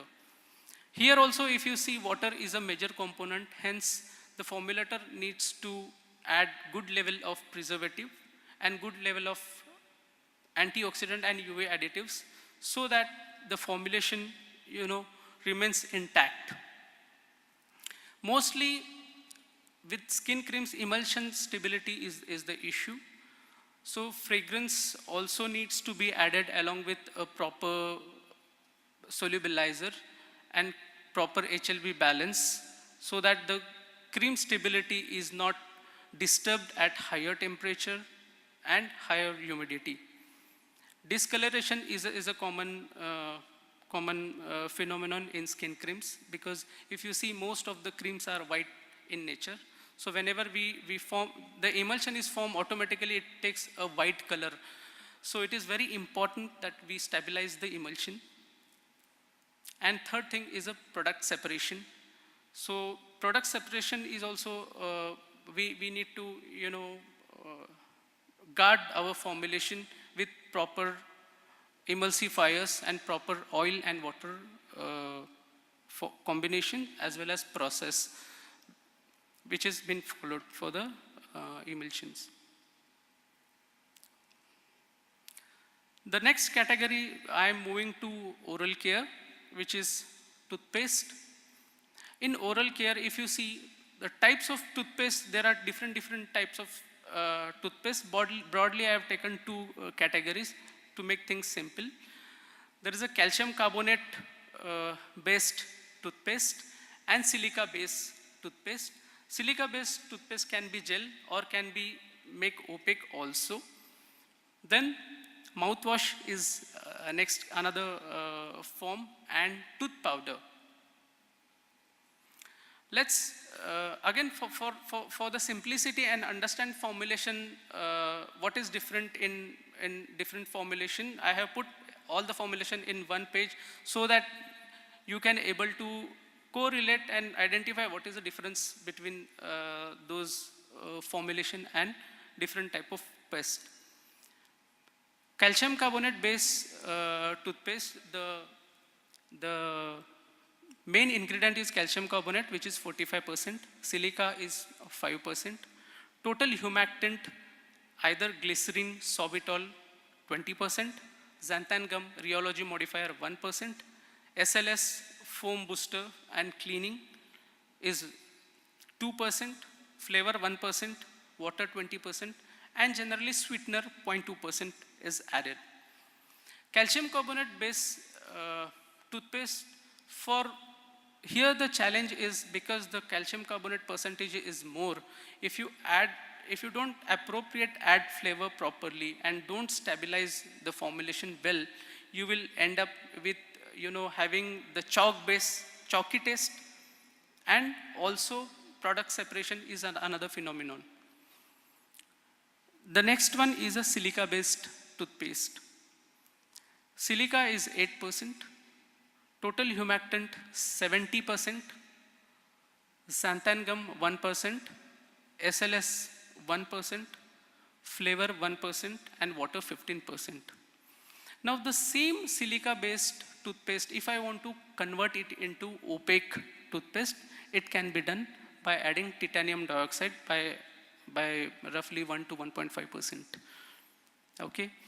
Now the advantage of silica base over calcium carbonate is that here the total humectant is more, and calcium carbonate being not there or very less quantity. So what happens is the chalky taste goes away, and also because of total humectant is more, which is 70%, which gives a good feel to the mouth, and flavor performance is also very good. So it's very important to understand the formulation and then formulate the flavor accordingly so that it suits the customer requirement. The next category is mouthwash, wherein maximum is a water, alcohol 10%, flavor 1%, sweetener 0.2%, and of course preservative 0.1% sodium benzoate. There are a couple of other preservatives also. The fourth category is tooth powder. Here again I have taken a simple example of calcium carbonate, 93%, abrasive silica 5%, flavor 1%, sweetener 0.2%. This tooth powder looks very simple category, but what happens is because of calcium carbonate percentage high, the chalky taste of the powder is quite more, and the abrasion and fineness needs to be proper so that while brushing the person should not have issues with the sensorial attributes, right? Mostly in oral care formulation, mostly challenges which day to day we face is product separation, because it's a paste, it's not an emulsion. That is why the rheology modifier, the combination of xanthan gum, carrageenan, or any other gum system is very important. And also it is a process driven, because here there is no emulsifiers added. That is why the combination of process as well as percentage of xanthan gum, one has to optimize so that you take care of product separation. Also, when we add flavor and oil substances with in the toothpaste, so there is a tip separation also happens. Some people call this phenomenon as oozing of the product. So that is also quite common. If we balance the formulation properly, I think we should be able to take care of both the issues. Discoloration basically happens because of the amount of calcium carbonate used, or some of the impurities like iron or heavy metal present in the formulations. So quality control and raw material testing becomes very important when such kind of issue occurs. Okay, the possible solutions I already discussed. Rheology modifier along with the process optimization is very much required to address the product separations. Next, impurities in calcium carbonate, specifically acid soluble iron, needs to be controlled, monitored and controlled, and preservative system has to be again best, because water to the extent of 20% goes in the formulation. So that is what all about it. Thank you. Thank you so much, Anand sir, Ankit sir. I believe we should conclude the session, and to honor our speakers,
बिना लगेगा जी मैं तेनू समझावांगी ना तेरे बिना लगेगा जी तू की जान प्यार मेरा मैं तेरा इंतजार तेरा तू दिल को जान मेरी मैं तेनू समझावांगी ना तेरे बिना लगेगा जी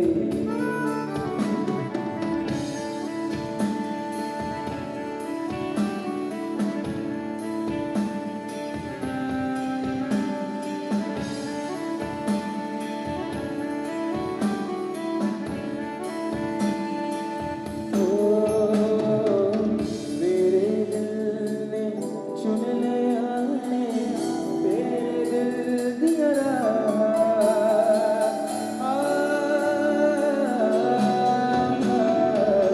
मेरे दिल चुन लिया है तेरे दिल दिया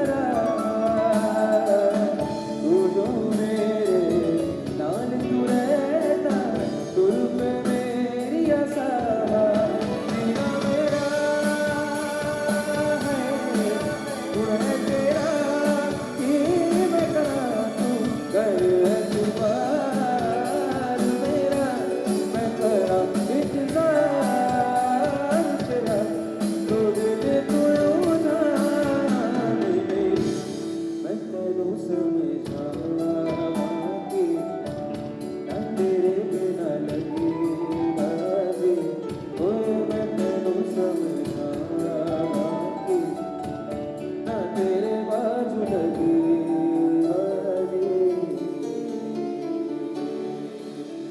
थैंक यू सो मच थोड़ी सी तालियां हो जाए एवरीबॉडी यार गुड इवनिंग एवरीबॉडी एक्चुअली होता क्या है ना हम जो सिंगर्स हैं वो थोड़ा सा ऊंचा सुनते हैं because we be in sound every time so मुझे सुनाई नहीं दिया आप लोग ने क्या बोला थोड़ी सी एनर्जी हो जाए और एवरीबॉडी गुड इवनिंग क्या बात है okay let's go for some romantic number which has been released in Bollywood for more than I guess 5 to 6 times in every flavor in every decade हर 10 साल में एक गाना एक बार रिलीज होता है अपने ही तरीके में अपने ही तौर से but every time it releases लोगों को याद ओरिजिनल आता है let's check out this song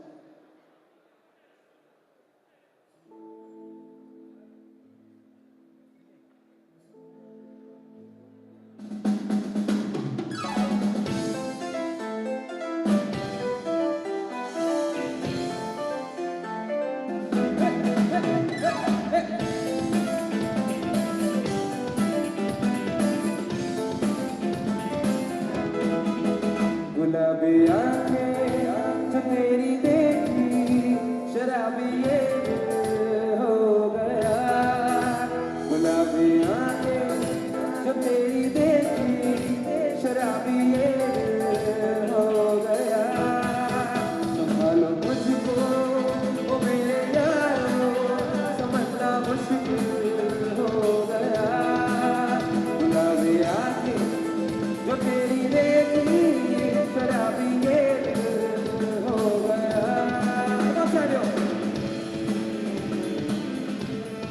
Can I have some clap, please? 1, 2, 3, 4.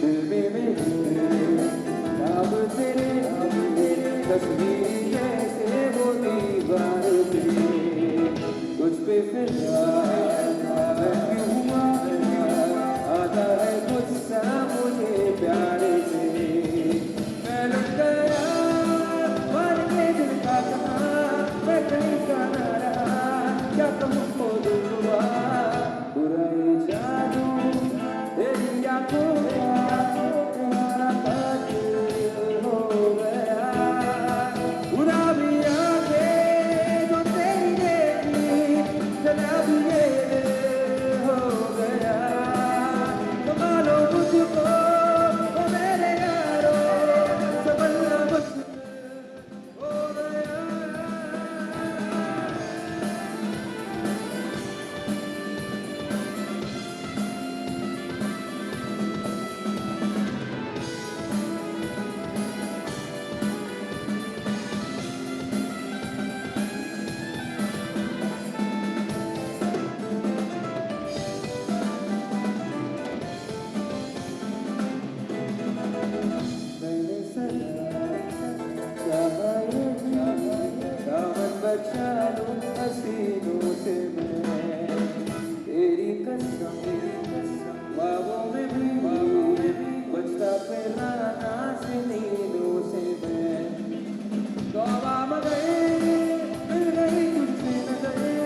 the beautiful people out here from FAFAI. And मुझे इतनी दूर से बुलाया तो भजन गाने के लिए तो बुलाया होगा नहीं, right?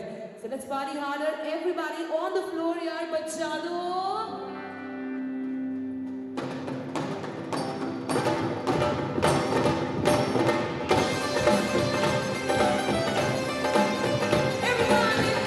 I would like to welcome my lovely and single heroes around everybody.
With your glasses on the floor.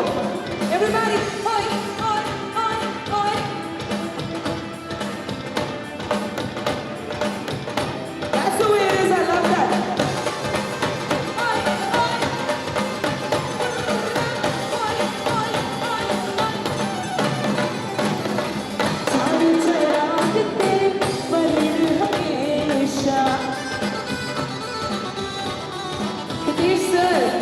चार चराग तेरे पर हमेशा पंचमा में बालन आई भला छुने लालन ओ पंचमा में बालन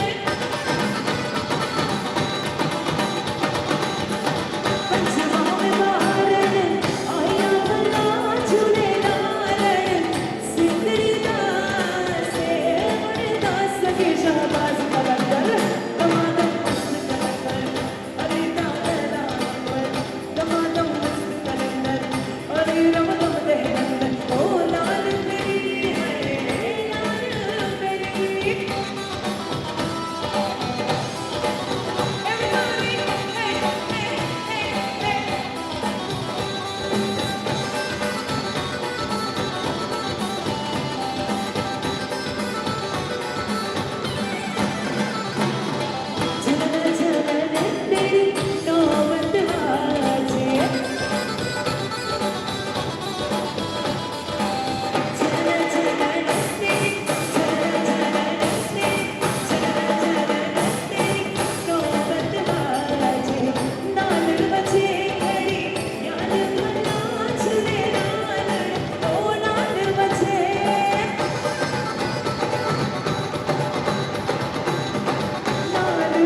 ओके मैं चाहती हूँ कि प्लीज़ पीछे हमारे जितनी भी ऑडियंस है प्लीज़ आगे आ जाइए. नहीं तो मैं आप लोगों के लिए भेज रही हूँ साजिद और यासिर को, क्योंकि आगे की पार्टी शुरू कब हो सकती है जब आप लोग यहाँ पे मेरे साथ में ज्वाइन करेंगे.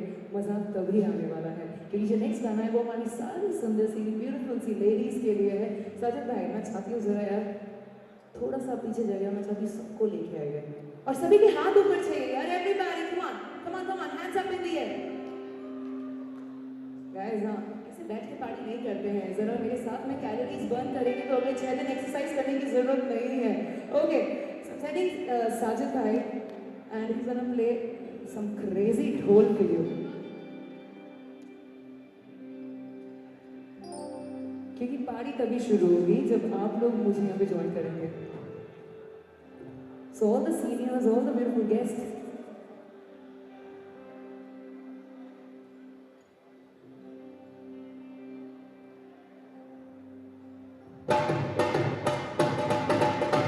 यार वहाँ से बैठे बैठे नहीं नाचना है. Guys, everybody come on with the gang. Oi, oi, oi, oi, oi, oi, oi, oi, oi, oi, oi. Everybody hands up in the air out there on my right. Come on, हाथ ऊपर.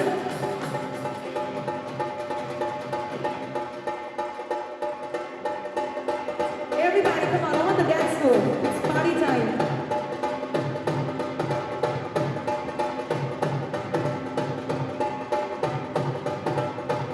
कृष्णा, ये loud लग रहा है.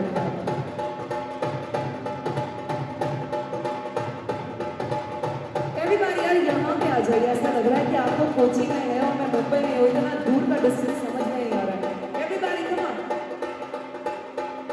Come on, come on, come on.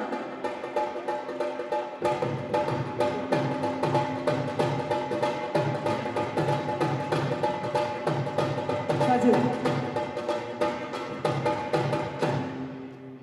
Let's have the next song for all the beautiful ladies out there. जो हमारी कमाल की ladies बैठी हुई हैं यहाँ पे, उन लोगों के लिए गाना है.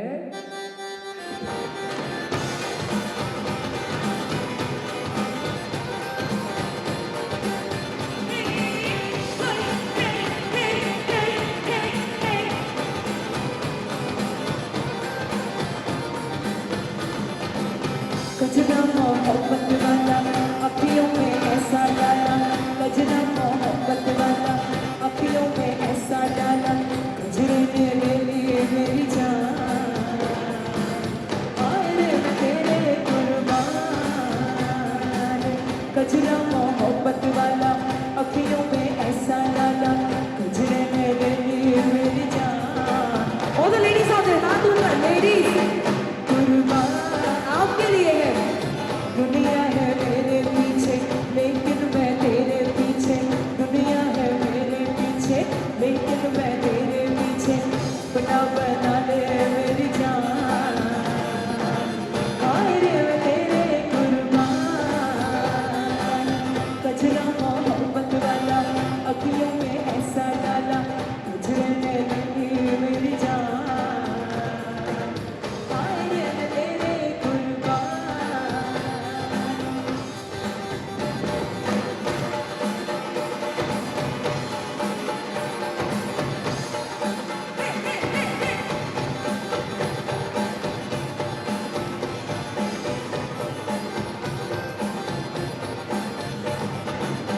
आई हो कहाँ से गोरी आँखों में प्यार लेके. आई हो कहाँ से गोरी आँखों में प्यार लेके. चढ़ती जवानी की ये पहली बार लेके. दिल्ली शहर का सारा मीना बाजार लेके. दिल्ली शहर का सारा मीना बाजार लेके. झुमका बरेली वाला कानों में ऐसा डाला.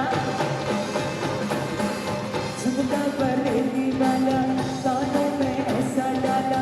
झुमके ने ले ली मेरी जान. Everybody say, तेरे कुर्बान. कजरा मोहब्बत वाला अखियों में ऐसा डाला. कजरे ने ले ली मेरी जान. हाय रे मैं तेरे कुर्बान. हाय रे मैं तेरे कुर्बान. हाय रे मैं तेरे कुर्बान. Come on everybody. Guys, everybody with your drinks. On the dance floor. Oi, oi, oi, oi, oi, oi.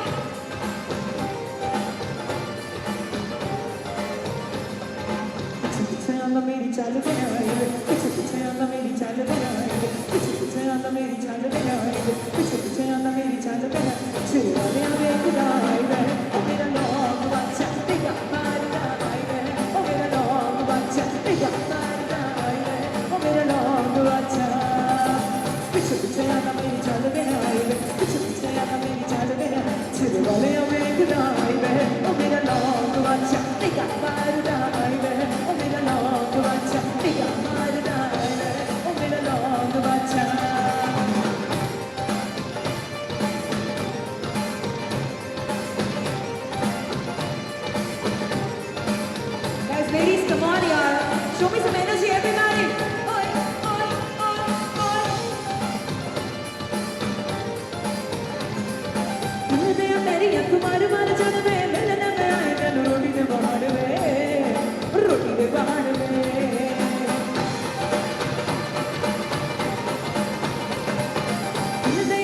Kumar मार चढ़ में बंदने में आए ना रोटी दे बाहर वे रोटी दे बाहर वे मिल के रुस जाग सकले मिल का तू करके बनाई दे मेरा नाम अच्छा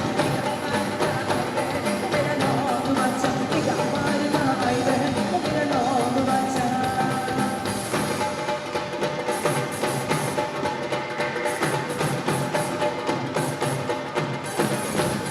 नहीं आना मुझे न बुलाना कि मारेगा ताना समाना मुझे न बुलाना कि मारेगा ताना समाना उसके होठों में रात ये बहाना था वो पूरी तुझको तो आज कहीं आना था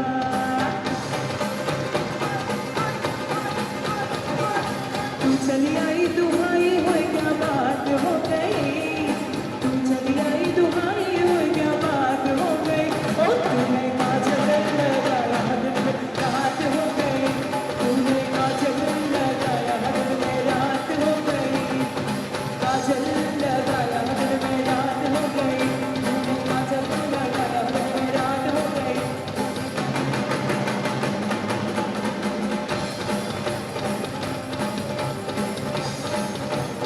तूने काजल लगाया दिल में रात हो गई तूने काजल लगाया दिल में रात हो गई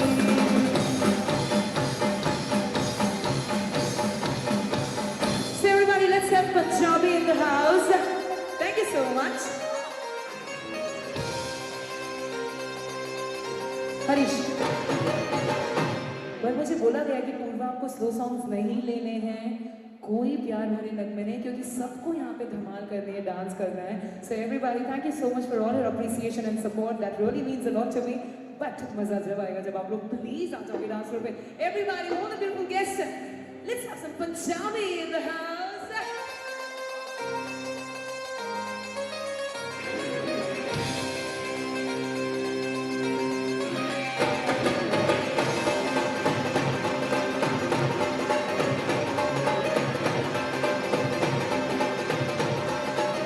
निबिया को कुछ छिपा के रख ले पल्ले विच मुखड़ा छुपा के रख ले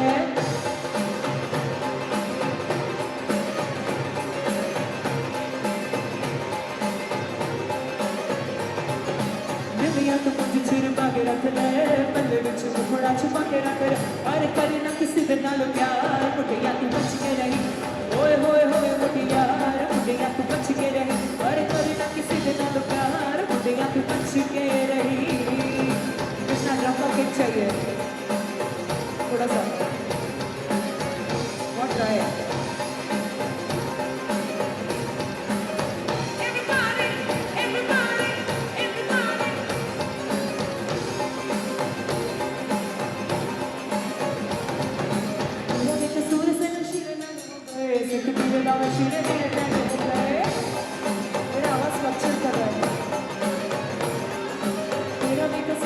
Shire nadu ho gaye, sikhi Allah shire nadu ho gaye.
सटिया जिने मेरा दिल लुटिया जिने मैनू पा सटिया लख पत कबूली उते नैन नैन उते चुप के हुलारे उते नैन नैन जिन्ना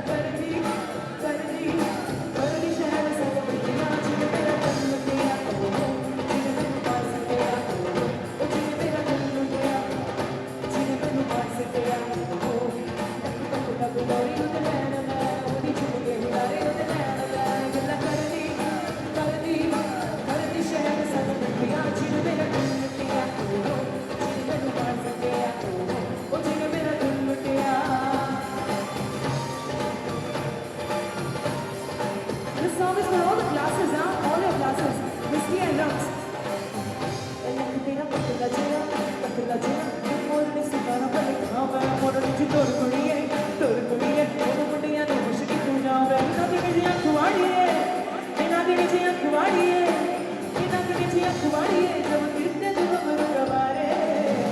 दारू बंद नाम कर दी ओए तारे ना थे आते काले हो दारू बंद नाम कर दी ओए तारे ना थे आते काले हो दारू बंद नाम कर दी ओए तारे ना थे आते काले हो दारू बंद नाम कर दी ओए तारे ना थे आते काले हो दारू बंद नाम कर दी ओए तारे ना थे आते काले हो दारू बंद नाम कर दी ओए तारे ना थे आते काले. And everybody for all the dancers, thank you so much आप लोगों ने मुझे join किया, thank you so much.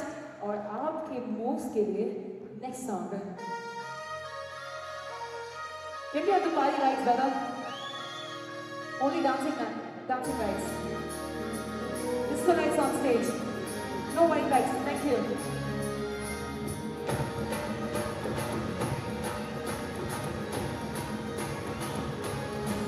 Yes, thank you so much.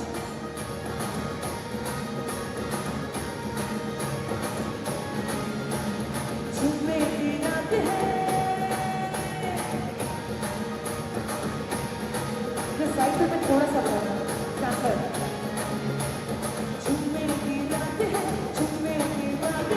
अल्लाह बचाए मुझे तेरे नाम से. अब ये थोड़ा सा खोल दो झूमे की रात है अल्लाह बचाए मुझे तेरे नाम से.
Guys in the back here on the dance floor. माना तुझ में क्या सपना नशा, तुझ में कोई भी होगा मेरा, लेकिन आंखें ये दिल से मिले, मैं तो दिल से भी हूँ सर तेरा. फिर मैं बात करूँ, तुम पर साथ रहूँ, फिर मैं अगले पल होगा. किया जो कुछ भी नहीं, मुझे कुछ याद नहीं, तो मैं क्या ये मुझे तू बता. सारी है तू बोला पारी है मुश्किल है तुझ को बचाना. पानी न डाले मेरी जाने मारे, अल्लाह बचाए मुझे आप सबके प्यार से.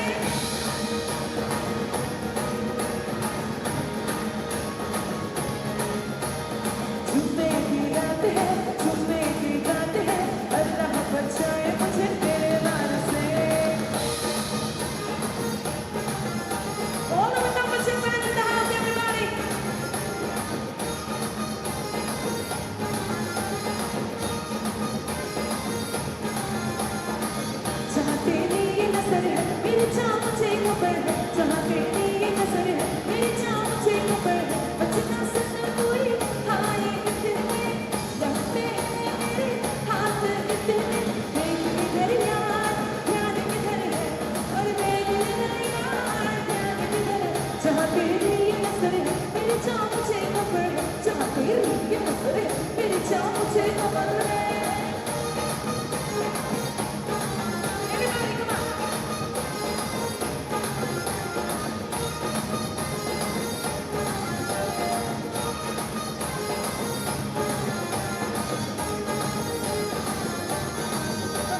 जाने क्यों ये समझता काम नहीं है तेरे बस का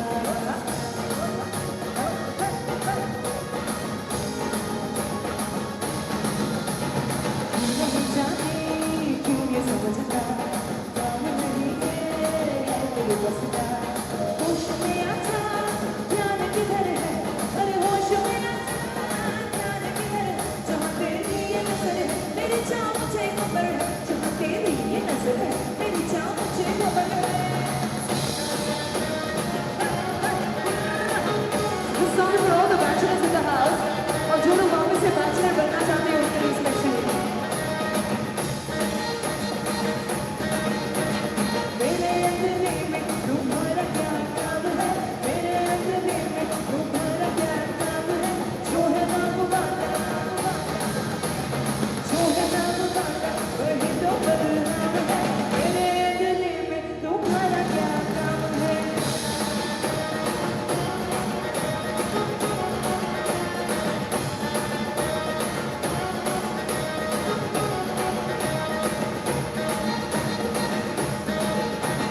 जिसकी बीवी ना हो उसका भी बड़ा नाम है जिसकी बीवी ना हो अरे बीवी ना हो भाई जिसकी बीवी ना हो उसका भी बड़ा नाम है सबको अपने समझो बीवी का क्या नाम है सबको अपने समझो बीवी का क्या नाम है मेरे अंगने में तुम्हारा क्या नाम है मेरे अंगने में तुम्हारा क्या नाम है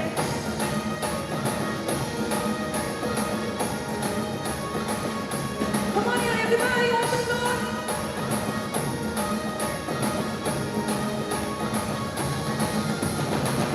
And पीछे की तरफ जो हमारे गेस्ट हैं उनकी ग्लासेस जरा मुझे हवा में दिखनी चाहिए हाथ ऊपर गाइस एवरीबॉडी यार हाथ ऊपर कर सकते हैं हाथ ऊपर everybody with your glasses DJ next song है वो आप लोग की रिक्वेस्ट पे So this song I'm not going to sing, this is only a request for you all.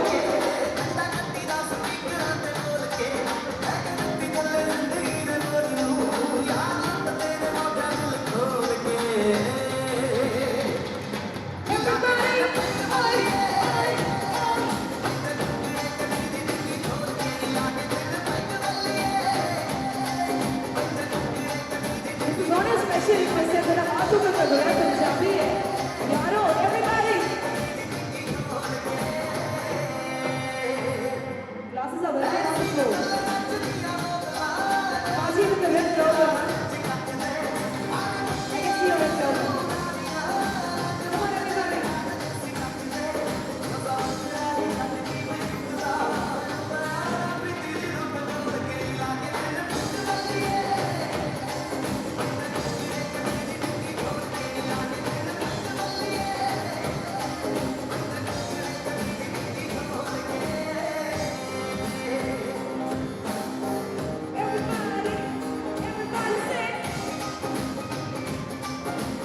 क्या बात है ये हुई ना बात अभी चार चांद लगी पार्टी में क्या बात है बाजी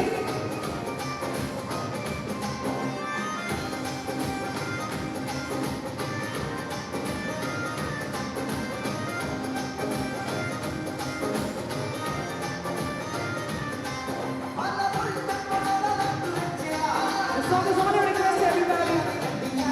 Let's see all the beautiful girls out there.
Okay girls अभी अंदर आगे आ जाओ आगे आ जाओ ऐसे चीटिंग नहीं चलेगी यार it's party time let's burn some calories together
everybody, shoulders up and down. जरा करते हैं ऊपर नीचे पंजाबी बजा रहे हो यार.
That was Hingan, everybody.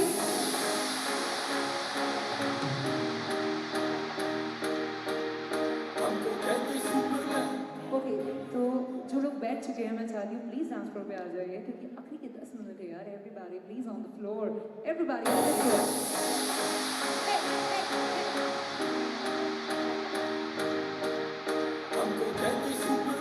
Oh, Colo happy cat from A to B. One day at your service, ma'am. Come on, everybody. We have last segments in the house. With the Fragrances and Flavors Association of India. And full moment 3, everybody. And the handsome team.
कुड़ियां शहर दियां ओए होए के कुड़ियां शहर दियां ओए होए के कुड़ियां शहर दियां ओए होए के कुड़ियां शहर दियां रख रख रख गोरे रख गोरा गोरा रख रख रख रोरे रख गोरा गोरा चले नागन जैसी छाप कुड़ियां शहर दियां ओए होए के कुड़ियां शहर दियां ओए होए के कुड़ियां शहर इस प्यार में बाबा रखड़े बड़े तारे लावती मेरे पीछे पड़े हम तो है राजा रानी तुमसे बड़े तारे लावती मेरे पीछे मुझे मिलने दे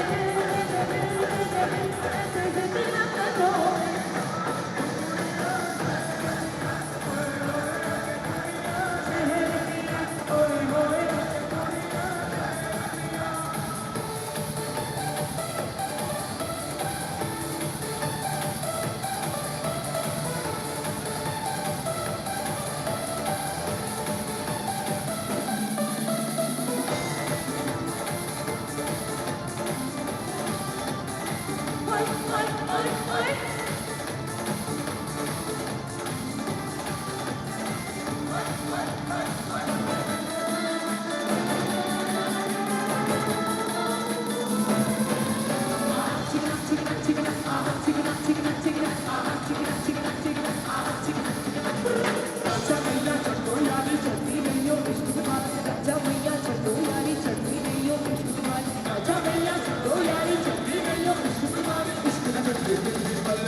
Everybody be closer, hands up in the air. तू बल्ले बल्ले हो जाएगी बल्ले बल्ले तू बल्ले बल्ले हो जाएगी बल्ले बल्ले चिकना चिकना चिकना चिकना चिकना चिकना चिकना चिकना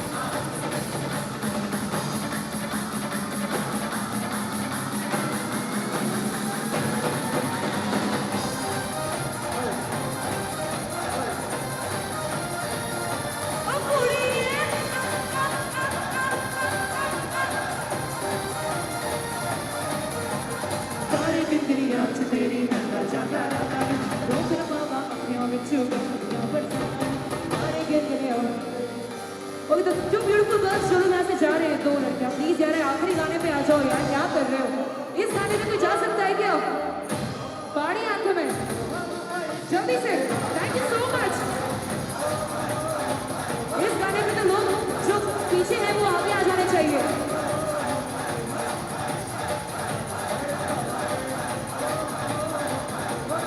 all the guests at the round table out there hey यारो हाथ ऊपर चलो यार ओ कुड़ी ये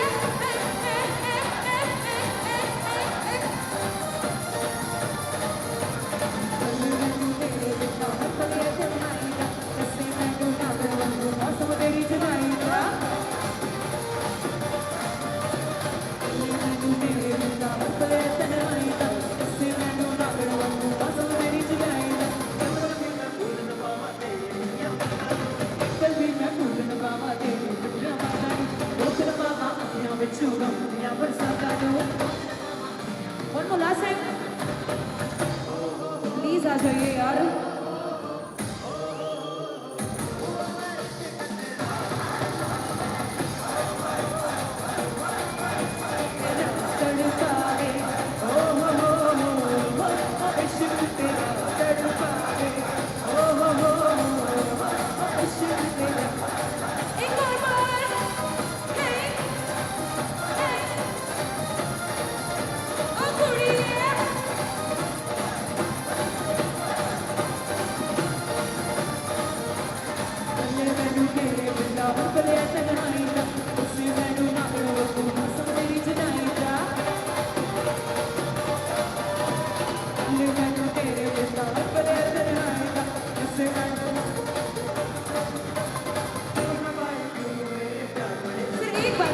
एक बार मेरे लिए प्लीज राकेश सर के साथ में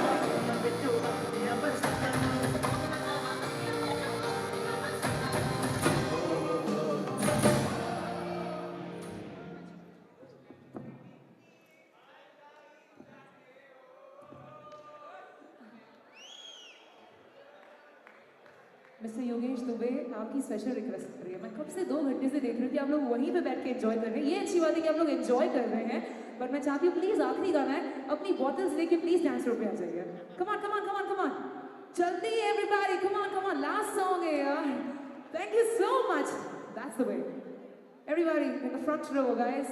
Come on, join the dance floor, y'all. Come on. That's the last song. That's the last song for the evening. Then maybe I'm gonna see you next year again. But right now, this is the last song. Come on. Hanji sir.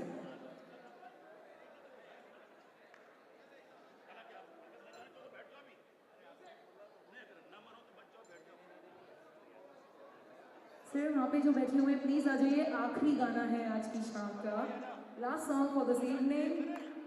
Everybody come on.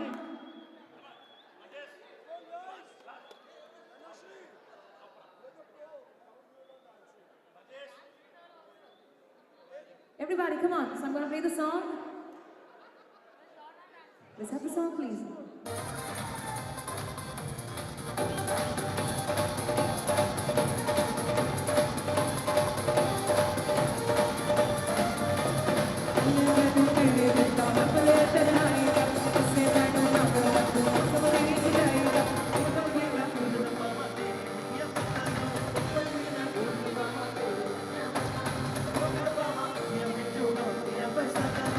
Okay, everybody, let's do headbanging together. पूरे सिर को हिलाना है।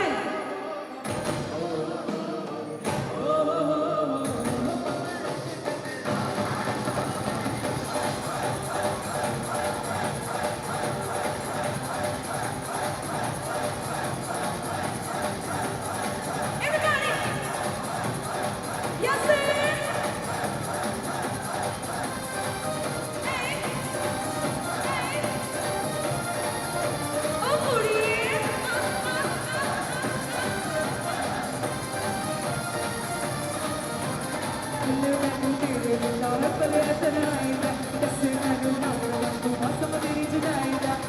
That's my favorite one, yeah.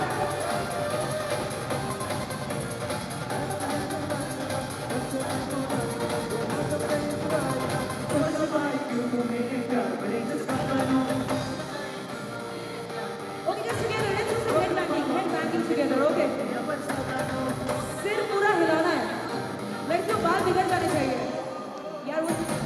Everybody, thank you so much sir.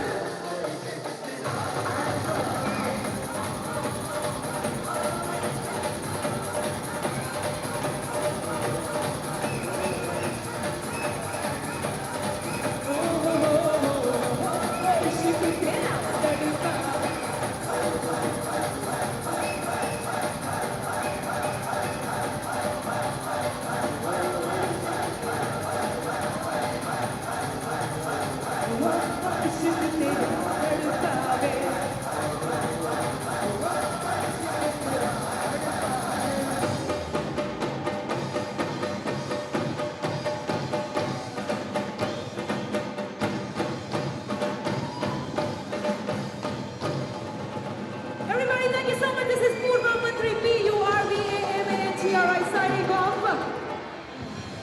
You guys are just awesome.